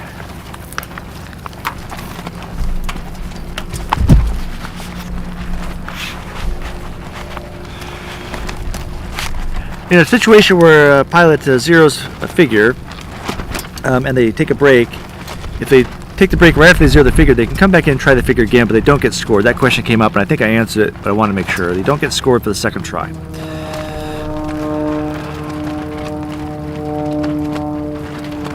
Well, Brittanee, hi. I'm glad I'm checking the live stream here and seeing people commenting. Brittanee, it's good to hear from you, and really enjoyed hanging out with Grant this week.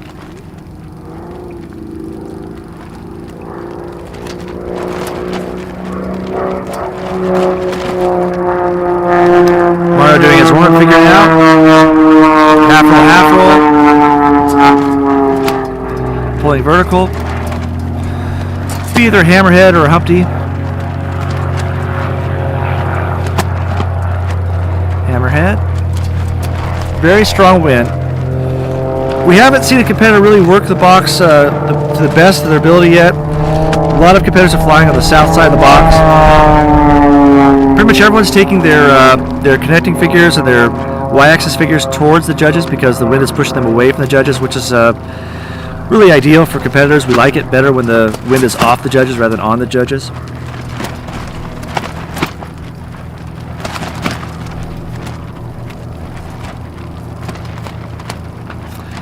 And for those of you at home who aren't aware of it, we had a run of COVID, kind of decimate our volunteer corps at the Nationals. It hasn't seemed to hit the pilots very hard, but several volunteers are out. So we wish them the best. And I know some of them are listening from their hotel rooms, and some of them feel very, very sick, and we're all thinking of you.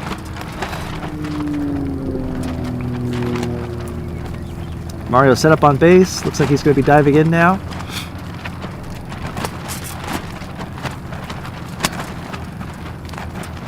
There's our wags. There's the bell. Figure 1 and the sequence I is a half roll, simply a straight line with a half roll, followed by the square loop. Pushing vertical now. And I'm watching to help you understand at home how those sides match. They must match in length. Side 1 is finished. There's the snap roll, must be centered. Side 2 is slightly longer than side 1. A little over and back on the snap, a little negative down, a little short line for line 3. You must finish line 4 before beginning the next figure. Figure 3 is push to vertical, hammerhead 2 of 4 down.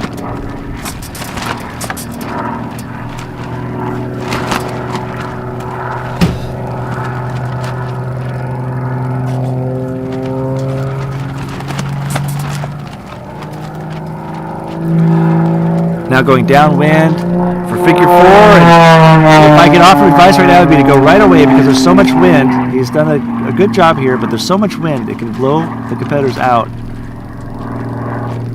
But I think it will stay in. Hammerhead.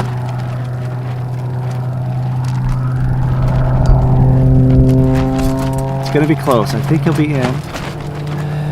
Pull level. For figure 5. Figure 5 is the P-loop, double roll.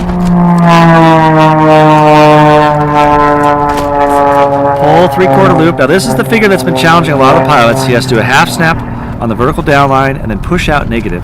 It's very easy to get the plane way too fast to do that safely.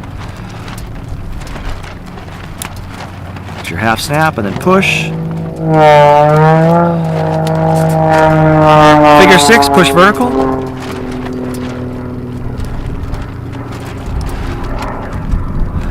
It's hard to tell from home, but this flight is very well positioned on the right and left. He's doing a good job with the box.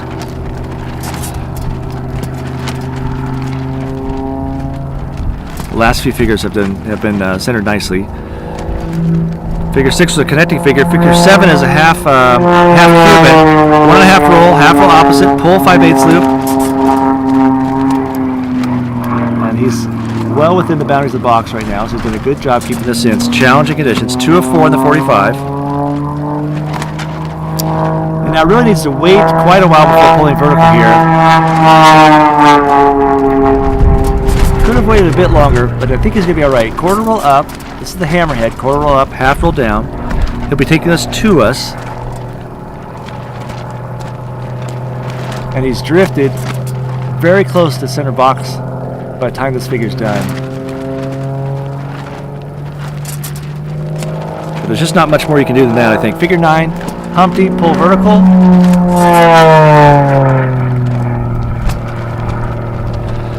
And I need to do a quarter roll to the right, so he's going downwind. Setting up for figure 10. Half roll, half loop up, half snap. Lots of halves.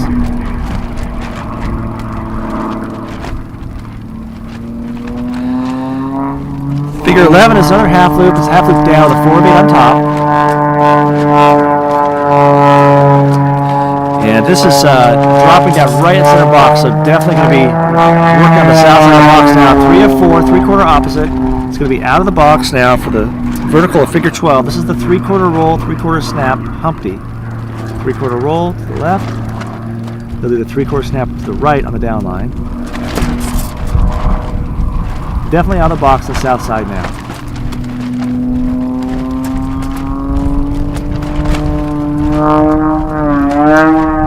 So that gives him plenty of time to be prepared for the octagon loop, which is next. Figure 13. Line 1, line 2, slightly along the line 1, line 3, line 4, line 5. These are all pretty even. Line 6, line 7. One line was a little longer than the others. The radii were all pretty good. Figure 14, the final figure, is the tail slide.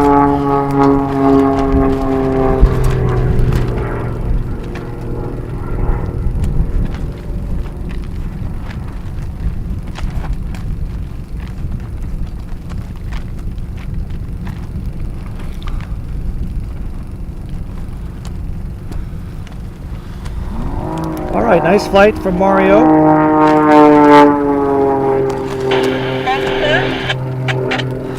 Had a question from the chat. Is it possible for anyone to volunteer? Absolutely. We need volunteers, especially when half of them get COVID. So you should definitely apply to be a volunteer for next year. There's lots of ways we can use volunteers out here.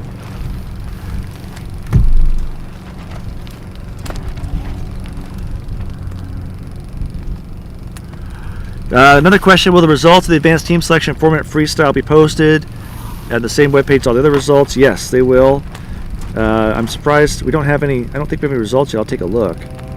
But I was hoping they would come in while we were doing the live stream. I would give you some idea of where things sit. But I'm looking at it right now. I don't see that we have any of those results. So for whatever reason, they are not uploaded, at least not where I can see.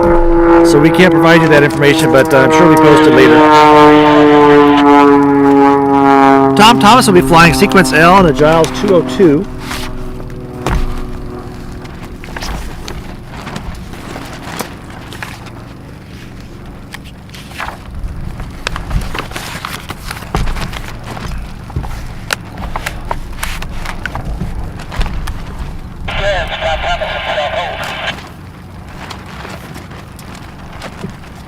Question was asked, can you be coached by radio during flight?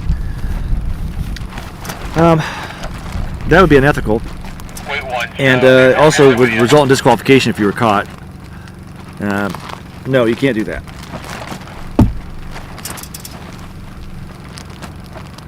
Do it all the time in practice.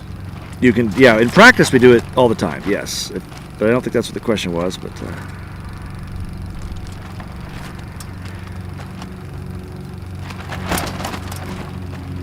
And that's, just looking at it, that's in the rule book under disqualification competitors. Any use of radios for competition flight other than as briefed by the chief judge is prohibited. So unless the chief judge says you can get your coach to give you feedback, that would be against the rules. And in the live chat, Lori Penner, the IC editor and super volunteer, has pointed out that the results are being held until the end of the contest. They'll be posted all at once. Okay, so I did not know that, but we will not have live results for anyone. Hey Tom, you said you there? Yes, I'm here. All right, the box is yours. Have a good flight. Thank you very much. Stay the box. 3 competitors remain. Actually, I think it'll be 2 because I'm sure Clayton will not be flying. So we have just 2 competitors left, Tom Thomason and then Don Hartman. And after that, we'll begin the briefing for the 4-minute free, and then I'll be up first in that. So I will see you all from the airplane, or you will see me at least.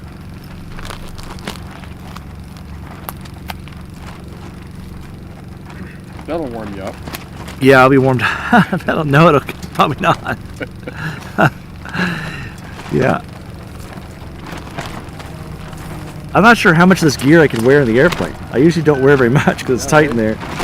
Keep your thermals on. Today, yeah, I'm keeping the underwear. Oh yeah, the underwear, both sets are staying on for sure.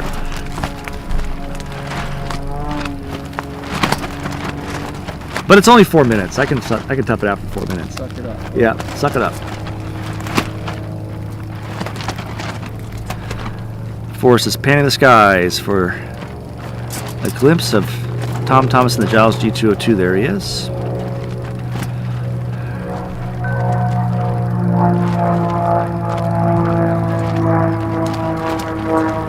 Looks like we're looking at a warm-up figure.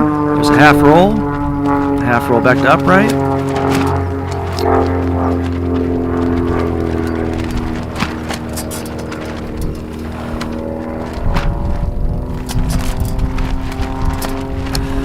Forrest, what kind of camera are you using? It's a Sony, but what is it?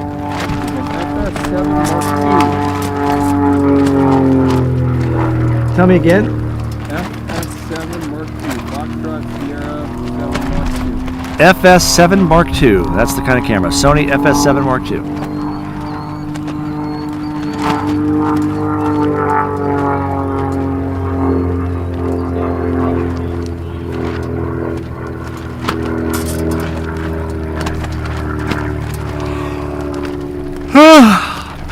Excuse me.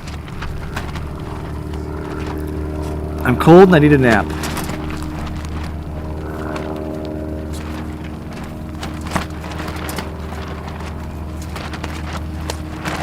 What lens are you using, Forrest? Sigma 150 to 600. A Sigma 150 to 600.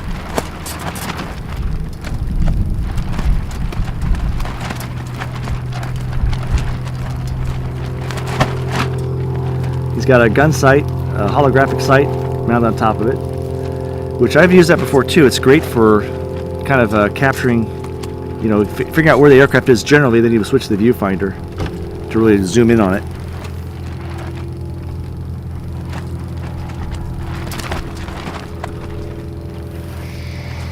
Secret sauce. Oh, it's secret, yeah. Trade secret? Okay. All right. What caliber is the... Can you actually shoot with that thing, or is it just a... Well, this one was so inexpensive, I don't think I put it on a gun. I think it would fall apart. Yeah. But it was a free-form special. Yeah. All right, I see him high on the south side. Looks like he's on a base leg. Pretty sure he's going to be diving in pretty soon. Forrest has him. Tom Thomason, the Giles G202, flying sequence L, beginning with the P-loop. And some of you have noticed that I'm sure that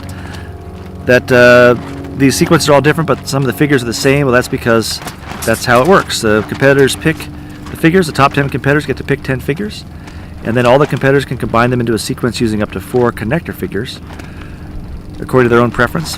They base that on what their aircraft can do, or what they feel like their pilot skills allow, and what they think is easier to remember, what will work best in the wind. It's sort of a strategy people can use.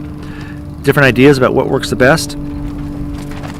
In this case, the first figure is the P-loop. I would say probably 75% of the sequences start with that figure. It's a complicated, difficult figure with a lot of important energy and altitude requirements So most competitors try and do it first to get it out of the way. Tom's wagged in, we heard the bell. First thing we should see is 2 rolls, followed by a 3/4 loop. He's quite a ways on the north side of the box, making a very big loop, so he'll still drop this pretty close to center. Hopefully hasn't picked up too much speed. There's your snap roll. And now push to inverted. Big push there, lots of speed. Now a half roll to upright, this is a connecting figure. And now pulling for the Humpty with a 3/4 roll up and a 3/4 snap down. Rolling left on the way up, he'll have to snap to the right. Very strong wind off the judges, very strong wind from the north. There's a snap to the right. Now he'll pull to level. Going downwind now for another connector. This is a half Cuban with a half roll on the bottom. So 45 degrees, half roll. And then he'll pull a 5/8 loop back to level, then roll inverted to set up for the square loop. He's strategizing to stay well on the north side of the box. It's in a really good position for this figure. Just needs to push vertical right here, be about right. Push vertical. There's side 1. Side 2 needs to do a snap roll in the middle. Push vertical down now. And then push levels. The top was a little long. That's happened to almost everyone, so it's not unusual at all. Figure 6, push vertical, hammerhead, 2 of 4 down.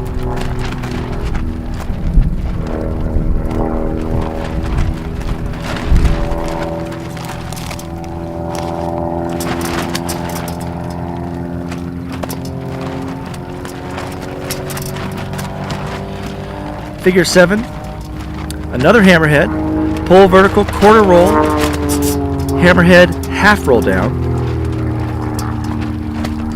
Rolled right there, so he'll be coming towards us after the half roll. And the challenge now is that he has these 2 hammerheads on the downwind side of the box, and he's constantly being pushed to the south, so it's very easy to get blown out of the south side of the box, but now he's cheating a little bit towards us, which is what he should do. Figure 8 is also hammerhead, pull vertical, 1/4 roll down. Then he did 1/4 roll to the right to go back upwind. So first the hammerhead, 1/4 roll right, and pull upright, going upwind, setting up for the octagon loop.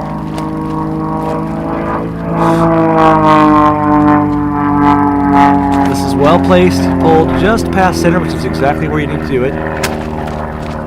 Lines 1 and 2 are even. Line 3 is a little bit long. Line 4 is a little long. Line 5, about right. Line 6, correct. Line 7, a little short. It's very hard to make those even. It's much harder than it seems. Figure 10 is the half loop with a 2 of 2 on the bottom and a half snap on top.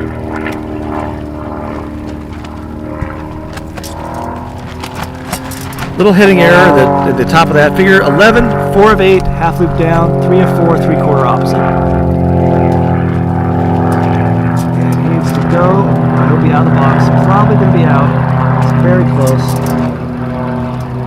Very close. I'd say he's out there, but we'll have to wait and see. 3 of 4, 3/4 opposite. Figure 12, half Cuban, 1.5 rolls. Half roll opposite, pull 5/8 loop, 2 of 4 in the 45.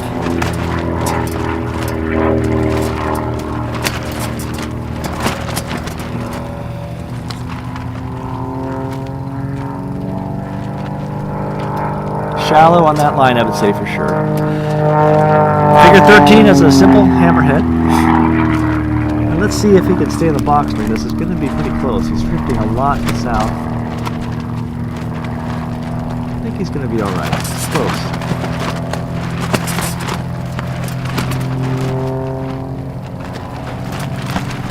I think he managed to keep that one inside. Figure 14 is the final figure. It's the tail slide.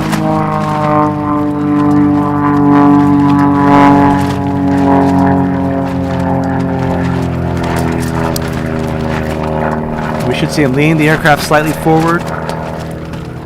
So we can throttle back slowly. The aircraft needs to go backwards, at least half a fuselage length. And the stick goes back to make the plane flip with the canopy on the upside. Just reestablish the vertical downline, then pull the level to complete the figure. That was Thomason, the Giles G202, flying sequence L. And now I think we probably have our very last competitor. I'm sure Clayton's not flying. So the last competitor then is Don Hartman flying sequence Alpha.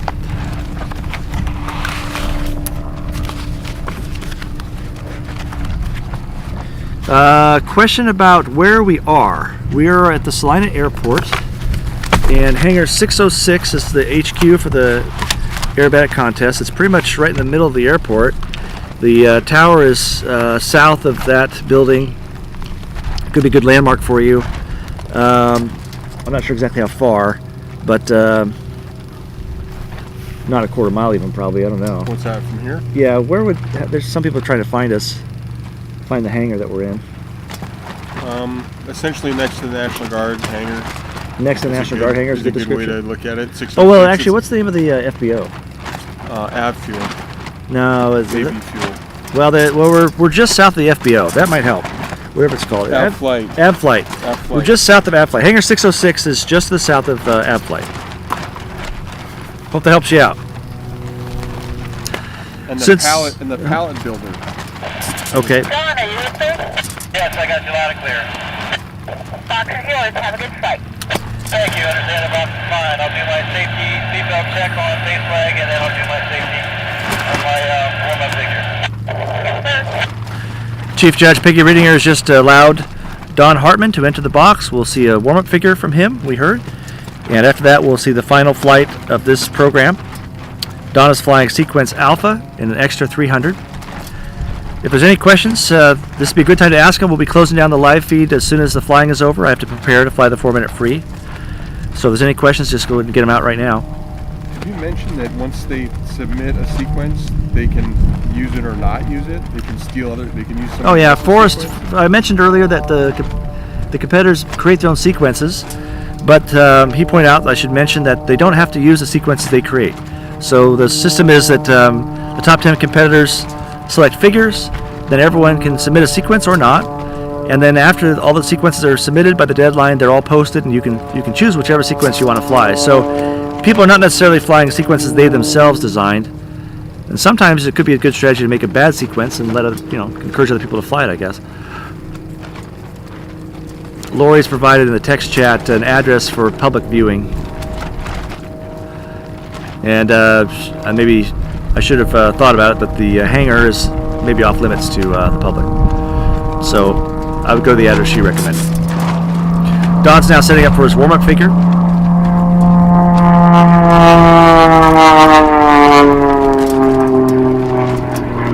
Don's flying an Extra 300S, single-seat variant of the Extra 300. Still a very, very capable aircraft.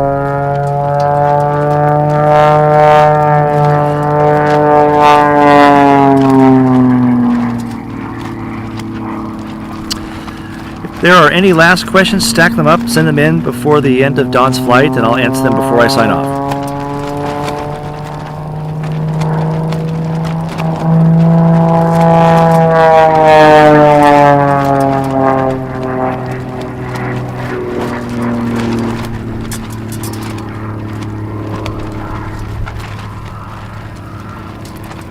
Do you know about what year Extra put making the S? How old is that model? Getting there, right? I don't know how old his aircraft is. No, it's a good question, but I would think probably 90s, late 90s, something like that. Yeah. Oh, I just had a question I can answer while we're waiting for Don to set back up. Is the 300S Unlimited capable competitive? It is definitely capable. It is competitive at the regional and national level. It would not be competitive at the world level, but it can fly the figures.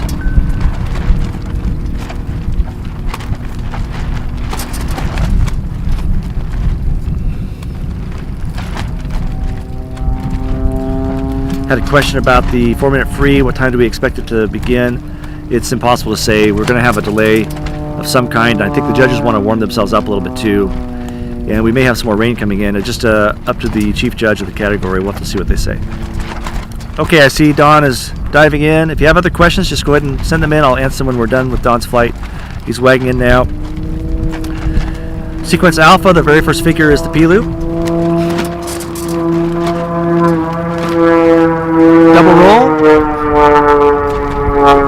Pull 3/4 loop, and Don's chosen sort of a medium altitude compared to other competitors. Some came in quite a bit lower than him, some came in higher. I think this will work out nicely for him. And now a half snap, then push inverted.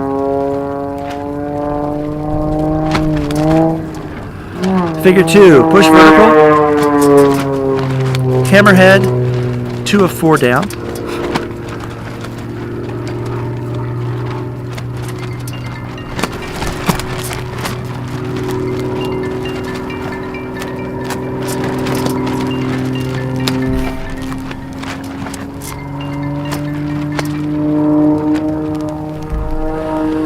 Figure 3, 1 1/2 rolls, half roll opposite, pull 5/8 loop, 2 of 4, the 45 down.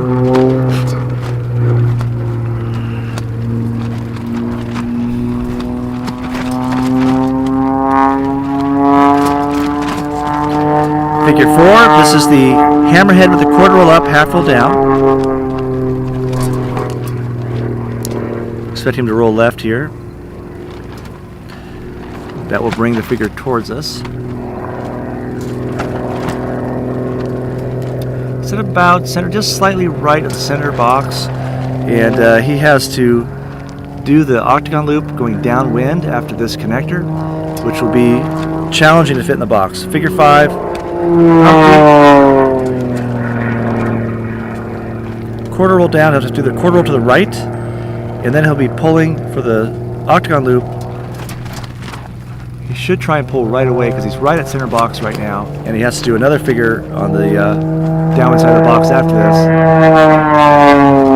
Okay, pull this line 1, line 2, line 3.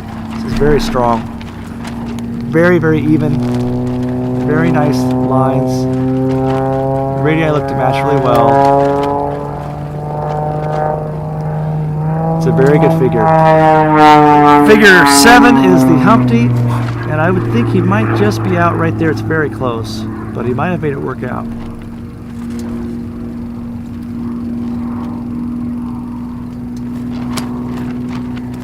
Half roll on the down line, setting himself up for the tail slide, figure 8.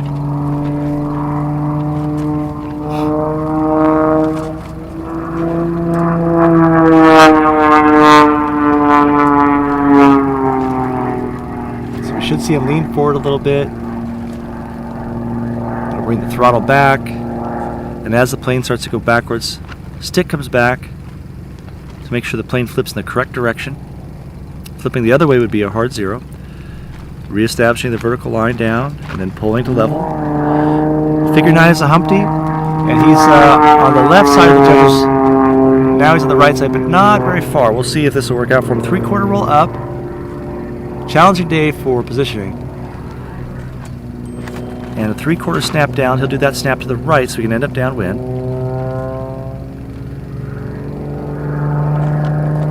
A little over and back there.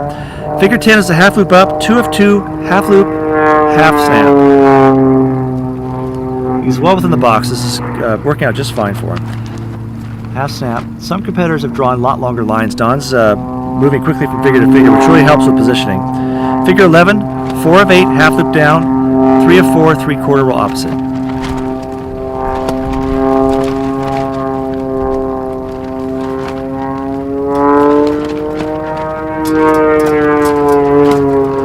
Figure 12, pull vertical, 1/4 roll, Humpty, 1/4 roll down.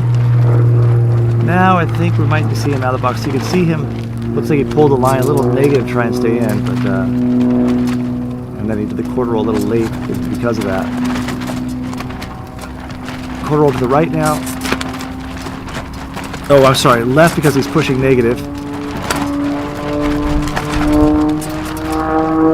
This is his final figure, the square loop, and this will complete this program, I believe. Push vertical. There's side 1. Side 2. Gets a snap roll centered here. A little long on side 2. Side 3 looks very close to side 1, and then side 4 must be completed before he wags out, which he's done. All right, that completes the flight for Don Hartman and for, I believe, all our field competitors. I'll wait to make sure that we aren't going to see anyone else, but I think that we are done.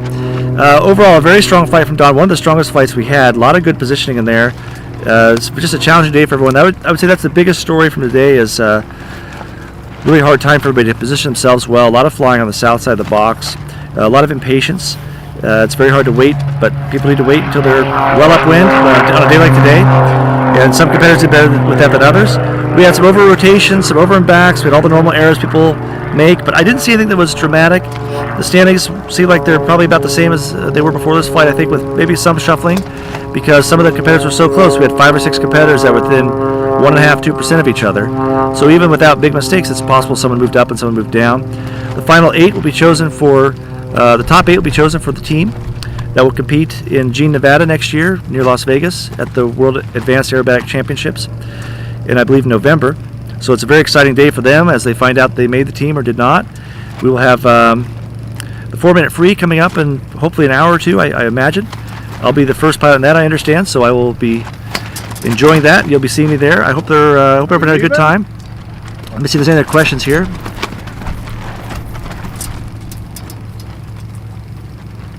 I don't see any further questions, so with that, I'm going to sign off. Thank you so much for listening, everybody. I hope you enjoyed it. Had a great time being your commentator, and I hope to see you all soon. Bye-bye.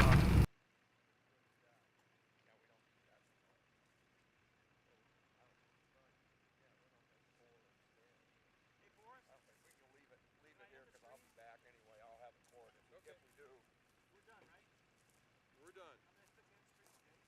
Yes, please.